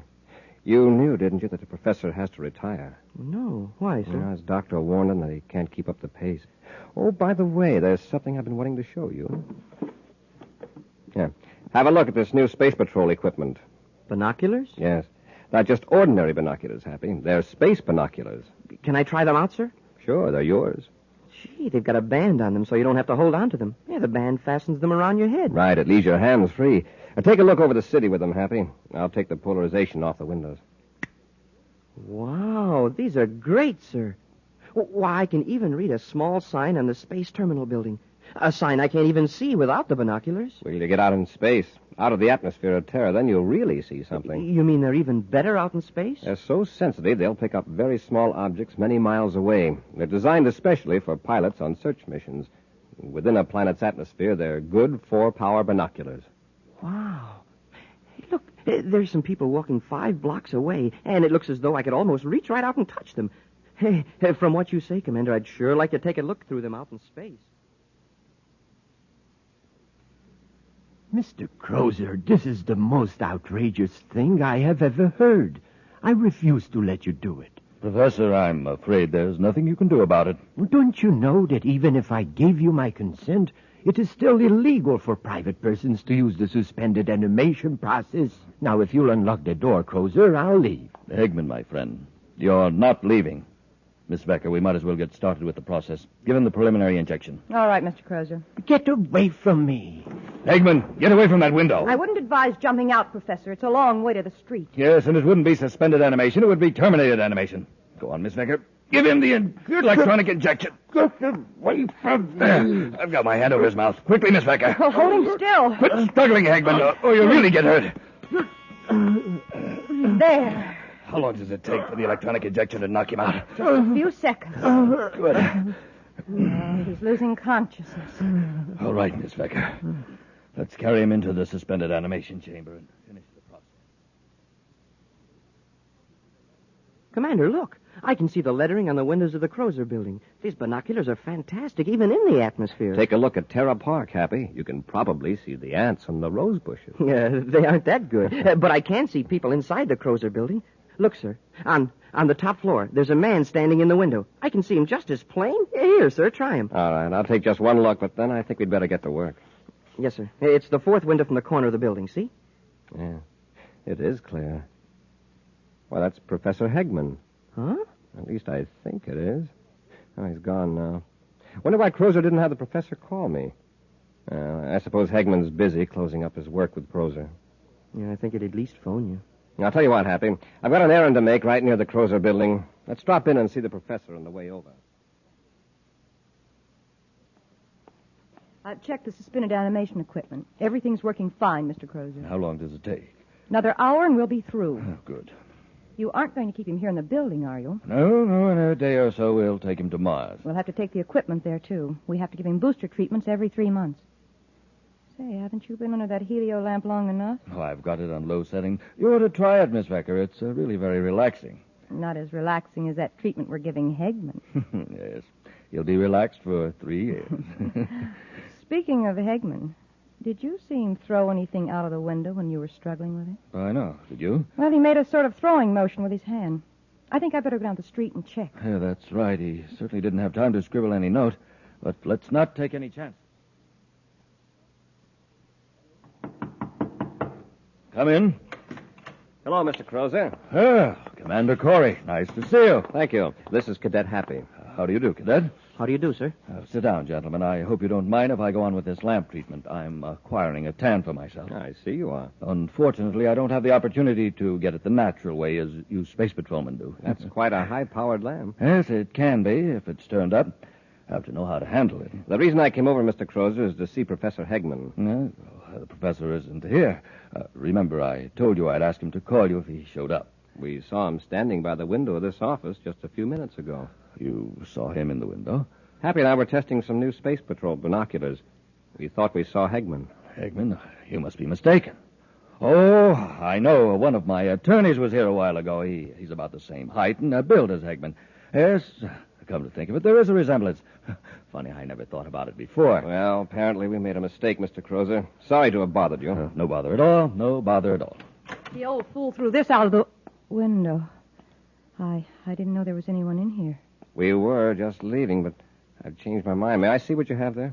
Oh, it's nothing at all. No, Commander. Just a little promotion gimmick one of our companies is putting out. May I see it? Yes, of course.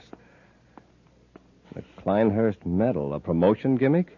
A Kleinhurst medal? There's only one man who would have that medal on his person at this time. That would be Professor Hegman. What are you getting at? This young lady just said it was thrown out of the window. Well, why would anyone throw a valuable award like this out of a window unless they wanted to attract attention? Give it to me straight, Crozer. Where is Professor Hegman? You're jumping to conclusions, aren't you, Commander? That was Hegman we saw. If you're not trying to hide something, why are you and this woman so evasive? Why did you lie about the medal? You've got Hegman somewhere in this building. I suppose you won't be satisfied until you search the place. That's right. All right, then. Come on. I'll just turn this lamp on full power and right in your eyes. Turn it off. My eyes. Get him, Happy. I can't see. No, but I can. Grab that bookend, Miss Becker. Nice work, Miss Becker. And now, Cadet. That'll hold them for a while. It was a smart trick, Mr. Crozer, shining that helio sun lamp in their eyes. I had to do something after that faux pas you pulled. Oh, I'm sorry. I didn't know they were here. We've got to move fast. Arrange for a spaceship. We'll get Hegman aboard. What about these two? We'll lock them in the next room till we get Hegman out of here. Then I'll come back and finish our Space Patrol friends for good. We'll be back with Space Patrol in just a moment. Oh, come on, Captain Tufeld. Tell me what Buzz Corry's big new surprise is for all his kids. Won't you, huh? No, I can't tell you. Please? Nope, it's a secret until the end of today's program. Is it something the commander himself uses? Oh, you bet it is. It's official Space Patrol equipment. Can't you really tell me what it is? Nope, it's a secret.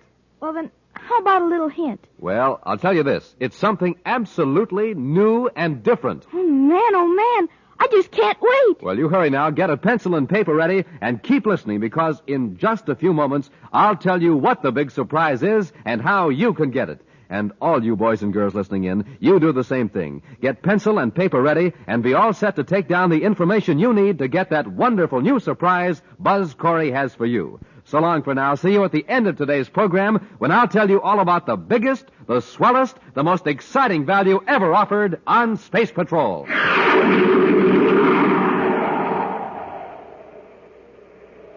John Crozer and his assistant, Erla Vecker, have placed Professor Hegman in suspended animation, intending to revive him 3 years later to finish vital scientific work on a vast project Crozer is managing. When Commander Corry and Cadet Happy decided to search the building for the professor, Crozer blinded them with a beam from a high-powered helio sun lamp and then knocked out the virtually defenseless space patrolman. Buzz and Happy have just regained consciousness and their vision and find themselves locked in a room.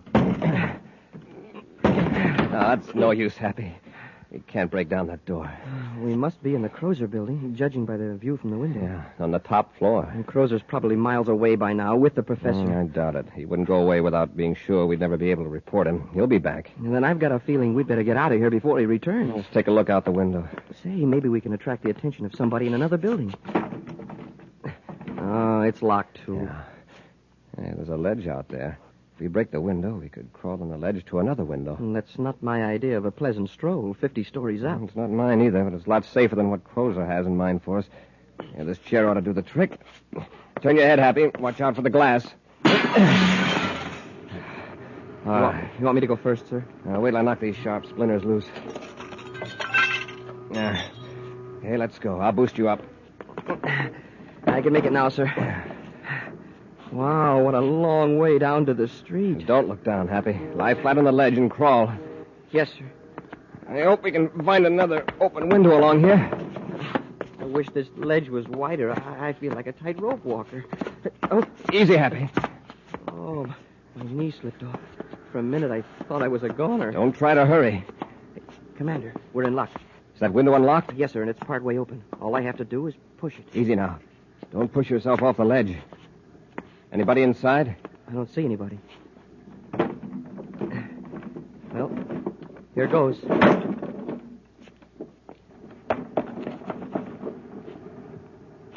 Nobody in here, sir. Watch the door.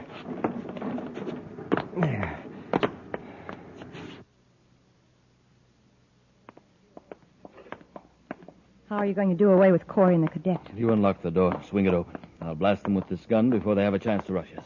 Open the door, and be sure and stand back. Don't worry. All right, Corry, we'll... They're gone. Gone? The room's empty. Look at the window. Well, they couldn't have climbed down the side of the building. They certainly wouldn't jump. The ledge. They used the ledge. By now, they've probably given an alarm. This whole building will be swarming with space patrolmen soon. Well, what'll we do? We've got to get out of here. We'll have to forget about the equipment. We've got to get to the spaceport and blast off right away. Hurry, Erla. We haven't a second to spare.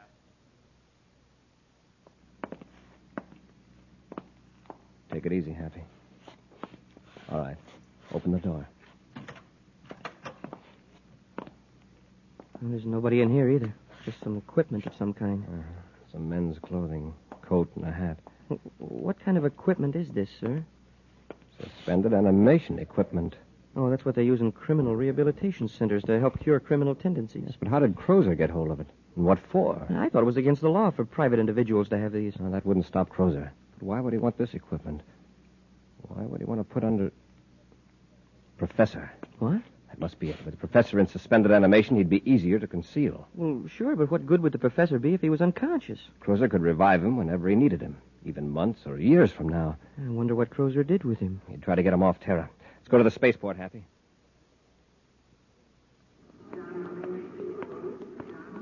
Happy, I've just checked with the space control dispatcher. There was a slip-up. Crozer blasted off. Didn't they try to stop him? The order to hold him wasn't relayed to the dispatcher in time. How long ago did Crozer blast off? About 15 minutes ago. But I've got a description of his ship. Come on, Hap, let's get aboard Terra V. We're going after them.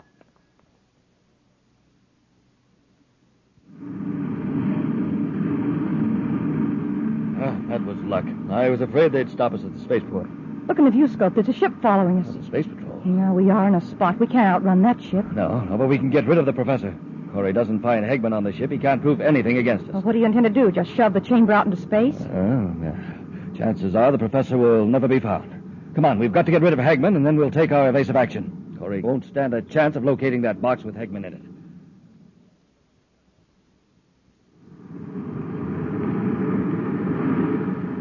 We're gaining on them, sir. All that crazy flying Crozer's doing isn't getting him anywhere. He's trying to delay the inevitable as long as possible. Maybe I can talk some sense into him. Turn on the spacephone, Happy. Yes, sir. Commander Corry aboard Terra V, calling John Crozer in private cruiser T431. Commander Corry calling John Crozer. This is Crozer. Go ahead, Corry. Go ahead.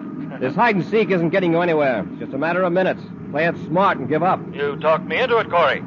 But at least I gave you a run for your money. What do you want me to do? We'll pull alongside and join airlocks. All right, Corry. Just a warning, Crozer. Don't try anything. Corry out.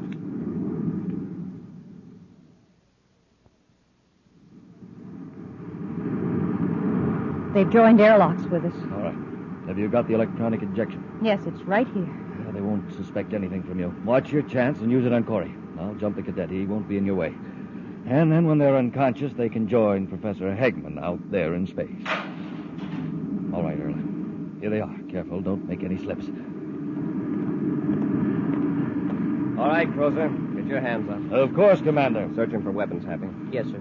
Where's Professor Hegman? Professor Hegman? Why, we haven't the slightest idea. Come on, quit stalling. What did you do with him? We haven't got him. Search the ship if you don't believe me. That's just what we will do. He doesn't have any weapons on him, sir. All right, keep your gun on them, Happy, while I search the ship.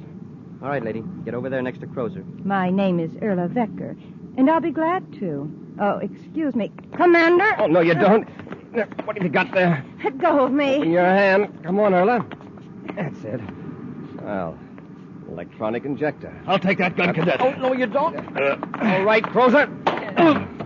Hey, nice one, Commander. Don't try anything like that again, Crozer. And no tricks from you either, Erla. It's lucky you saw her with that electronic injector, sir. You should have had us in deep freeze. That was a very foolish move on your part, Erla. Now you're in this just as deep as Crozer. Now let's have it. Where's Hegman? All right, I'll tell you, but you'll never find him. He's somewhere out in space. What? You threw him out of the ship? That's right. All sealed up in a nice cozy box. Chances are he'll float forever in space in suspended animation. Happy, get these two into our ship. We'll cut loose and start a search. They're going to stay right with us till we find them.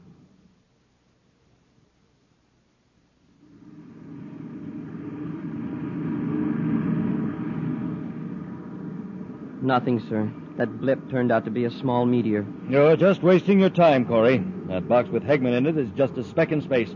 Your view scopes won't show it unless you happen to be very close. We'll just keep looking. I've got the view scope on full sensitivity and wide scanning, sir. I'm afraid the view scope isn't much help. Well, here, let's try these. The space binoculars. It's a long chance, but it might work. Scan in a slow arc, Happy.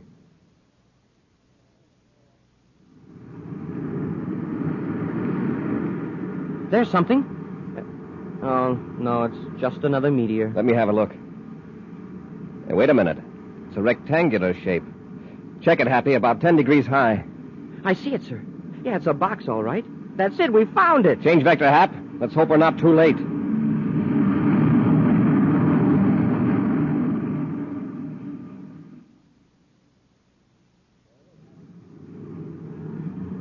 There it is, Happy. Yeah, I can see it now through the view scope, even without the binoculars. Stand by to fire forward braking rockets. Standing by, sir. Fire rockets. Yeah, that'll stop us, Happy. All right, get the spacesuits. We'll pull the box into the ship. And Crozer, we'll just lock you and Erla in a compartment till we get the professor aboard.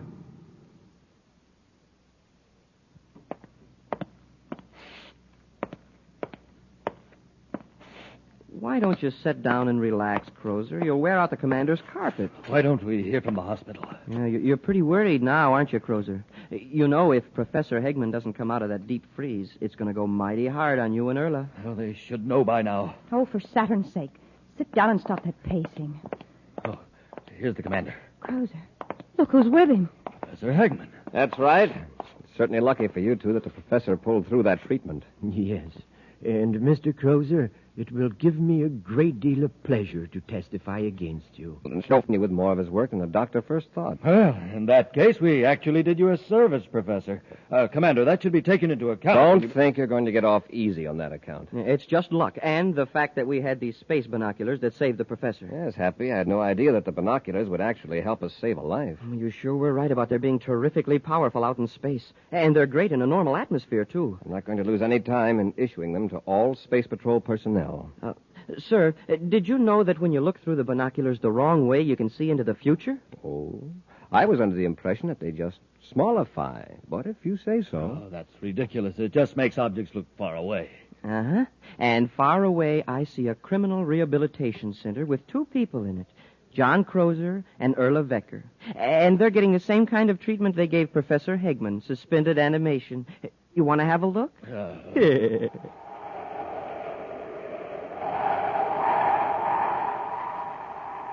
In just a moment, we'll give you an exciting preview of next week's thrill-packed Space Patrol adventure. But first, gang, oh boy, first of all, here's that big, wonderful surprise we promised you. Get your pencil and paper, get all set to go. This is the greatest value we've ever offered on Space Patrol. Commander Corry, you tell the gang what this terrific new item is. Boys and girls, our surprise for you is a pair of those wonderful new Space Patrol space binoculars. Binoculars like the ones I used today when I spied the professor floating in that box way, way off in the distance, remember? Gang, you'll be able to see way, way off in the distance with the Space Patrol binoculars you get, too. Yes, sir, these binoculars are 4 power binoculars with 4 lenses. And when you look through them, they make people, houses, buildings, cars, everything else, blocks and blocks away, look bigger and nearer and clearer. No adjusting necessary. The lenses are fixed focus lenses. Why, you don't even have to hold these wonderful binoculars up to your eyes. You wear them like official outer space headgear.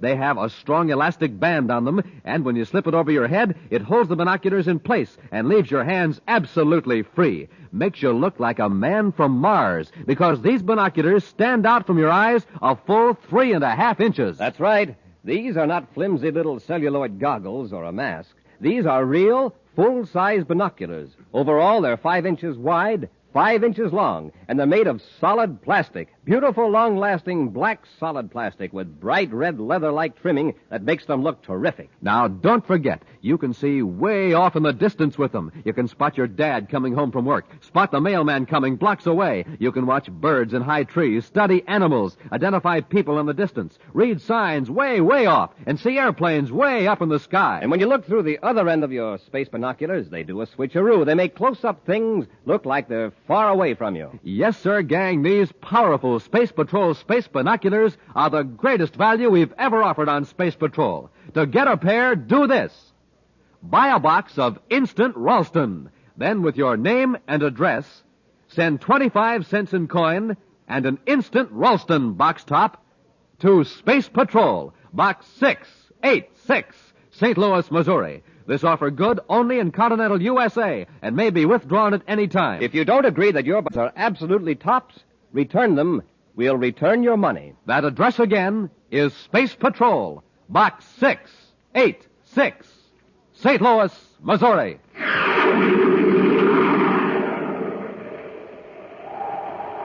Buzz and Happy are approaching a building where the Secretary General's daughter Carol is held captive. Suddenly, they become aware of a tingling, painful sensation and a ringing in their ears. Hey, it's getting hard to walk. I feel like I had a big weight on me. I can hardly move either, Happy. Nora must be using some kind of ray on us. A paralyzer ray? I think it may be worse than that. They're undoubtedly in an ultrasonic beam. Get back to the ship. Get out of range quickly. I can't. I can't make it. Happy, get up. You've got to get up. Here, I'll help you. I can't even crawl. My head, there's 1,000 needles in it. If we don't get out of this beam, it'll tear us to pieces.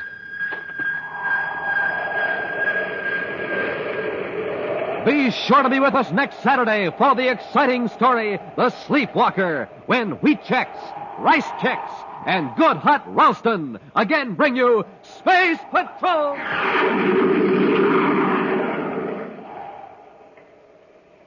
Space Patrol, an original Mike Moser production starring Ed Kemmer as Commander Corry and Lyn Osborn as Cadet Happy, was written by Lou Houston and directed by Larry Robertson. Other players were Virginia Hewitt, Ken Mayer, David Duval, and Bela Kovac. Dick Tufeld speaking. Now, don't forget to tune in next Saturday and every Saturday when wheat checks, rice checks, and good hot Ralston again present the new, exciting Space Patrol! And be sure to see another exciting Space Patrol story on your local ABC television station. Consult your local paper for time and channel. Space Patrol comes to you transcribed from Hollywood. This is ABC Radio Network.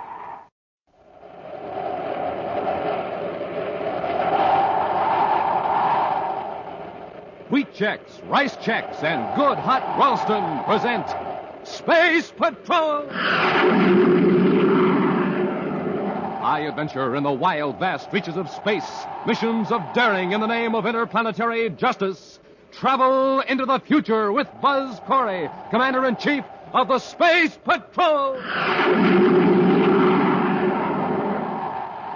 In today's transcribed adventure, Buzz and Happy are approaching a building where the Secretary General's daughter, Carol, is held captive. Suddenly, they become aware of a painful, tingling sensation and a ringing in their ears. It's hard to walk. It feels like a big weight on me. Yeah, I can hardly move. Happy.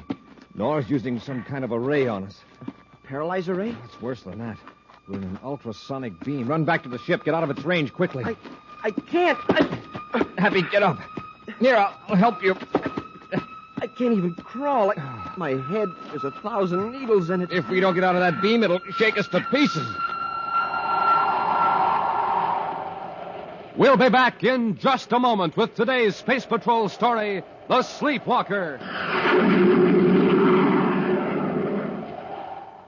And now, gang, here's some terrific news. Here's how to get a pair of the Space Patrol Space Binoculars, the most unusual binoculars ever designed. You wear them like official outer space headgear. That's right, a strong elastic band holds them snugly to your eyes, leaving your hands absolutely free. Now, these are not flimsy celluloid goggles, not a mask. They're the real McCoy.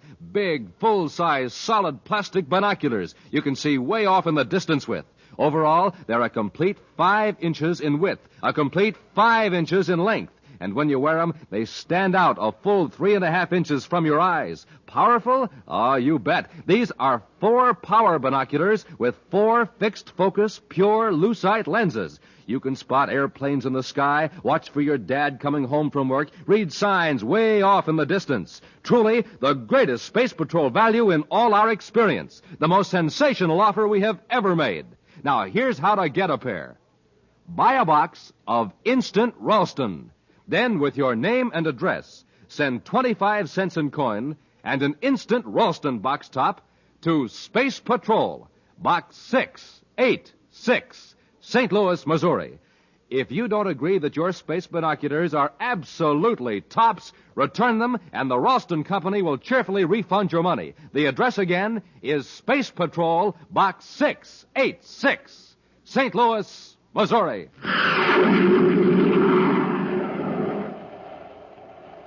Two hours ago, in the Neptune City office of Interplanetary Transport Service, a small white light on a control panel flickered and changed to red. A few seconds later, the traffic supervisor of the big private passenger service clicked on his spaceophone. Space Patrol Search Command. This is the Interplanetary Transport Service Neptune office. Our ITS passenger ship N157 is overdue on 2 quarter-hour message-to-base reports. This ship last reported at 17:45 Universal Star Time on regular Terra-Neptune space lane. 900,000 DUs out of Neptune and has not reported to Space Control Terra. This office requests... Within minutes, Space Patrol Search Command ships fanned out from Neptune, sensitive viewscopes scanning space for the missing passenger ship. 90 minutes later, in Commander Corry's central office on Terra, Cadet Happy sits before a spaceophone, tensely waiting a report from Neptune. Happy. Nothing new so far, sir. Cut down the amplifier. Thanks. I've just got a report from the communications center from the Space Patrol Search Unit. They found the N157 out beyond the Neptune orbit. What was wrong, Commander? Passengers and crew had been mysteriously put to sleep. To sleep? Why? To cover a robbery, it seems. Well, was the thief still aboard? No, we don't know yet. Chances are he was working with a Confederate who met the passenger ship out in space and took the thief aboard. But we know what's missing. One of the passengers who was the first to revive is making quite a disturbance about it. Can't say that I blame him. He lost 500,000 credits. 500,000? Wow. Well, that's partly his own fault. He had them packed in an ordinary suitcase and didn't even ask for a guard. Well, why in the universe was he carrying that much money around? He's a space construction contractor named Reese Bixby. Took over the government artificial satellite job after the other contracting firm defaulted. Oh, yeah. He's the man who boasted he could finish the satellites within 6 months. He can probably do it, too. Fortunately, he's a much better space engineer than he was a guard of his money. Well, the money isn't hid aboard the ship then, huh? Apparently not. Ship has been searched. The only clue so far is that 2 passengers are missing. We don't know who they are until all the passengers revive, so Interplanetary Transport can check the passenger list. And then we'll know who's missing and who took the money. Unless the thieves were traveling under assumed names, which they probably were. To me, this looks like the work of the sleepwalker. Oh, the crook who's been stealing plant payrolls by putting people to sleep. Right. But up till now, at least, he hasn't committed any other form of robbery. It seems that this sleepwalker walks in other people's sleep. Yeah, that he does. Interplanetary Transport Service, Neptune office, calling Commander Corry, Space Patrol Headquarters, Terra. Corey here, go ahead. This is Interplanetary Traffic Supervisor Jenkins, Commander. The two missing passengers are a man and a woman. The man is listed on the roster as William Knight. And the woman? My assistant is checking the names now, Commander. You hurry with that, please? William Knight. Make a note of that, Happy. Yes, sir. I have the other name, Commander. I can't believe this. What is it, Jenkins? The missing woman is the Secretary General's daughter, Carol Karlyle. What? Was on the amended passenger list, a last-minute change transmitted from Terra, which is why we were so long in finding out. Jenkins, stand by for further instructions. Yes, Commander. Happy, get the ship ready. We're blasting off for Neptune immediately.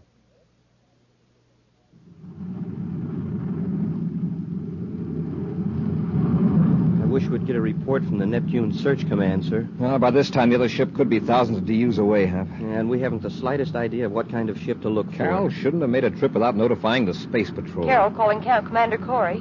Carol calling Commander On the Corry. miniature spaceophone channel. Carol, thank goodness you're safe. Oh, Buzz, I was taken off of a passenger ship inside the Neptune orbit. Yes, we know that. Happy and I are headed for Neptune now. Where are you? In the aft compartment of a private cruiser, Class C. You know the registry number? Yes, it's PCV-85. I got a look at it when it joined airlocks with the passenger ship. Then you weren't affected by the sleep gas. No, I was in my compartment. When I came out, a man grabbed me and forced me near the other ship. Well, what man? What's his name? Well, he was one of the passengers. His partner calls him Woody. Woody Knorr. Who's his partner? He was piloting the private cruiser. His name is Bob Morgan. You know where they're taking you? No, all I know is... Buzz, someone's coming. Hide your miniature spaceophone, Carol, but leave it on. Corey out. I've changed vector toward their position, sir. Good, Happy. Increase our acceleration to 4 Gs.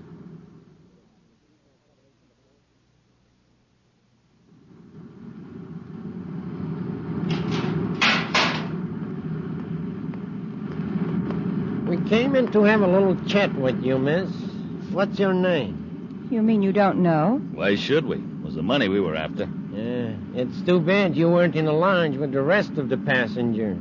Or maybe it's a good thing. How would you like to join up with us? Yeah, we can make it very profitable for you. Nice-looking kid like you would go far in our organization. Why, of all the insulting... So you want to play rough, huh? Well, I'll be glad to oblige you. Let go of me! Let her alone, Morgan. Just get her identification. No dame's going to slap me and get away with it. Hand me her purse. Oh, all right, Woody. Hey, look at that bracelet on her arm. Jupiter emeralds. I'll bet they'd bring in a few credits. She must be some big shot's daughter. I've changed my mind, Woody. This dame is an extra bonus. Shut up, Morgan. Do you know who we got here? It's the Secretary General's daughter, Carol. Of all the passengers in that ship, we had to grab the one who could give us the most trouble. Let's go back and take her out front so we can watch her every second. They've left the compartment. You hear the sound of their rockets in the spaceophone. The ship will be easy to follow on our viewscope finder. I've got a rough 3-point fix on their trajectory. If they keep on that vector, it'll bring them close to Venus. Got to cut down the distance between their ship and ours. If we don't get them in the viewscope before they land and cut their rockets, we'll lose them.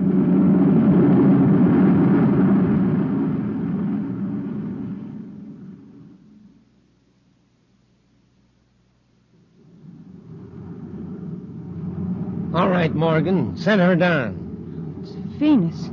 By the looks of the landscape, we're near the Southwest Sea, close to the Tycho Mountains. That's right, Miss Carlyle. Nobody will ever find this hideout. Cut your rockets, Morgan, and don't overshoot the rocket port.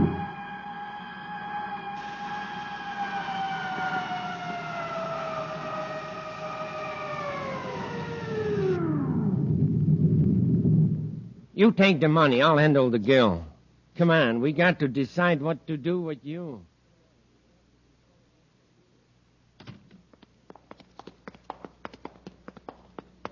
All right. Just sit down and relax, miss. Yeah, you can watch us count the money. We got to reach a decision and right away. What do you suggest? Well, we can't keep her here, and we can't turn her loose. She knows too much. That leaves only one thing. Do away with her. Yeah.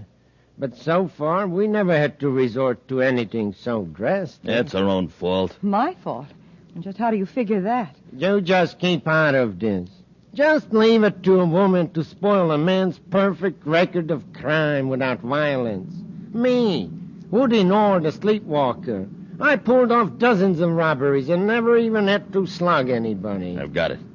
We can take some of this money and hire somebody else to take care of it. Morgan, have you no code of ethics? The principle is the same. Ethics. Hey, listen, a spaceship.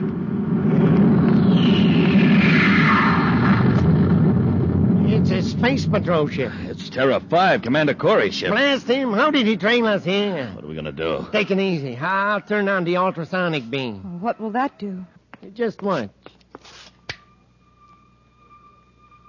I got a scanning device on the roof. It revolves slowly. And when a beam is interrupted by a moving object, ultrasonic waves are focused on it. Ultrasonic waves? What do they do? Well, first they affect the nervous system. They paralyze any living thing within range. The more the victim moves, the more intense the vibration becomes. There is no escape. Oh, no. Finally, the vibration acts on the flesh like a million tiny scalpels. I won't use it, except that I'm forced to in self-defense. Stop showing how much you know. Let's get this over with. All right, come to the window if you'd like to watch.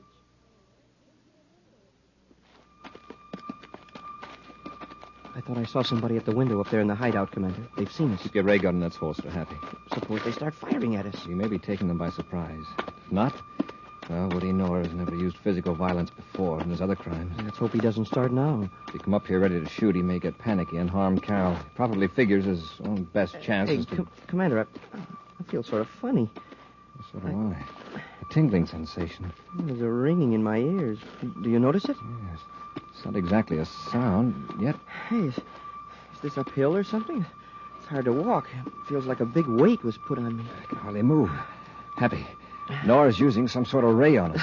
A paralyzer ray. Oh, it's worse than that. Look up there on the roof. See that big metal cone? It's following us. We're in an ultrasonic beam. Get back to the ship, Happy. Get out of its range quickly. Happy, get up. Here, I'll help you. Commander, I can't even crawl. My head, it feels like it's got 1,000 needles in it. If we don't get out of this beam, it's going to shake us to pieces.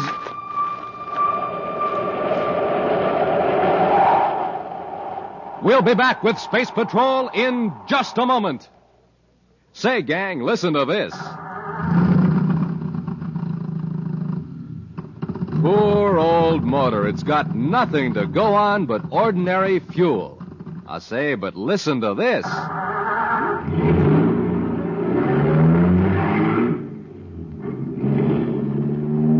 Wow, there's a motor that's supercharged. Got super fuel in it, that's why.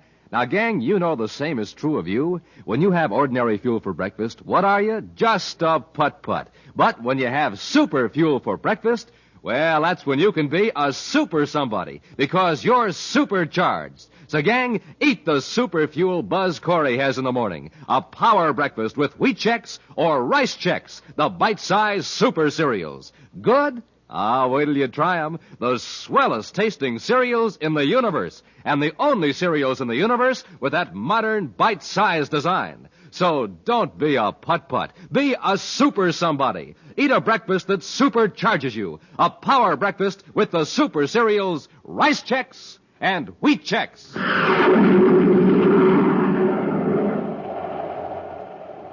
Woody Knorr and Bob Morgan have stolen 500,000 United Planets credits from a passenger ship and abducted the Secretary General's daughter, Carol, because she was the only person aboard the spaceship who could identify them. However, Buzz and Happy were able to follow the thieves' spaceship by tracing through Carol's miniature spaceophone. As the commander and his cadet walked toward Knorr's hideout on Venus, Knorr turned on an ultrasonic beam. The beam could first paralyze and then destroy them. Right now, barely able to move, Buzz and Happy lie on the ground as the high-frequency sound vibrations rack them with pain. Maybe we can roll away from the beam, sir. It's getting more intense. In a few seconds, we'll be completely paralyzed. Our ray guns, maybe we could hit the cone. Our ray guns wouldn't affect it. Wait a minute. That cone tracked us, followed us. Yes, sir. It must be controlled by an electric eye. If we can blind that eye... Blind it? You mean throw something at it? No. Our atomolites. Shine your atomolite on the round unit on top of the cone. I'll use mine, too. If I can move my arm. Got to, Happy. Quickly, while we're able to move at all. I'm getting it good. My hand is shaking so much I can't hold the beam steady. It's working, though. My beam's in focus.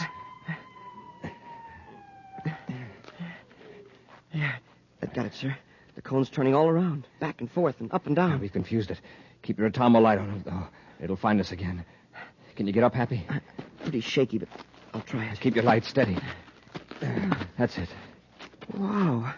I'm as wobbly as a burned-out rocket. Come on. We got to get in there before Nora thinks up something else. This time we won't hesitate to use our ray guns. They're getting up. You might as well give up. Buzz and Happy are more than a match for you two. Shut up. We're not through yet. Morgan, you hold him off. I'll take the girl and the money. We'll slip out the back way. Oh, sure. Leave me to face the music alone. Nothing doing. Well, we both can't get away. And if I have the girl, I can force Corry to let you go. How do I know you'll do it? Don't argue, you fool. Corry and the cadet are pretty shaky from the sonic beams. You can handle them. I'll take Corry's ship, and when you get out, you take mine. There they are. Hold them off. All right, miss, let's go. Come on. Stop it. Let go of me. Come on. Oh. Hey, Woody, you got a ray gun. Now, use that iron bar and lock this door behind us. Once more, Happy. That did it.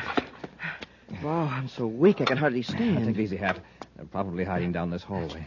Hey, I think I hear somebody in this room, sir. I'll open the door. You cover me from the side. Yes, sir.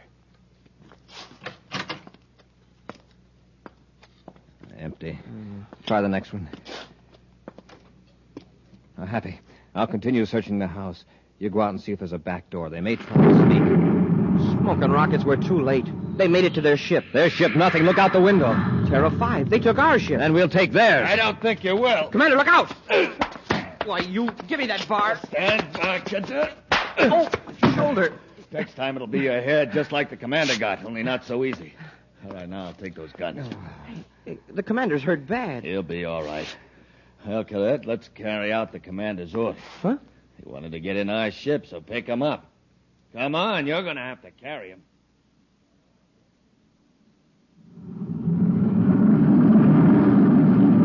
Morgan to Nor. Morgan calling Nor. Nor here. What happened? Everything worked out fine. I have 2 passengers. They're resting secured back aft. Good work, Morgan. You blasted off without any difficulty then. A little. Everything's fine now. What's next? Say, if we're going to talk business, switch over to the scramble circuit. Okay. Go ahead. Well, we'll rendezvous near the uncompleted artificial satellite. What about our passengers? Well, unload yours on the satellite in spacesuits, and without the jetpacks. Then I'll transfer to our ship. What about the girl? I'll leave her in Terra V. All comfortable and secure, except for one little thing. All right, Corry, cadet. Get into the airlock. You aren't going to drop us off in empty space. If I was going to do that, I wouldn't have shut off the rockets. When you open the outer hatch, you'll step right off onto the unfinished artificial satellite, the one swinging around Venus. What about Carol? Is Nora going to leave her with us? She won't be far away. Now get out. Close your helmets and step out. I want to know what you're going to do with Carol. You're going to get a blast of this ray gun if you don't move. I'll tell you about Carol when you're outside the ship. There's Terra V, sir. But why is Nor stopping it so far from the satellite? Happy, stand clear of Morgan's ship. I think he's getting ready to blast away from the space platform. That's right, Corry. Gonna pick up Nor and we'll be on our way. What about Carol? Leaving her in Terra V, several hundred yards away. But we're leaving a time bomb in the ship with her. What good is that going to do you? The ship's destroyed. There'll be no chance of it being sighted by another ship. No one will look for you two on this unfinished space platform. Not for weeks. Why can't you give Carol a chance? Put her here with us. Wouldn't you prefer to have her go quickly instead of suffering from hunger and thirst? Besides, Nora and I like to think of you two watching, waiting for that explosion. It'll give you something to think about while you wait for your own finish. Nora's ship is nearly out of sight, sir. Yes, the contemptible cowards. And there's Terra V. So close, and yet it might as well be several DUs away for all we can do about it. Commander, this is Woody Nor, with just a final fond word of farewell. Nora, listen. Did you really leave a bomb in our ship? Well, you just wait and see. Incidentally, I can barely hear your signal from the spacesuit transmitter. I doubt that a spaceship could hear you or reach you in time to save the girl. Oh, yeah. Don't forget to keep your magnetic boots turned on full, or you'll float off into nowhere. Goodbye, Commander. Nora. Oh, the dirty rats. We're about as far from the regular space lanes as we could be. Yeah, that's why the satellite is being built here. If we only had our jetpacks. But here we are with no way of moving off this platform in a set direction. Sitting here in a scrap pile of tied-down metal, waiting for that bomb. Happy, wait a minute. That's not a scrap pile, not to us. It's rocket fuel. Rocket fuel? Why, it's just chunks of metal. Uh-huh. Here's a big, broad plate of endurium. That'll serve as a space raft. Space raft? Get busy and pile some of these scraps on the plate. Well, sure, sir, but I don't get it. We're going to make a man-powered rocket. A man-powered rocket? Remember that summer on Lake Azure when you stood up in the canoe and threw a rock at a leaping fish? Do I? I went over backwards out of the canoe into the lake. Exactly. You demonstrated Sir Isaac Newton's third law of motion. For every action, there's an equal and opposite reaction. Sure. That's the principle that rockets and all spaceships operate on. Right. Spaceship moves forward because molecules of fuel are forced out of the rocket engines. This big flat endurium plate is our ship. You and I are the engines, and these chunks of metal are the fuel. Hey, I get it. We toss the chunks off our raft in the opposite direction from where we want to go. Right, let's get busy. Don't know how much time we've got left.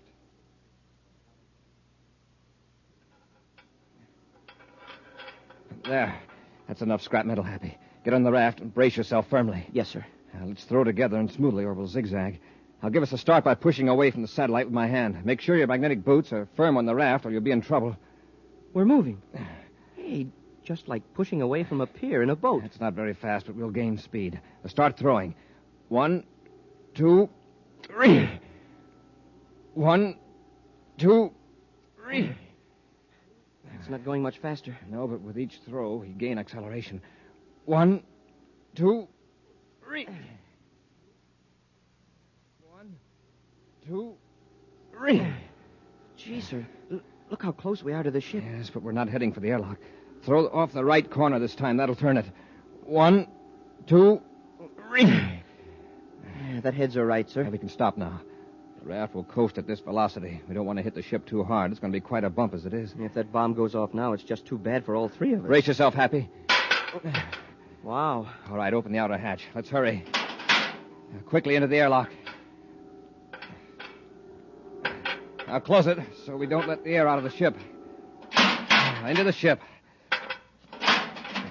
Carol, where's the bomb? Open your faceplate, Happy. She can't hear you. Oh. Buzz, Happy. Oh, where's the bomb? It's in the next compartment. I've been trying to get loose from these ropes. I'll get it. Here it is. You want to heave it out the airlock, sir? That won't be necessary, Happy.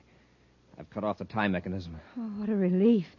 I've been lying here expecting every second to be the last. Now we've got to get Knorr and Morgan. Do you have any idea where they're headed? Well, I remember Woody Knorr saying something about taking part of the money to a place in Lowell City on Mars. You remember where in Lowell City? Well, let me see. I think I can, but I'm so upset right now. All right, Carol, you relax. Happy now, blast off for Lowell City.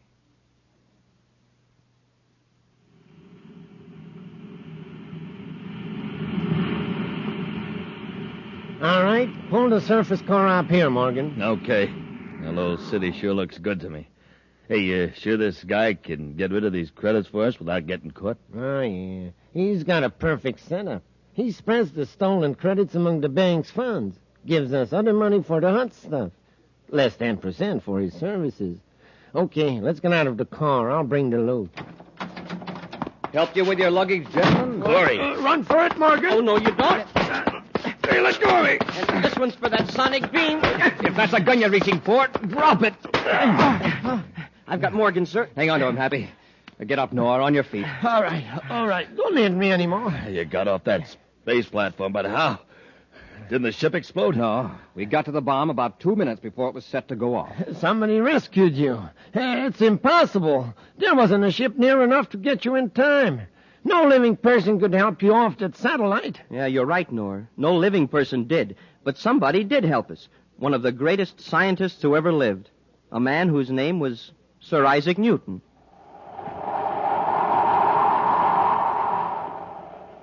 An exciting preview of next week's thrilling Space Patrol adventure in just a moment. But first, this is your commander, Cadet Happy, and Captain Dick Tufeld, gang. We're going to tell you how to get a pair of those sensational new Space Patrol space binoculars that you can see way off in the distance with. Now, remember, you don't have to hold these binoculars up to your eyes. You wear them on your head like outer space headgear. They're form-fitted to your eyes, and a strong elastic band holds them snugly on. Now, these are not flimsy little celluloid goggles or a mask. They're real, full-size, 4 power binoculars with 4 pure lucite lenses. Real binoculars 5 inches long, 5 inches wide, made out of solid black plastic with a bright red leather-like trimming. And when you wear them, these big, handsome space binoculars stand out from your eyes a full 3.5 inches. Remember, these are 4 power binoculars. This means they make objects way off in the distance look 4 times closer. You can spot airplanes in the sky, boats on the water, far-off objects on land. Your space binoculars will smallify, too. Yes, sir, when you reverse them, they make things look real little and far away. Lots of fun, right, Hap? You bet. And boy, oh boy, these binoculars have that real outer space look. Gosh, when people see you wearing your space binoculars, why, they'll think you just stepped out of a rocket ship from Mars. Gang, send for these valuable Space Patrol space binoculars today. Without a doubt, the greatest value we have ever offered on Space Patrol. To get a pair, do this. Buy a box of Instant Ralston. Then, with your name and address, send 25 cents in coin and an Instant Ralston box top to Space Patrol, Box 686, St. Louis, Missouri. This offer good only in USA and may be withdrawn at any time. If you don't think your space binoculars are really tops, return them, and the Ralston Company will refund your money without question. That's Space Patrol, Box 686, St. Louis, Missouri. And now, a preview of next week's exciting Space Patrol story. A strange fever, the wandering fever, has struck the planet Neptune, and people are leaving by the thousands. Happy, who's been on Neptune with the commander, has caught this strange fever and taken off alone in a spaceship. As he flies under the influence of the fever, he mutters to himself and is unable to heed the voice of Commander Corry coming over the ship's spaceophone receiver. It's beautiful out here in space. All the planets of the solar system and the stars beyond. Commander Corry calling Cadet Happy. Listen, Happy. There's that voice again. Over and over. So far away. So far away. Happy, this is urgent. Listen. The ship you're flying has no landing control unit. Oh, why don't I go to Pluto? Yes, I'll head for Pluto. Happy, listen to me. You're in serious danger. If you try to land that ship, you'll crash. Be sure to be with us next Saturday for the exciting story, The Deserted Planet, when wheat checks, rice checks, and good hot Ralston again bring you Space Patrol. High adventure in the wild, vast reaches of space. Missions of daring in the name of interplanetary justice. Travel into the future with Buzz Corry, Commander-in-Chief of the Space Patrol. Space Patrol, an original Mike Moser production starring Ed Kemmer as Commander Corry and Lyn Osborn as Cadet Happy, was written by Lou Houston and directed by Larry Robertson. Other players were Ken Mayer, Virginia Hewitt, and Bela Kovac. Dick Tufeld speaking. Now, don't forget to tune in next Saturday and every Saturday when wheat checks, rice checks, and good hot Ralston again presents the new exciting Space Patrol. And be sure to see another exciting Space Patrol program on your local ABC TV station. Consult your paper for time and channel. Space Patrol comes to you transcribed from Hollywood. This is ABC Radio Network.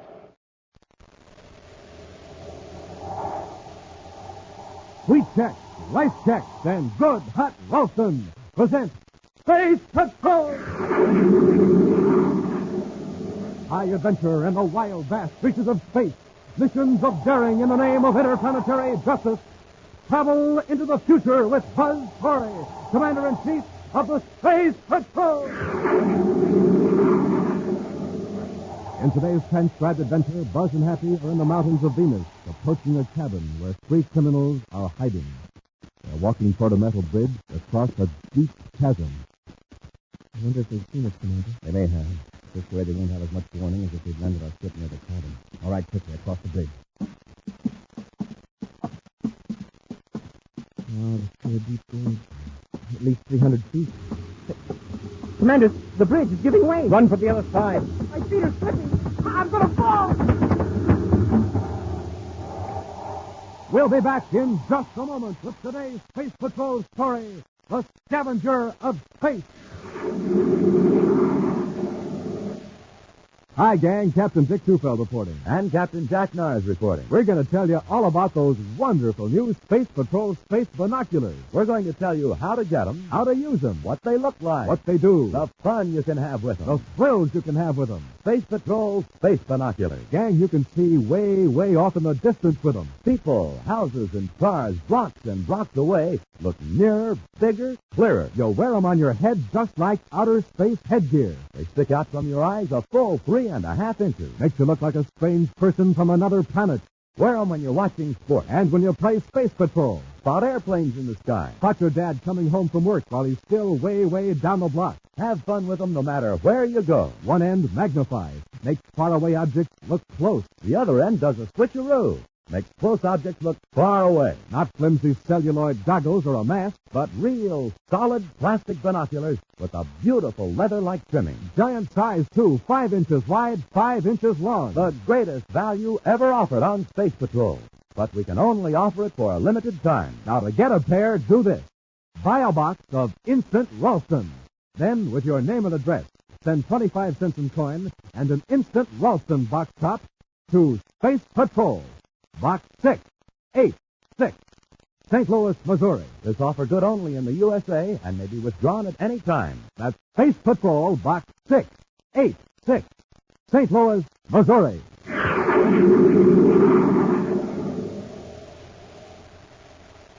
In Lowell City, on the planet Mars, is the head office of Karlyle McCrae, president of a very profitable interplanetary business, the business of reclaiming and repossessing metals and chemicals. At this moment, he's sitting at his desk, looking over reports from his branch superintendents on the various planets. The door of his office opens, and a young man enters.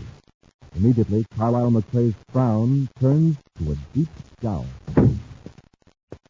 Larry, what are you doing here? Ah, my big business brother, Carlyle. How's the old junk man? Don't use that expression to me. Why, Carlyle. Everybody calls you the junk man. That is, except those who call you the scavenger of space. It's a term of respect to your great business abilities. Get out of the office. Ah, take it easy. I want to show you something. Have a look at this. What's this, a list of your debts? Oh, that's unkind. No, brother, it's an itemized catalog of intended purchases. Materials which the United Planets government will be buying from private firms during the coming year. Huh? Classified information. You stole it. Of course. If you don't want it, I'll take it back. Wait a minute. You deliberately took these secret papers out of the pile. Now you will be in it again. Oh, no, I won't. Fool, you're an employee. When they find out it's missing, you'll be the first one they'll suspect. And then I'll be ruined. Brother of a thief. Allow. Why don't you shut up for a change and just listen?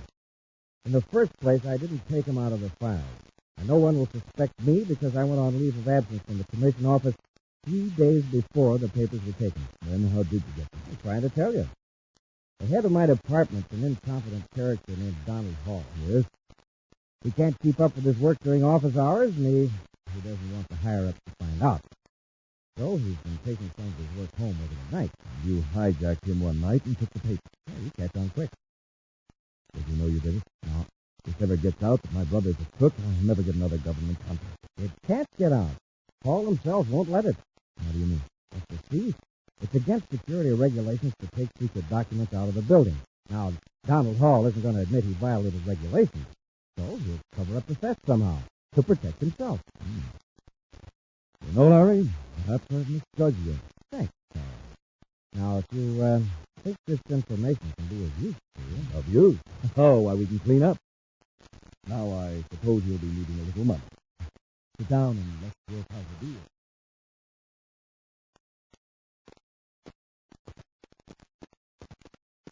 Donald Hall's office is over there, Happy. Oh, I see, Commander. United Planets Purchasing Commission. Mr. Hall seemed very upset about something, but he wouldn't tell me what it was over the phone. Mr. Hall? Commander Corry, something awful has happened.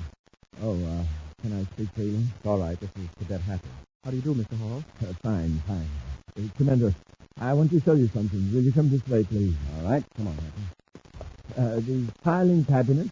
This morning I opened this one to get some documents and found this.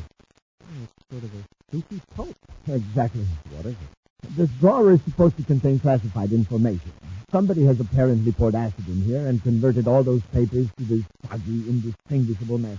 Who has access to this file? Why, all of the employees in my section. 18 to be exact, including myself. Why would anyone do a thing like this? It's obviously sabotage. A deliberate destruction of these documents. Perhaps. We'll find out quick with the brainograph.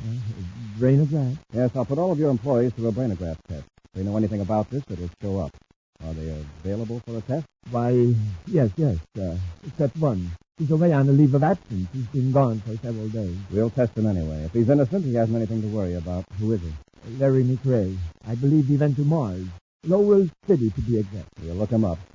All right, now if you'll show me an index of those destroyed documents and a list of your employees.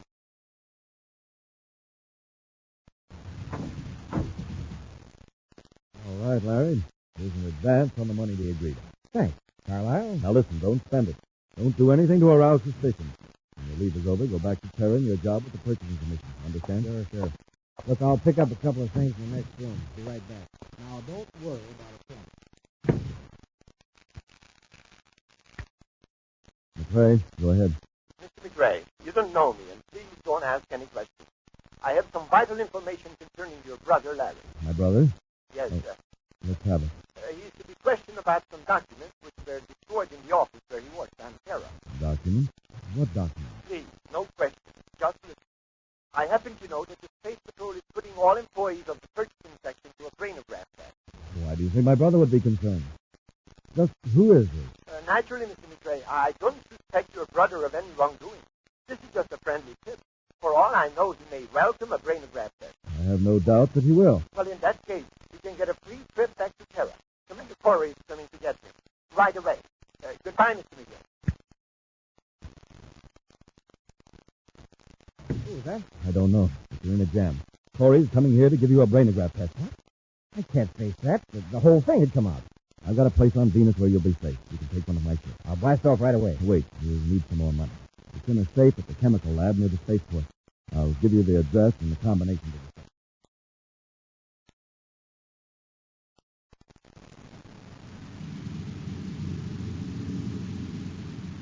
Take the diagonal ramp at the next corner, Happy. It's the surface car cutoff lane to Sector C of Lowell City. Right, Commander. And Carlyle McRae's company's on Avenue R? That's correct. Well, if Larry McRae is involved in this sabotage, he wouldn't have gone right to his brother's place of business. Well, maybe not. At least he hasn't made it difficult for our Martian agents to locate him. But Larry may have some subconscious knowledge of subversive activity in the purchasing section. The brainograph will reveal it. Well, we certainly didn't get anything from the other employees. Space Patrol Unit Headquarters, Lowell City, Mars, calling Commander Corry and Surface Car 294. This is Commander Corry. Go ahead. Agent L47 has just reported that Larry McRae has left his brother's office and is headed down Lowell Freeway toward the spaceport. Do you have McRae's vehicle number? Yes, Commander. LP145H92. I've just been handed a new report. McRae's surface car has taken lane 7 on the Civic Center Cloverleaf. That would take him west of the spaceport. Dispatcher, inform Agent L47 that I'll follow through personally on McRae. Relieve all other agents on McRae case until further notice. Corry out. Turn off the ramp to the next cutoff, Happy. It'll take us into lane 7 south of the Cloverleaf.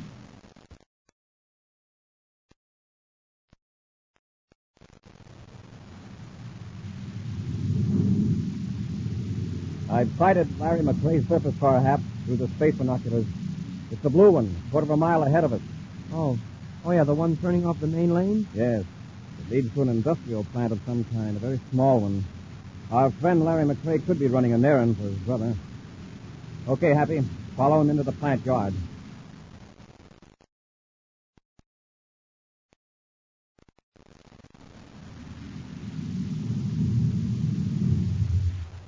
Well, let's go, Happy.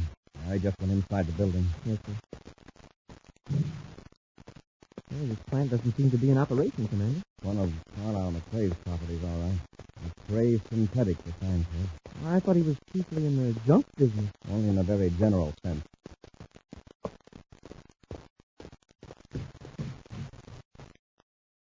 He's not in this room. He's gone through toward the rear of the building.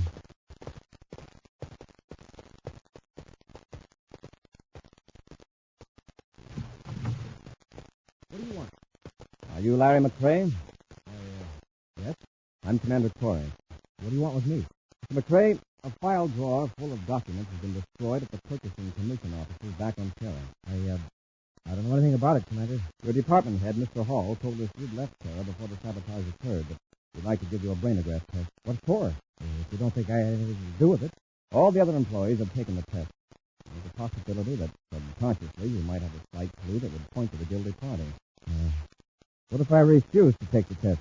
If you're innocent, why should you refuse?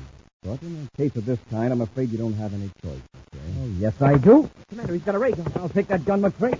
Need some help, Commander? No, thanks, Happy.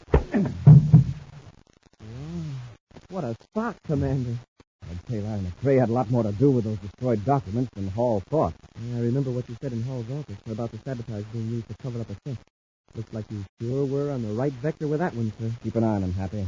I'm going to phone Space Patrol headquarters here in the city and arrange for them to take Larry back to Terra right away. I'll watch him, sir.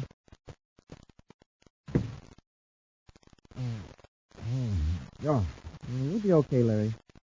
You can get up if you want to, but don't try anything. Now, look, get this straight. I didn't destroy any documents. Yeah?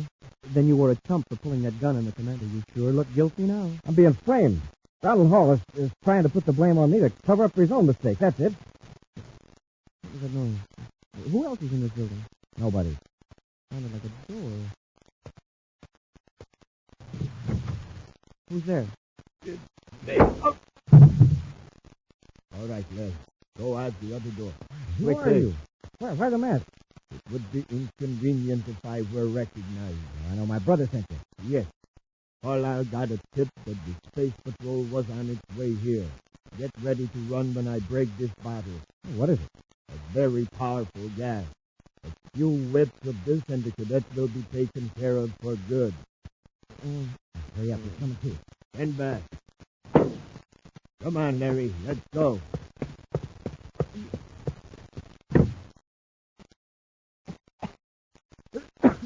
Commander, Commander.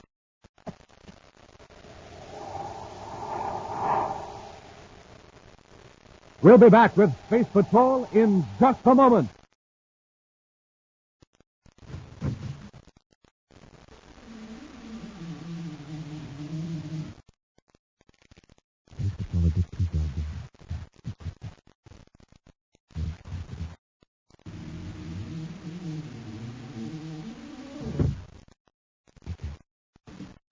Here's a secret Buzz Corry wants you to know about.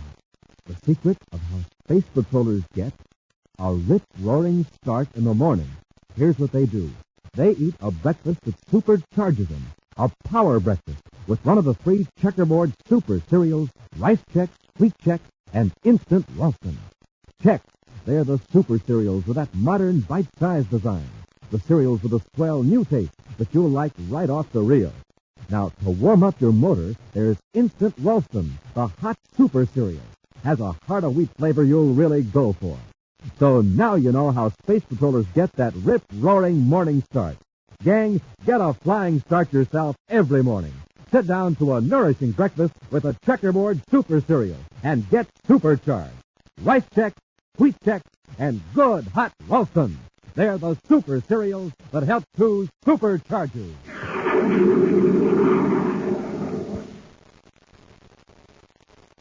Larry McRae, an employee of the United Planets Purchasing Commission, has waylaid his office manager and stolen some secret documents.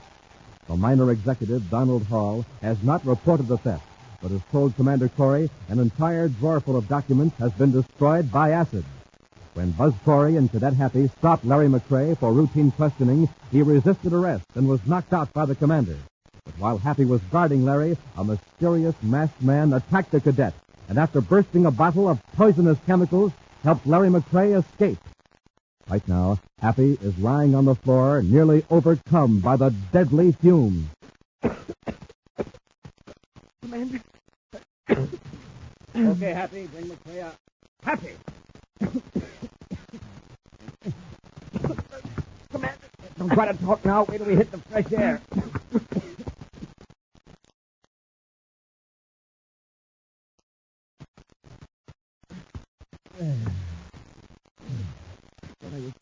Take a few deep breaths before you try to talk.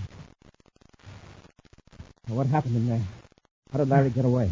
Somebody shocked me. I think he was wearing a mask. Then that gas started burning my lungs. Somebody must have been tipped off that we were after Larry McRae. I think I can stand up now. Good. We'll broadcast an alarm to Larry. Then we'll have a talk with his brother, Carl.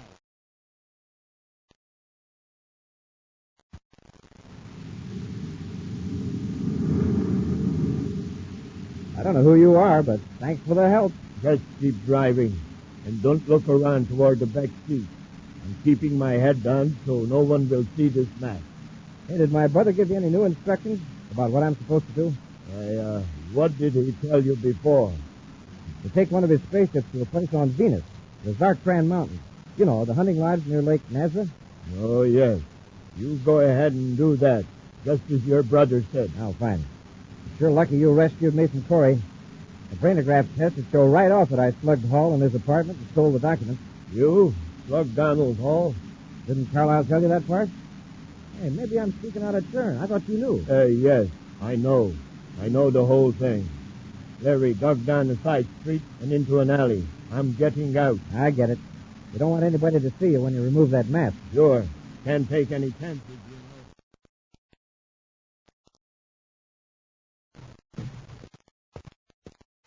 you know. I want you to return a favor I just did you and your brother. What do you mean? I just rescued Larry McRae from Commander Corry and the cadet. You aren't referring to a phone call tip-off by any chance? Something else, too. Larry was under arrest when I interfered. Oh? And what favor do you want? The documents Larry stole from a certain Donald Hall. Are you crazy? Why, those are worth a fortune to me. They're worth more to me. My good reputation. I don't get it. Who are you? I am Donald Hall. What? Then this yarn you told the Space Patrol about a lot of documents being destroyed. Yes, it was just merely to cover up the loss of papers your brother took from me. I had no idea he was the guilty party until a few minutes ago. Now, Hall, I'm sure we can work out a deal together. Give me those documents. You wouldn't use that gun, Hall. I didn't hesitate to get rid of a Space Patrol cadet. Why would I hesitate to eliminate a character like you? Now get the papers. All right, Hall. They're locked in this cabinet. No tricky stuff, you know. No, don't worry. Hurry. I haven't much time. They're right in here. By the way, my brother must have been surprised when you appeared to rescue him. He didn't know who it was. I wore a mask. A mask? Yes, this one. Not taking any chances, are you? The papers, if you please. Sure. Here they are. Thanks. These are the ones, all right. Now, you reasonable Rip, I warn you. Try to outfox me, will you? Now I'm going to win it and really take care of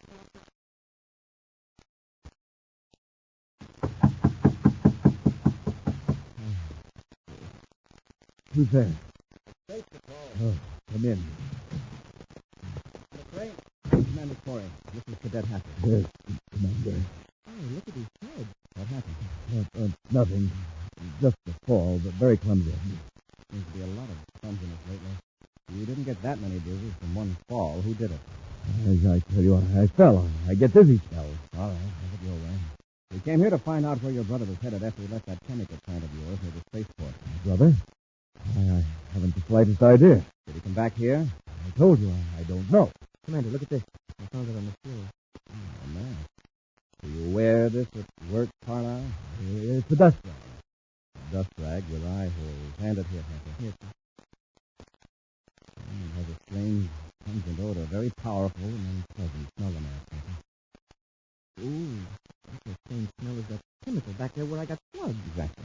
Carlyle, either you rescued your brother, or the man who did came here afterward and dropped that mask. Probably in a fight with you. I don't know anything about the mask, I mean. All right, Carlyle. You don't want to press charges against the man who attacked you. That's your affair. Come on, Happy. Yes, sir. Sorry to have bothered you, Mr. McRae. Goodbye, Corry.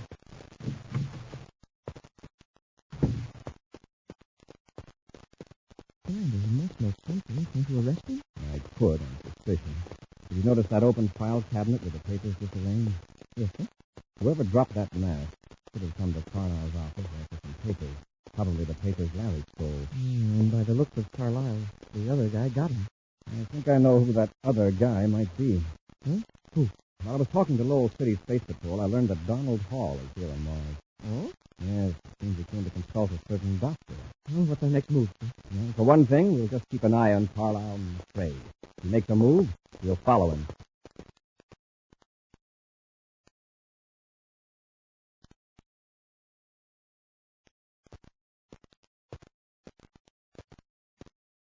Any reports since I've been out of the office, Happy? Not on Karlyle McCrae, sir. He's still at his office, according to the last report from our agent 5 minutes ago. Space Patrol calling Commander Corry.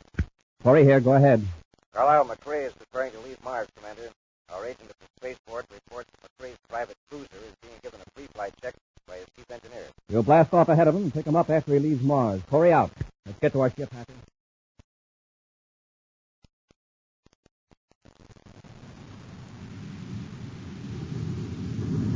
I picked him up, sir. Let him get on his vector. Then we'll trail him.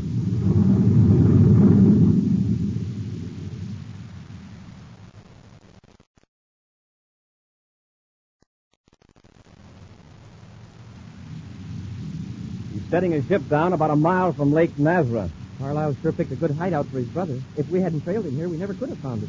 There are 2 other ships down there, near what looks like a mountain lodge. 2 ships? Yes. There's a deep gorge near the lodge with a bridge across it. We'll set our ship down the other side of that hill and sneak up on them across the bridge.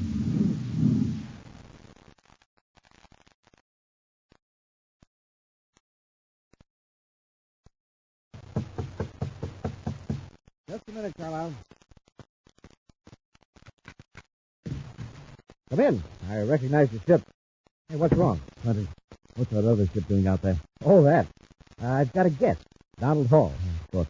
Came to my office, got the documents, and knocked me out. Where is he? Tied up in the back room. He came here to be sure I'd never be able to expose him in a brainograph test. But I managed to get the first blow. We've got to get rid of Hall. He's as dangerous to us as you are to him. I suggest... Larry, look out the window. Huh? 2 space patrolmen. That's Corey and the cadet. They're smarter than I gave him credit for. What are we going to do? Now, don't get panicky. They're still on the other side of the gorge. The bridge control. Drop the bridge so they can't get across. Now, let me handle it. Wait just a few seconds more.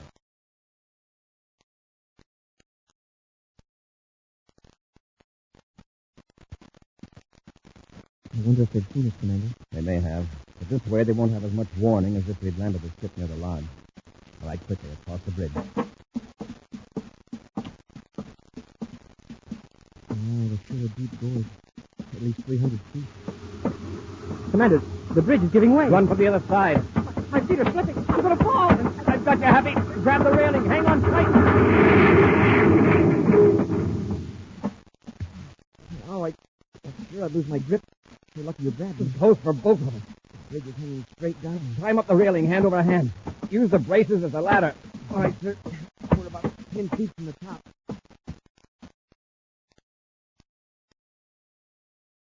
Well, that takes care of them. Yeah. They'll never survive that 300-foot drop to the bottom of the gorge.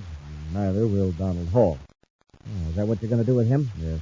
There isn't time for anything more fancy. Let's get him. Okay. I'll have to get you a new hiding place.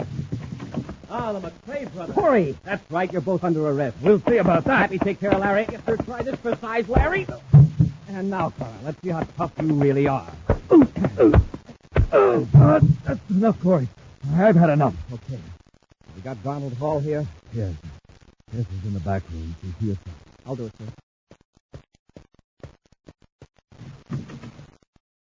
He's here all right, sir. All tied up. Commander, you've got to listen to me.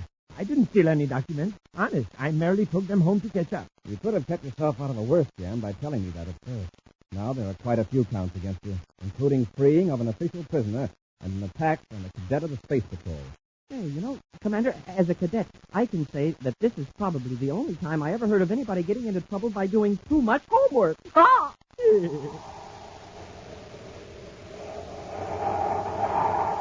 An exciting preview of next week's thrilling Space Patrol adventure in just a moment.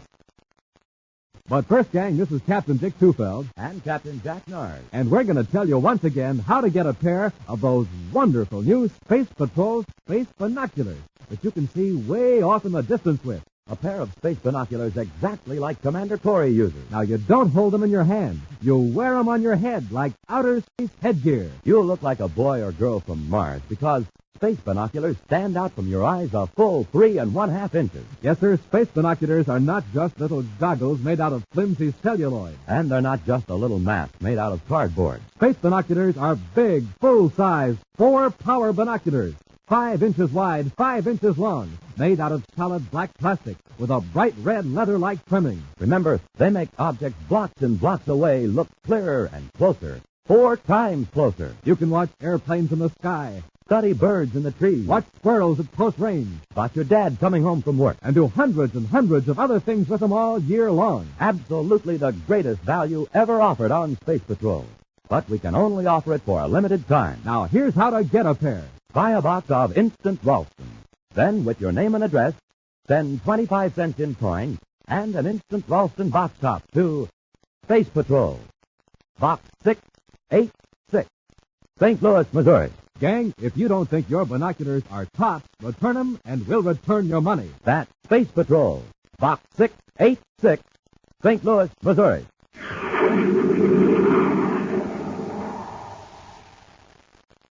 And now, a preview of next week's exciting Space Patrol adventure. 2 criminals are holding Tonga in the subcellar of a Venus skyscraper. As Buzz and Happy advance toward the men, they pass a large ventilating tunnel covered with a metal screen. One of the men throws a switch, and behind the screen, the blades of a giant fan start to whirl. They've turned the ventilator fan on. Rush them, Happy. Yes, I can't stay on my feet. Keep away from the grating. I can't move. The air blast pulled me against the grating. Got me, too. Try to pull loose, Happy. The wind's too strong. Commander, the grating is sliding up. Pull, Happy. Pull hard. If we don't get out of this tunnel, we'll be pulled into the fan. Be sure to be with us next Saturday for the exciting story, The Top Secret D-Ray, when Wheat Check, Rice Check, and Good Hot Ralston again present Space Patrol! Space Patrol, an original Mike Moser production starring Ed Kemmer as Commander Corry and Lyn Osborn as Cadet Happy, was written by Lou Houston and directed by Larry Robertson.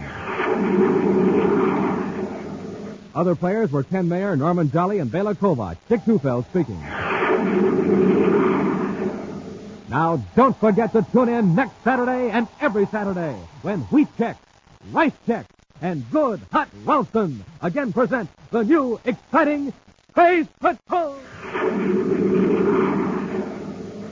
And be sure to see another exciting Space Patrol program on your local ABC TV station. Consult your newspaper for time and channel.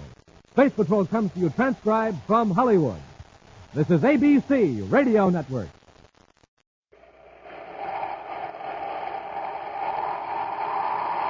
Wheat Checks, Rice Checks, and Good Hot Ralston present Space Patrol! High adventure in the wild, vast reaches of space. Missions of daring in the name of interplanetary justice. Travel into the future with Buzz Corry, Commander-in-Chief of the Space Patrol! In today's transcribed adventure, 2 criminals are holding Tonga in the subcellar of a Venus skyscraper. As Buzz and Happy advance toward the men, they pass a large ventilating tunnel covered with a metal screen. One of the men throws a switch, and behind the screen, the blades of a giant fan start to whirl. They've turned the ventilator fan on. Rush them, Happy. Yes, sir. I can't stay on my feet. Keep away from the grating. I can't move. The air suction pulled me against the grating. It's got me, too. Try to pull loose, Happy. The wind's too strong. Commander, the grating is sliding up. Pull, Happy. Pull hard. If you don't get out of this tunnel, we'll be pulled into the fan.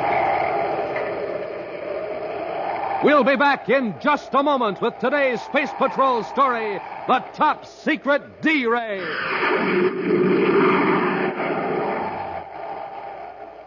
Boy, oh boy, gang, here's something I'll bet you just never dreamed you could own. I mean a pair of those amazing new Space Patrol space binoculars. A pair just like the Commander uses himself. Now, you know how he can look way off in the distance with his space binoculars? Well, kids, you can do the same with yours. You can read signs blocks and blocks away, watch far-off traffic, study birds in high trees, and do lots and lots of other things with your space binoculars all year long.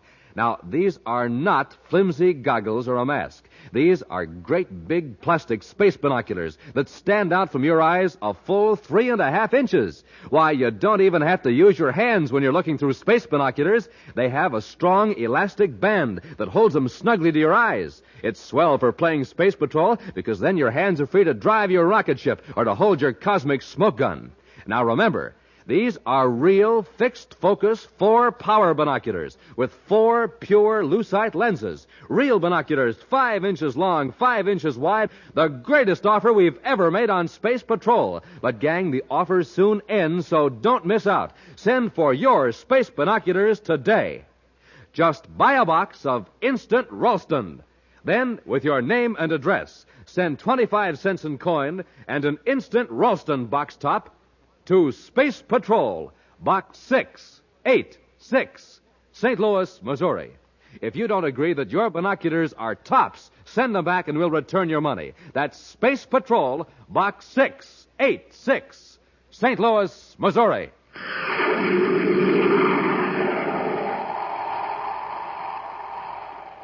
Commander Corry and Cadet Happy have just blasted off from Terra and have set their vector for the lunar fleet base on the Earth's moon. One of the busiest spaceports in the solar system, the fleet base is also the center of scientific research into the development of space flight. For the past week, it's been open house at the base, with guided tours for throngs of visitors from Earth and many of the other planets. Tonga has been assigned to special duty at the base to see that security regulations are observed. Buzz and Happy plan to spend 2 days at this moon spaceport and then bring Tonga back to Terra. Mind if I tell you something, sir? What, Happy? Well, I didn't say anything one way or the other, but, well, I'm certainly glad I wasn't assigned to duty at the fleet base this week. Somehow I get the impression that you don't exactly care for the idea of herding tourists around. Oh, it might have been fun for a couple of days, but, gee, a whole week. Why, I'd rather fly through the meteor belt in a birdcage. I know what you mean. Just the same, Visitors Week at the lunar base has been fine for public relations. You'd be surprised at the number of people who are on the moon this week who've never made a space flight before. Tonga, Lunar Fleet Base, calling Commander Corry aboard Terra 5. Tonga, calling Commander Corry aboard Terra 5. Corry here. Go ahead, Tonga. Commander, I have an emergency message. I'm cutting to Scrambler Circuit, code 5. All right, Tonga. I'll adjust the receiver. Code 5 circuit cut in. Go ahead. There has been a security leak on the D-Ray project here at the base. The D-Ray project? Yes, Commander. A strip of microfilm containing the basic designs has been taken from the files. Do you have any idea when the theft occurred? Within the last 3 days. Order the base commander to declare condition red and ground all spaceships. The thief may still be on the base. Condition red is already in effect, Commander. Colonel Jacobson issued the order 20 minutes ago. Good. That film must not be smuggled off the base. Tonga, cut on your tape recorder and take this message. Feed it through the public address system at the spaceport every 10 minutes. Ready, Commander. Here's the message. Attention, everyone, base personnel and visitors. No film of any kind is to be taken from the base until checked by security officers. Film that is cleared will be sealed and returned to passengers after they're permitted to board their ships. Film not surrendered to security officers will be automatically blanked out by cancel ray machines as passengers and luggage pass through the gates. To preserve your personal films, follow these regulations. End of message. I have it recorded, Commander. It will be put on the base PA system immediately. We don't want to keep innocent people on the base longer than necessary, so run the films through inspection as rapidly as full security methods permit. Yes, Commander. Happy and I will arrive at Lunar Fleet Base in approximately 3 hours. We'll contact you upon arrival. Corry out. Commander, what is this D-Ray project? The D-Ray is a new defense ray. It can make any unfriendly spaceship completely powerless, even at great distances. It neutralizes all electrical fields. Yeah, it would cut off all controls so you couldn't maneuver the ship or fire weapons. You couldn't even use the spaceophone or viewscope. And those are the plans that have been stolen? Yes, and that means that somebody could build a D-Ray to use against Space Patrol ships, if they got away. That's why we have to get that microfilm back. Smoking rockets. I want to spaceophone Major Robertson and have him transmit the pictures and records of everyone suspected of espionage to the Lunar Fleet Base. Take over the controls, Happy. Yes, sir. And keep it on vector. Yes, sir.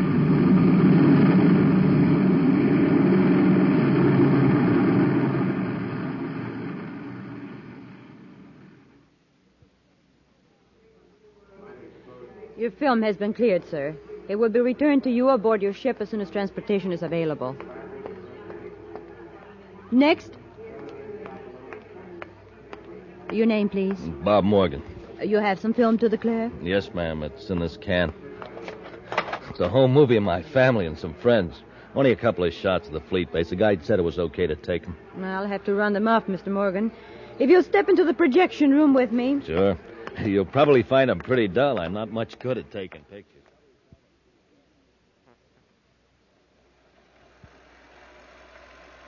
Now, this is about the last of the shots I made on Venus. That's my wife and our youngest daughter, Susie. Oh, what a cute little girl. Thank you. Oh? Is this what you filmed here in the base? Yeah. Oh. Yes, that's rocket chute number 1. I got a ship blasting off, but I didn't have the camera aim right. Well, that's the end of the reel. I guess you're glad that's over. Unless you know the people involved, home movies are pretty dull, usually. Well, I'm sure you and your family will enjoy these when you get back to, Mars, isn't it, Mr. Morgan? Yeah. Films are all right, then? Oh, perfectly. I'll give you a clearance check, and they'll be returned to you aboard the Mars Express. Thanks, miss. Hope you find what you're looking for. Ladies and gentlemen, please. We're checking your films as rapidly as we can. Just wait your turn and be patient, please. Now, who's next? Is the crowd giving you much trouble, Tonga? Oh, Commander.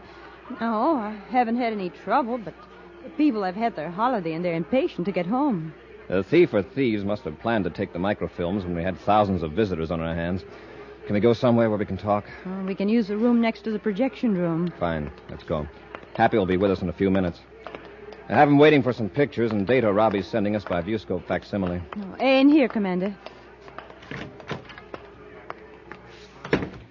Any trace of microfilm, Tonga? No. The only microfilm any of the security officers have found is of a regular business record nature. Any indication of blow-ups of microfilm to regular amateur size? None. Wow, what a mob. I thought I'd never get through. Cadet, how much longer do I have to wait? Cadet, why is the Space Patrol interested in pictures of my daughter's wedding? Oh. It's understandable, Happy. Got the pictures? Oh, yes, sir, quite a batch of them. And background data as well. Look through these, Tonga. See if you can recognize any of these people as having been here at the fleet base. All right, Commander. Anything on the D-Ray films, Commander? Not yet, Happy. Commander, this man looks familiar. I think I've seen him here. Which one? This one. He had some amateur movies of his family. A reel he'd taken on Venus. Morgan is his name. Bob Morgan. Very interesting. According to the record, Morgan was picked up on Mars last week. He was suspected of violating security regulations there, released for lack of evidence. Well, there was nothing wrong with his films. Just his wife and daughter Susie, and, well, a couple of harmless shots of the base. Yes, but look at this. Morgan was also questioned on Venus with a certain Art Robertson, also released for lack of evidence. Say, Morgan doesn't have any children. In fact, he isn't married. What? Now, why would a man lie about a perfectly harmless amateur film? Tonga, have you got someone who can take over your duties here? Captain Thornton has been working with me. He will assume your duties. You're to blast off for Venus City and try to get a line on Morgan's friend, Art Robertson. Happy and I'll head for Mars to check on Mr. Morgan. As soon as you have any information, relay it to me through Space Patrol Unit headquarters on Mars.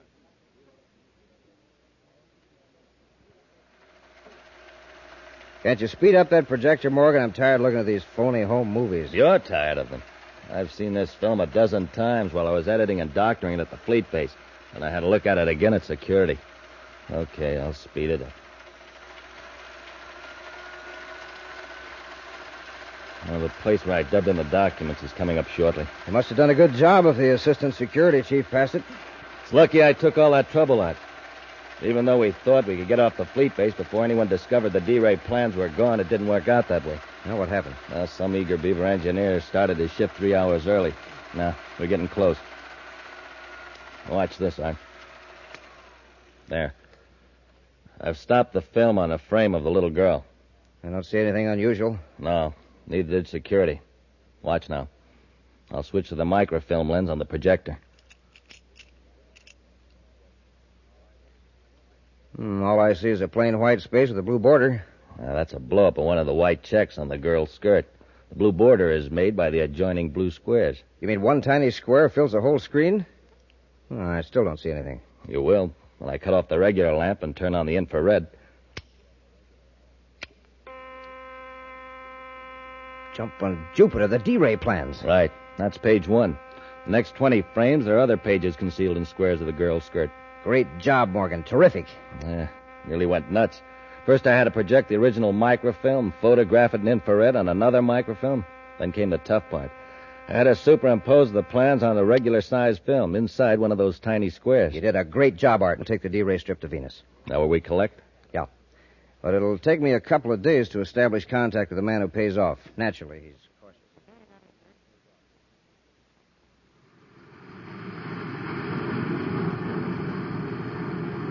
4 minutes out of Lowell City, sir. Take over for the landing, Happy.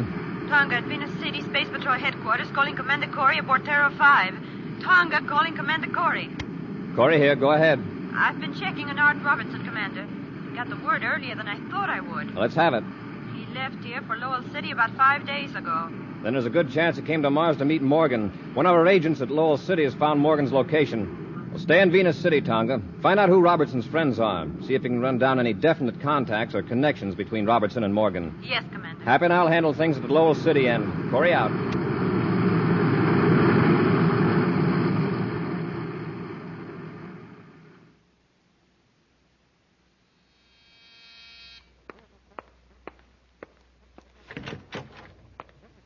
Yeah? Mr. Robert Morgan? Oh, why, yes. I'm Commander Corry of the Space Patrol. This is Cadet Happy. We'd like to talk to you. Sure. Come in, gentlemen. After you, sir. Mr. Morgan, you brought back some film from the Lunar Fleet Base, I believe. Yeah, that's right. I have the clearance certificate from your security officer. Like to see it? We'd like to see the film. We want to examine it again. Sure. I have it right here on the table. Thank you. Here, Hap, take care of this. Yes, sir. Anything wrong, Commander? I mean, with the film? I hope not. Oh, by the way, is your wife home?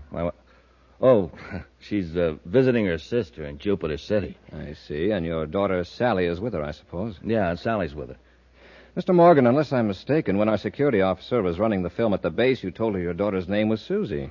Why, we call her Sally as a sort of a nickname. In our files, Mr. Morgan, you're listed as being single.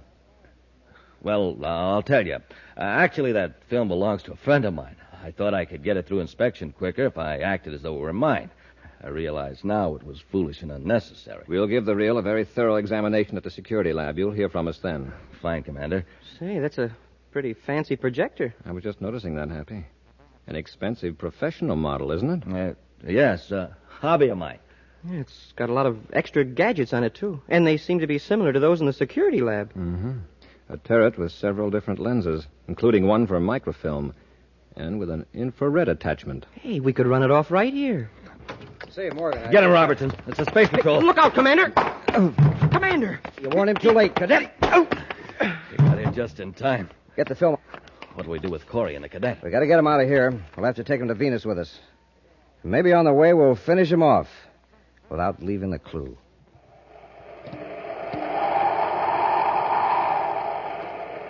We'll be back with Space Patrol in just a moment. But in the meantime, here's a quick 3-act play. Act 1 begins with a boy and his mother in a house in a kitchen in the morning. Fill her up, Mom. Rice checks. Now, there's a boy who knows what he's talking about. He wants a bowl of delicious rice checks for breakfast. Rice Chex, the shredded rice super cereal, spun in that modern bite-sized design. Act 2, next morning, same house, same boy. And in the kitchen, he's lifting up that bowl again. Fill her up, Mom. Wheat checks. Yep, today he wants Wheat Chex. Power-packed Wheat Chex. Swell-tasting shredded wheat biscuits in that same modern bite-sized design.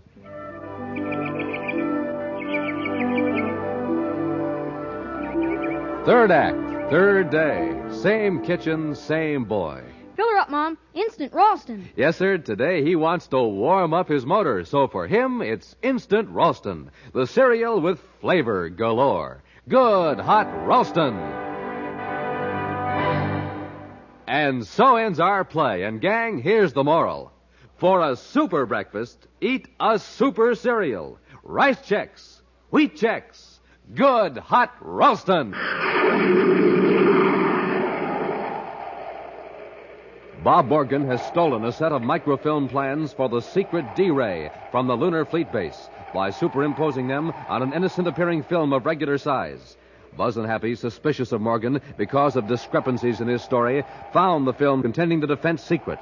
But before they could examine it, Morgan's accomplice, Art Robertson, arrived, and the two men overpowered the space patrolman in a fight in a darkened room. Right now, with Buzz and Happy locked in a compartment, Morgan and Robertson are in a spaceship approaching Venus. We aren't going to land in Venus City with Corry and the cadet aboard, are we? No, we'll set the ship down at my place on the Turquoise River and get rid of them then. Get the ozone cylinder, hook it up. We'll turn it on just after we land, and leave Corry's compartment unlocked. I'll land the ship.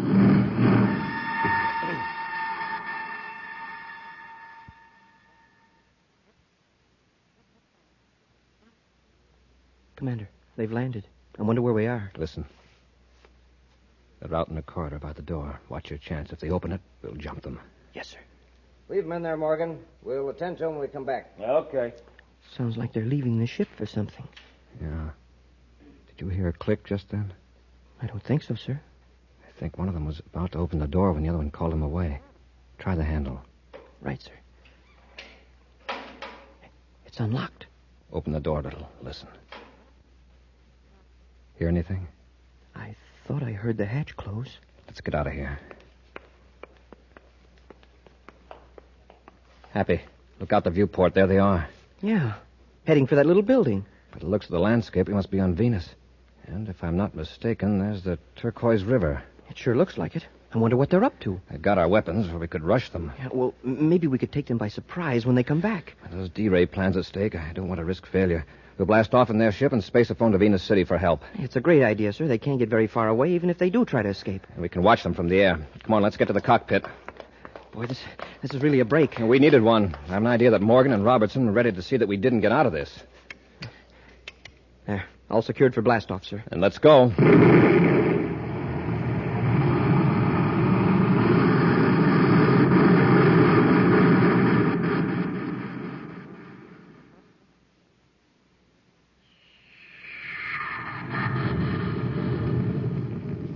There they go. Yeah, just the way you planned it. How long will it take for that ozone to take effect? Just a couple of minutes. After a few lungfuls of that contaminated oxygen, they'll get sick and dizzy. Before they can land, they'll black out. And there'll be a terrible tragedy on the Space Patrol records. Where's your submarine? It's hidden under the wharf on the river. Come on, let's get down to it.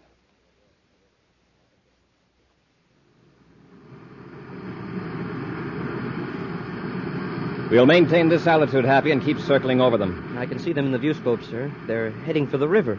Do you see any boat they could escape in? What's the matter, Hap? Oh, nothing, sir. My eyes blurred for a minute, that's all. No, there's no boat near the wharf. I'll put that spacephone call through now. Commander Corry aboard private cruiser VP-784, calling Space Patrol Venus City. Commander Corry aboard private cruiser V... What was that number, Hap? Well, it's on the panel, sir. Hey, smoking rockets I can hardly see. Commander Corry calling Space Patrol Venus City. Hey, Commander, the controls. Oh, thanks, Hap. Yeah, I feel sick. Something's wrong with the air in this ship. Happy, quickly. See if you can find a couple of spacesuits. Yes, sir. Hurry.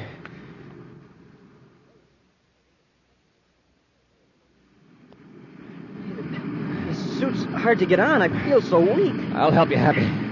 There. Now close the facepiece. Let's hope the oxygen supply works. Is your suit receiver working, Happy? Yes, sir. I read you. Take several deep breaths.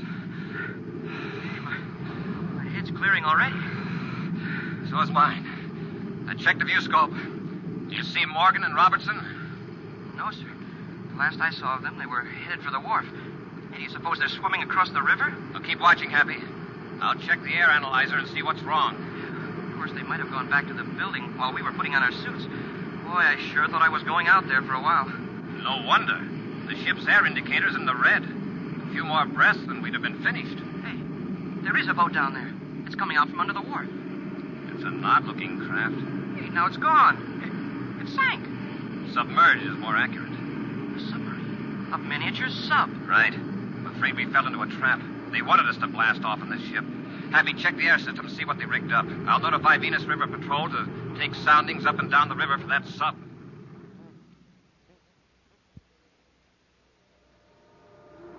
Where are we now? Right where we want to be. Pier 7, Venus City dock area. 8 fathoms deep. Safe to surface here? Sure. We come up under Pier 7. There's a ladder that leads up through a trapdoor into a tool shed. A few minutes from now, we'll be in the streets of Venus City, ready to sell the D-Ray plans. Yeah. No one able to trace us. I'll cut the motors now. We're going to the surface.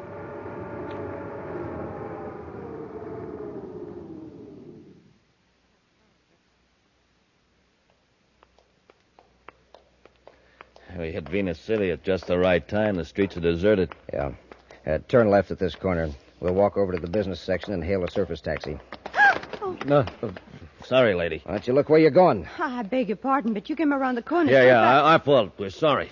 Wait, you're Bob Morgan. We're in a hurry. Wait, you're under arrest, both of you. We're bumping into you? Don't be stupid. She's from the fleet base, a security officer. That's right. And you have to come with me to headquarters. That's what you think. Let go of me. Put your hand over her mouth so she can't yell. Okay. Hold still, you. We can't ever spread in the news we're in town. Drag her into the alley. Leave her there? No. The new building my company is moving to is a block from here. There won't be anybody there this time of night. I'll guard her while you go get a surface car. Surface car? Yeah, so we can haul her to the river. Come on, I'll help you carry her. Where am I now?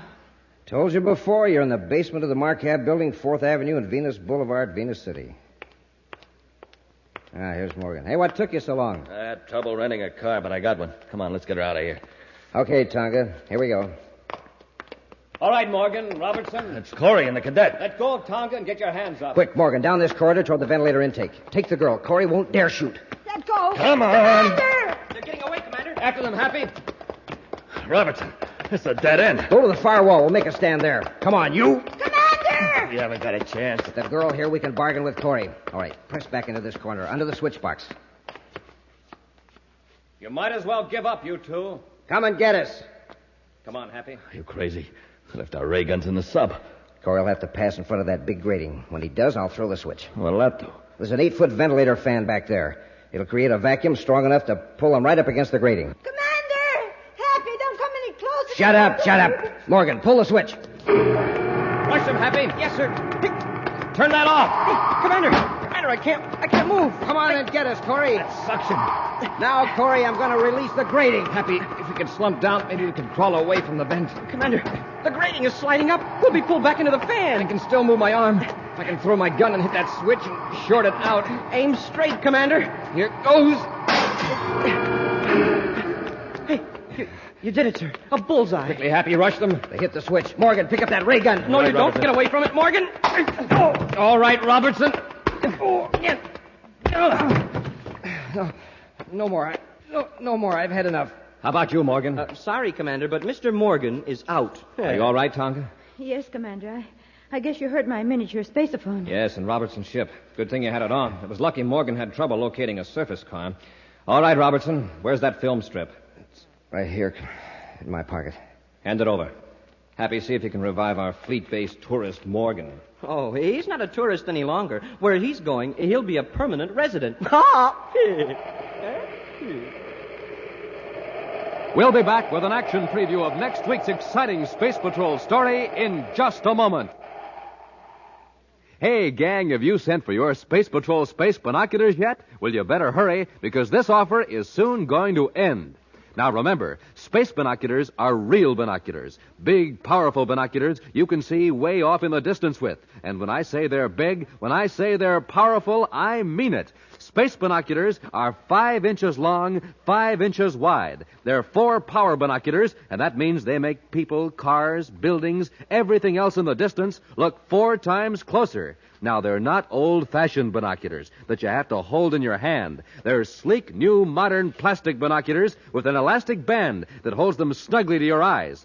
Just think of the fun. You can spot planes in the sky, watch birds and squirrels in the trees, identify cars blocks away, read signs way off in the distance, and do lots and lots of other things with them day and night all year long. Absolutely the greatest value we've ever offered. But don't forget, This offer soon ends, so hurry. Send for your official Space Patrol space binoculars today. Just buy a box of Instant Ralston. Then, with your name and address, send 25 cents in coin and an Instant Ralston box top to Space Patrol, Box 686, St. Louis, Missouri. This offer good only in the USA and may be withdrawn at any time. That's Space Patrol, Box 686, St. Louis, Missouri. And now, an exciting preview of next week's exciting Space Patrol story. Buzz and Happy have conceived an extremely daring and dangerous plan to surprise two criminals who are holding Carol captive in the Martian hills. Right now, they're nearing the hideout in a small atmosphere ship. We're getting close, sir. Fasten your safety belt, Happy. Here's where we would develop power failure intentionally. I'm all set, sir. Hang on. I'm about to make the worst landing of my career. The ground's coming up awfully fast. You gotta make this look like a disastrous crash. Okay, but it's beginning to look too realistic. Brace yourself. It's beginning to look like a real thing to me, too. We're losing control.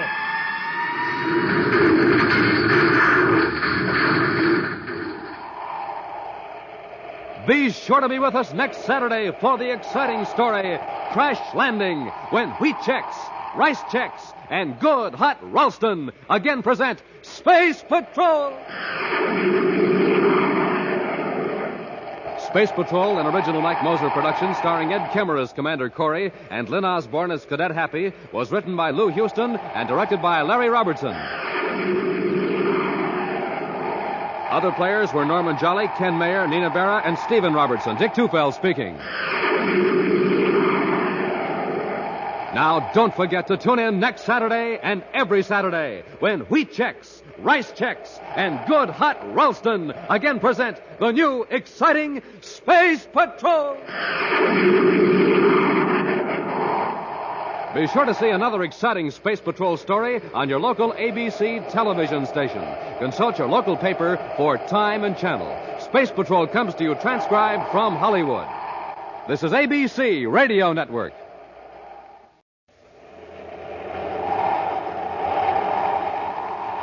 Wheat Chex, Rice Chex, and Good Hot Ralston present Space Patrol! High adventure in the wild, vast reaches of space. Missions of daring in the name of interplanetary justice. Travel into the future with Buzz Corry, Commander-in-Chief of the Space Patrol. In today's transcribed adventure, Buzz and Happy have conceived an extremely daring and dangerous plan to surprise two criminals who are holding Carol captive in the Martian hills. Right now, they're nearing the hideout in a small atmosphere ship. We're getting close, sir. Fasten your safety belt, Happy. Here's where we intentionally develop power failure. I'm all set, sir. Hang on. I'm about to make the worst landing of my career. That ground's coming up awfully fast, Commander. You gotta make this look like a disastrous crash. Okay, but it's beginning to look too realistic. Now brace yourself. It's beginning to look like a real thing to me, too.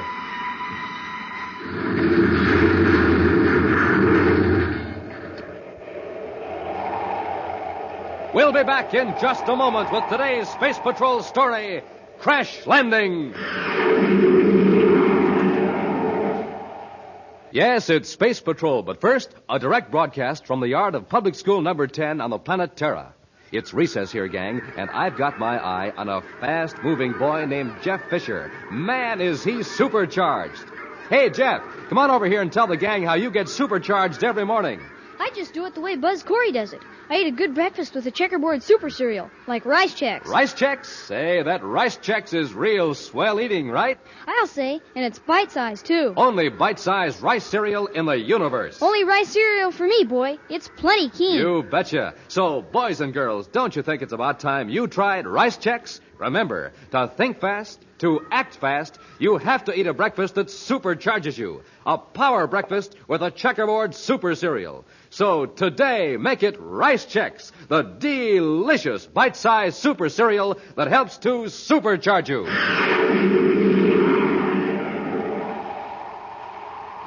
For several weeks, Commander Corry and Cadet Happy have been on the planet Venus, conducting an undercover investigation into a plot to defraud the United Planets government and Venus businessmen. Now, in civilian clothes, Buzz and Happy are in a surface car in Venus City, headed for the Venus City spaceport. Between them is a sealed pouch containing the results of their intensive work. There's a private space cruiser waiting for us just inside the east gate. Well, sir, do you think Vio knows that you've been investigating him personally? I can't be sure, but by using private ships instead of Terra V or other official ships, we stand a good chance of not being detected. Well, it sure was a bad break running into Carol last night in the lobby of the Venus Hotel. Well, luckily, I don't think anyone overheard when she called out our names. I looked around very carefully. You told her why we were in civilian clothes. Mm-hmm. She may be able to help us now that she knows the facts. It looks like we picked a good time to blast off from Venus, Commander. The whole east end of the spaceport is deserted.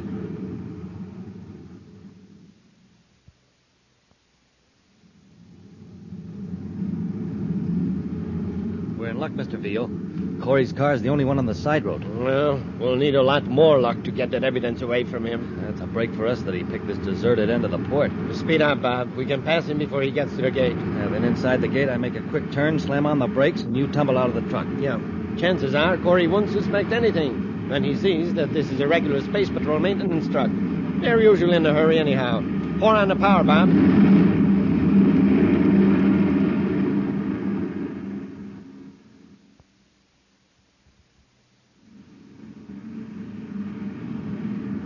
Car behind us, sir. They're blinking their lights to pass. By the way they're closing in, they must be in a hurry. Slow down a little and pull over. Yes, sir. Be on your guard in case they try anything. Wow, that guy drives like a maniac. Did you see him whiz past us? It's a maintenance truck. Yeah, I'll bet the driver's another one of those washed-out space pilots. They always drive like they're sore at the universe. Hey, look at him barrel through that gate. Commander, the fool's gonna turn. Abby, stop. Somebody fell out of the truck. Smoking rockets. What a spill. He turned so fast it tossed the other guy out. At least the driver stopped. Come on, Hap. Let's see if the man's hurt. Yes, sir. There's no excuse for that kind of driving. It's lucky we weren't going much faster. We might have run over him, Commander. Drop the commander, Hap. Oh, sorry. I forgot. The fall must have knocked him cold. I'll turn him over gently. Okay. He didn't know I was going to turn. I slammed on the brakes just as he pitched out of the truck. Yes, I saw it. His head doesn't seem to be injured. I hope there are no bones broken. Well, let's have a look at him. None of my business, friend, but you shouldn't make a turn at that speed. Yes, I know. I was in a hurry to get to the other end of the spaceport. My leg. Just take it easy now. You'll be all right. Now, don't move. Let's have a look at that leg. Yeah. Have a good look. Hey, put down that wrench. Hey, what do you think you're doing? Grab the cadet Veal. I got him. Slug him, Henry. Let go of me. Hurry. Get to their surface car and grab the evidence. Okay.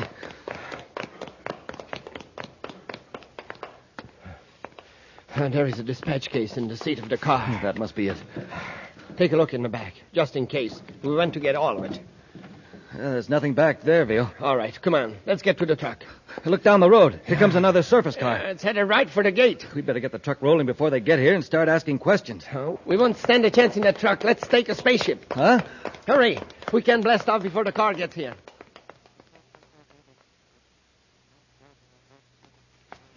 Happy. Oh, my head. Hap, our car and their truck are still here, but our spaceship is gone. I thought I heard a blast off, but I figured it was inside my head. I heard another car approach, but it didn't come through the gate. It must have turned down the road paralleling the fence. Hey, the evidence, sir. Did they get it? Yes, it's not here.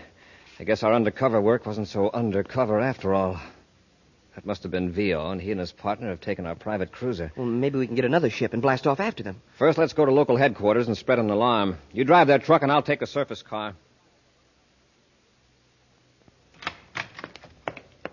Commander, an all-planet space patrol bulletin on Vio is being spaceophoned now. Good. I hope our units can intercept him before he has a chance to change ships. We aren't going to stay here at Venus City headquarters, are we, sir? Right now, there's nothing we can do that the search units can't handle. Besides, I want to investigate this gadget we found in the truck Vio was using. Oh, that funny-looking electrical device. What is it? It's a stimutron. A what? Stimutron. It's a high-frequency electrotherapy machine used to treat advanced cases of venous fever. Oh, you mean the blood condition that some people get from being in the Venus swamps too long? Yes. This machine is the only successful cure. There are only about 6 stimutrons in the solar system, all in hospitals or clinics. No private individual has one. Well, then what was this one doing in the truck? Stolen, probably. Stolen by someone who needs the treatments. And who doesn't dare go to a regular hospital. You mean Vio has Venus fever? Or one of his gang. I'm notifying all doctors to report anyone applying for stimutron treatment. Well, didn't Vio spend a lot of time around those Zyrola plantations in the swamps arranging crooked deals? Yes. If he's got Venus fever, he made a bad bargain when he traded that evidence for the stimutron. Oh, by the way, sir, did you get that message from Carol? Yes, she called 2 hours ago. I guess she thought we'd be on our way to Mercury by now. But she checked out of the hotel. I just contacted the manager. Checked out? I thought she was going to stay here a week. I guess she suddenly changed her mind. She left orders for the hotel to forward her luggage to Mercury. They don't have any idea where she is. I wonder why she decided to go to Mercury all of a sudden. Well, I hope it isn't her plan to follow us. Well, if it is, she's going to get a surprise when she lands on Mercury and finds out that we aren't there.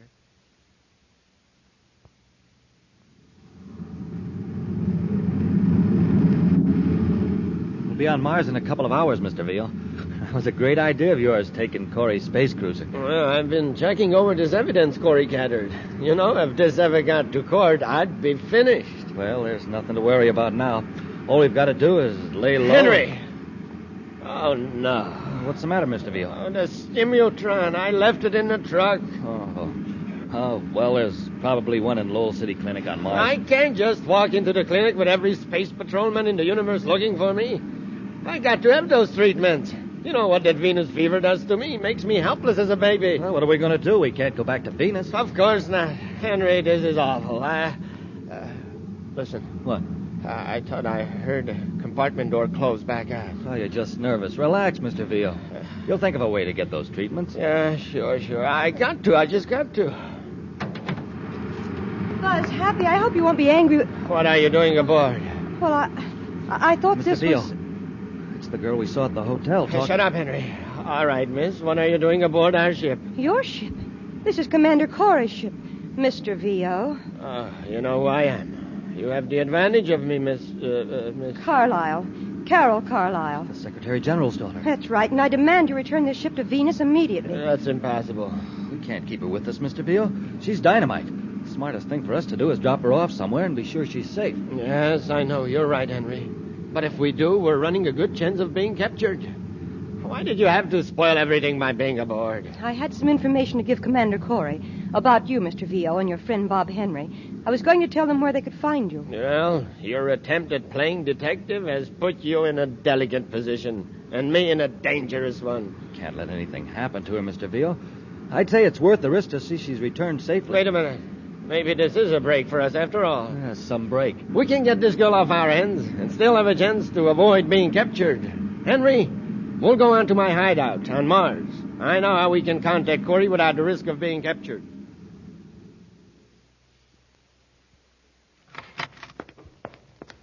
Commander, communications picked up Carol's voice on Spaceophone Channel 87. What? It's being taped, sir. Channel 87.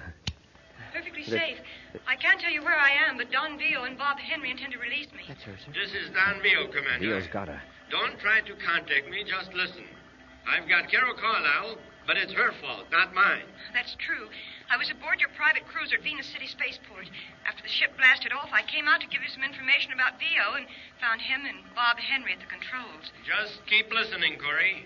Carol's voice and mine are on a microtape, automatically repeated from a robot-controlled rocket. It won't do you any good to locate the rocket. He's a tricky crook, all right. Get this, Corey. I want to get Carol off my hands. All I ask is a break. I've got Venus fever. If I don't get that stimutron back, I'm finished. Here's my proposition. Put a man in a spacesuit and drop him off in space at a point which I will give you in a moment.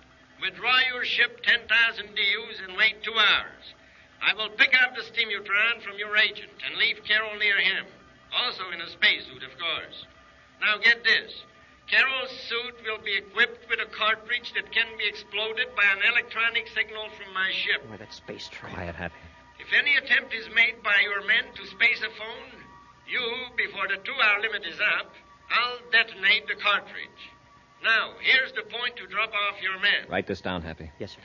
Sector 4, Jupiter orbit, at intersection of celestial meridian 22, sun ecliptic angle 2 degrees, 23 minutes, 15.84 seconds. Got it, sir. If you agree to these terms, spaceophone your answer on 139 megacycles. I'll be listening. Stand by for a repeat of this tape. VO out. Cut it, Happy. The tape is on automatic rewind. you going to do, Commander? Give him the stimutron? Of course. I want Vio, but I want him alive. When we get Carol back safely, we can go after Vio with everything we've got. Switch to 139 megacycles, Happy.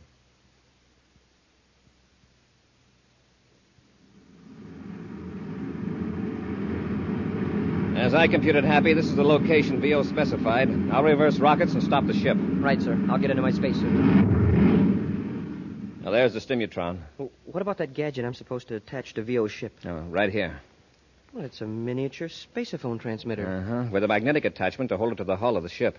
It's set to start sending a signal 2 hours after it's fastened to the ship. All right, into the airlock, Happy. Don't waste your spacesuit transmitter until I contact you. Remember that explosive cartridge in Carol's suit.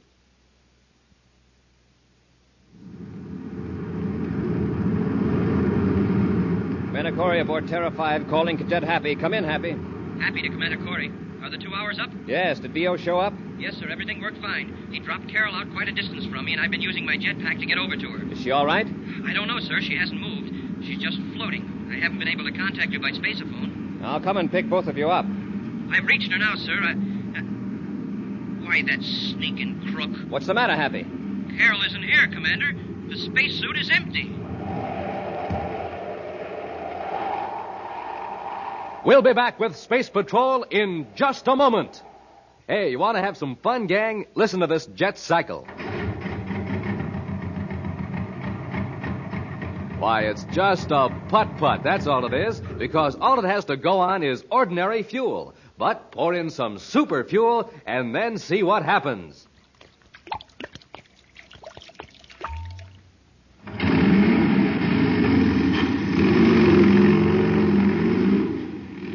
Wow, that jet cycle is supercharged now. Yes, sir, when it comes to supercharging, there's only one answer: super fuel. And the same thing holds true for you, especially in the morning when you haven't eaten for hours. To really get going, you have to get supercharged. Now, here's Buzz Corry's way of doing that.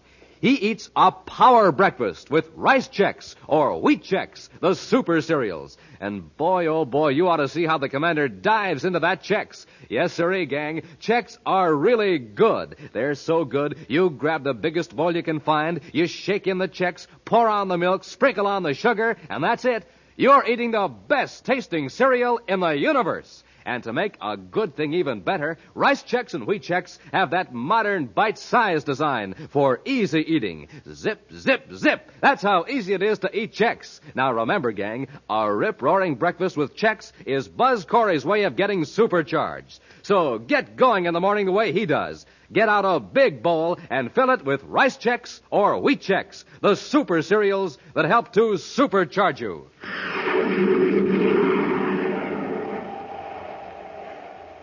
Commander Corry and Cadet Happy have followed to the letter the agreement with Don Vio, who promised to return the Secretary General's daughter Carol at a prearranged point in the Jupiter orbit. But instead of Carol, Vio pushed an empty spacesuit out of his ship. The commander has arrived at the scene of the rendezvous, and Happy, now aboard the commander's ship, is removing his spacesuit.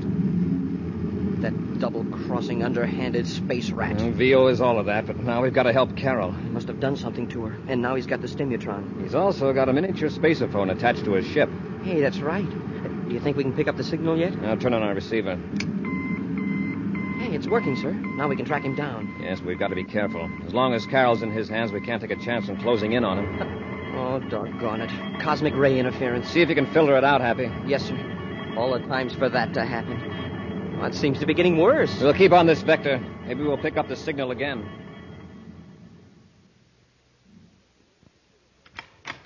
I got it, Henry. The stimutron. Oh, good. Any trouble? No, not a bit. Corry and the cadet were as good as their word. Have you found Carol yet? No. Frankly, I haven't looked. If she was stupid enough to crawl out the back room window, let her take the consequences. Don't you understand? If she's not found, we'll have to take the consequences. Oh, all right, Mr. Vio. Come on. We'll look for her. No. You look for her. I got to hook up the stimutron and take a treatment. I'm getting an attack of Venus fever.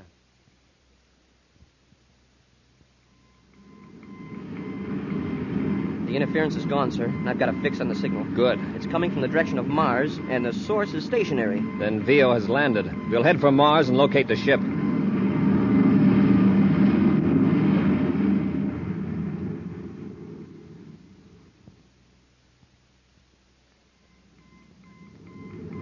I've got it, sir. The ship's down in the Tharsis Hills. Let's scan the terrain with the viewscope, Happy. Yes, sir. There's the ship. Shall we come in lower, sir? No, not in this ship. We can't let VO know we've located him. How about notifying other units and swoop in quick and surround him? Remember, for all we know, Carol's still safe. If VO's cornered, there's no telling what he might do to her. Well, then we're stymied. No, not quite. There's one way we can land a ship fairly close to his hideout without making him suspicious. What's that, sir? Commercial atmosphere ships fly over this part of Mars, so we'll head for Lowell City and borrow one. Well, wouldn't VO get suspicious if a commercial ship landed in that deserted section? Sure, if it was an ordinary landing. That's why I'm going to space-a-phone ahead and order a couple of crash suits. Crash suits? Uh-huh. We're going to stage an accident right in VO's front yard.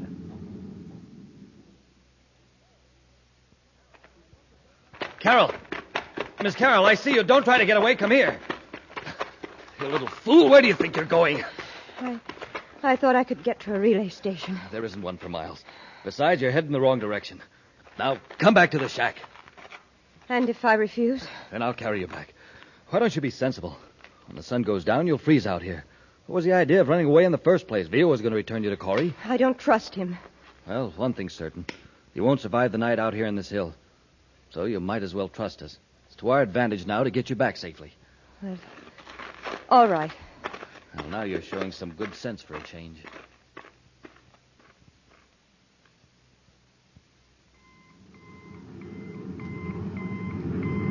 We're getting close, sir. Yes, we can cut the signal now.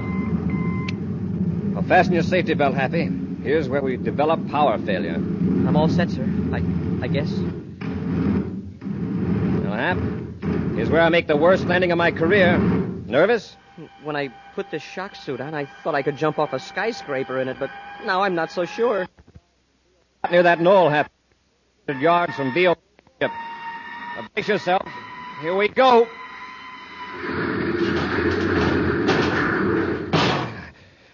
Well, here we are. Everybody out. A very realistic crash, sir. Are you all right? I guess so. Except I can't move my right foot. It's caught in the wreckage. Does it hurt? No, sir. The padding of the suit protected it. It's just wedged in. Vio or his partner will be running out here very soon. Maybe I can pry that bent duralloy apart and get you out before they get here. But why don't we go ahead with our original plan? Leave me here in the ship while you circle around to the shack. Our original plan didn't call for you to be helpless. Well, that'll make it look all the more like a real crack-up. Besides, Carol may be in danger. Well, you may be right, Hap, but you'll be safer if you pretend to be unconscious. Yes, sir. I'll climb out the port. Hey, we did a good job. What a mess. If you're in trouble, use your miniature spacer-phone. I'll keep mine on. Here, where are you going? To the ship. Oh, no, you don't. I'll get back to the shack. But somebody might be hurt. We've got to help them. Nobody could be alive in that mess. Well, I'm going to see anyway. Carol, come back here. We've got to get Vio and blast off before the rescue ships arrive. Get Vio if you want. I'm going to help. Carol, come away from that wreck. It might explode.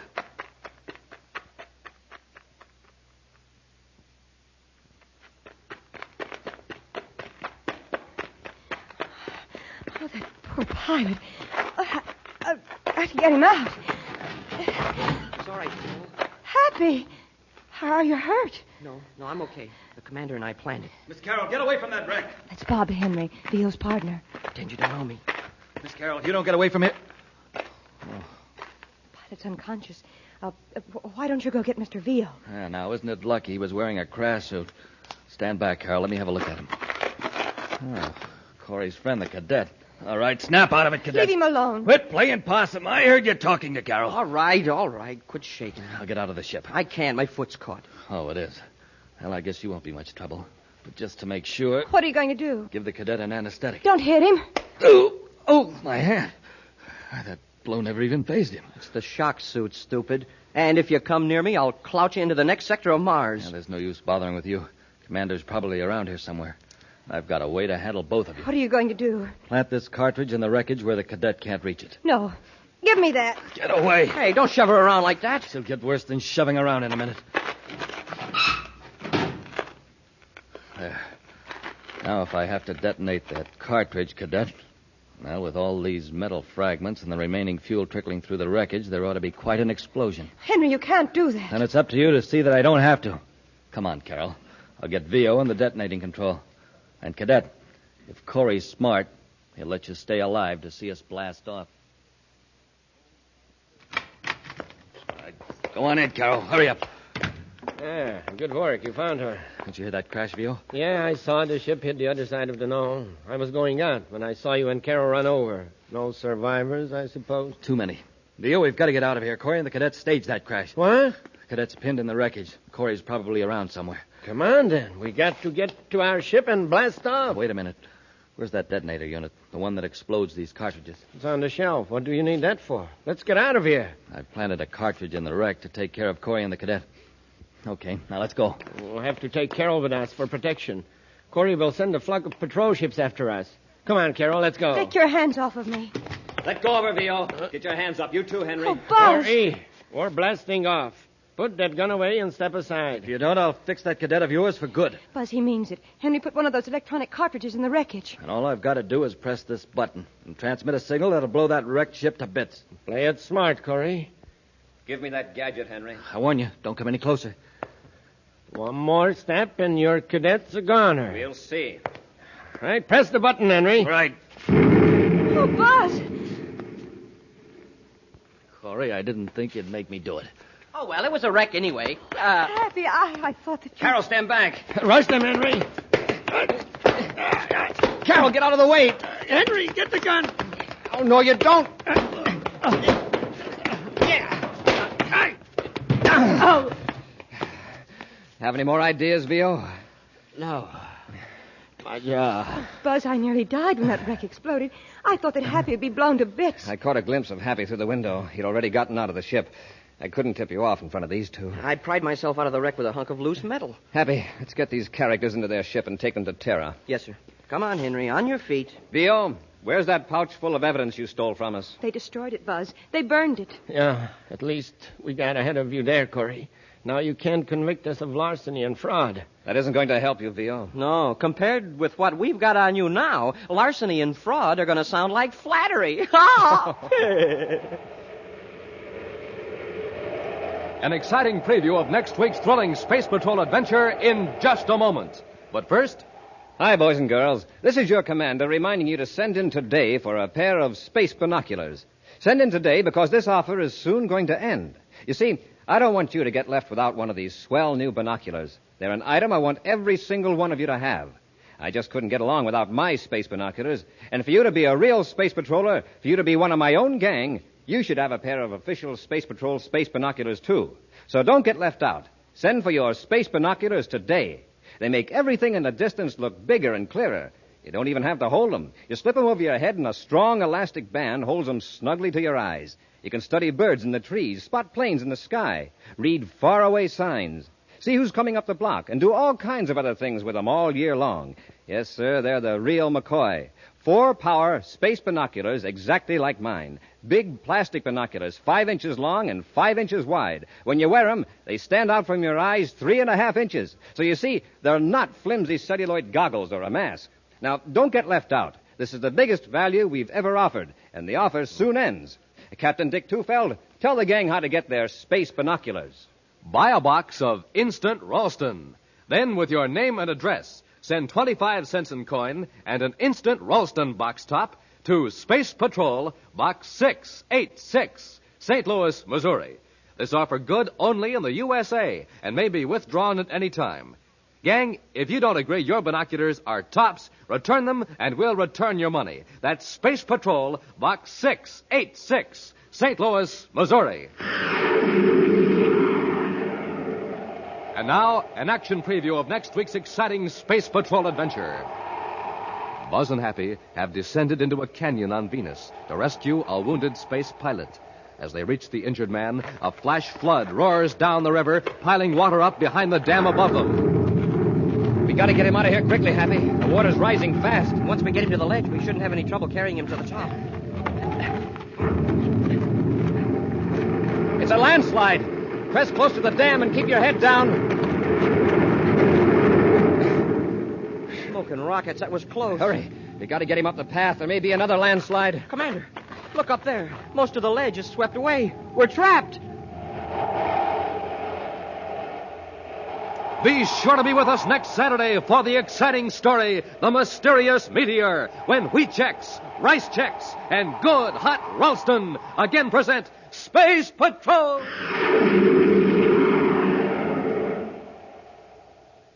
This is Commander Corry congratulating a great organization on its 43rd birthday, the Boy Scouts of America. You're an inspiration to youth, a part of America itself. Space Patrol salutes you, Boy Scouts of America. Space Patrol, an original Mike Moser production starring Ed Kemmer as Commander Corry and Lyn Osborn as Cadet Happy, was written by Lou Houston, directed by Larry Robertson. Other players were Ken Mayer, Virginia Hewitt, Bela Kovac, and Stephen Robertson. Dick Tufeld speaking. Now, don't forget to tune in next Saturday and every Saturday when Wheat Chex, Rice Chex, and Good Hot Ralston again present the new exciting Space Patrol. And be sure to see another exciting Space Patrol program on your local ABC TV station. Consult your paper for time and channel. Space Patrol comes to you transcribed from Hollywood. This is ABC Radio Network.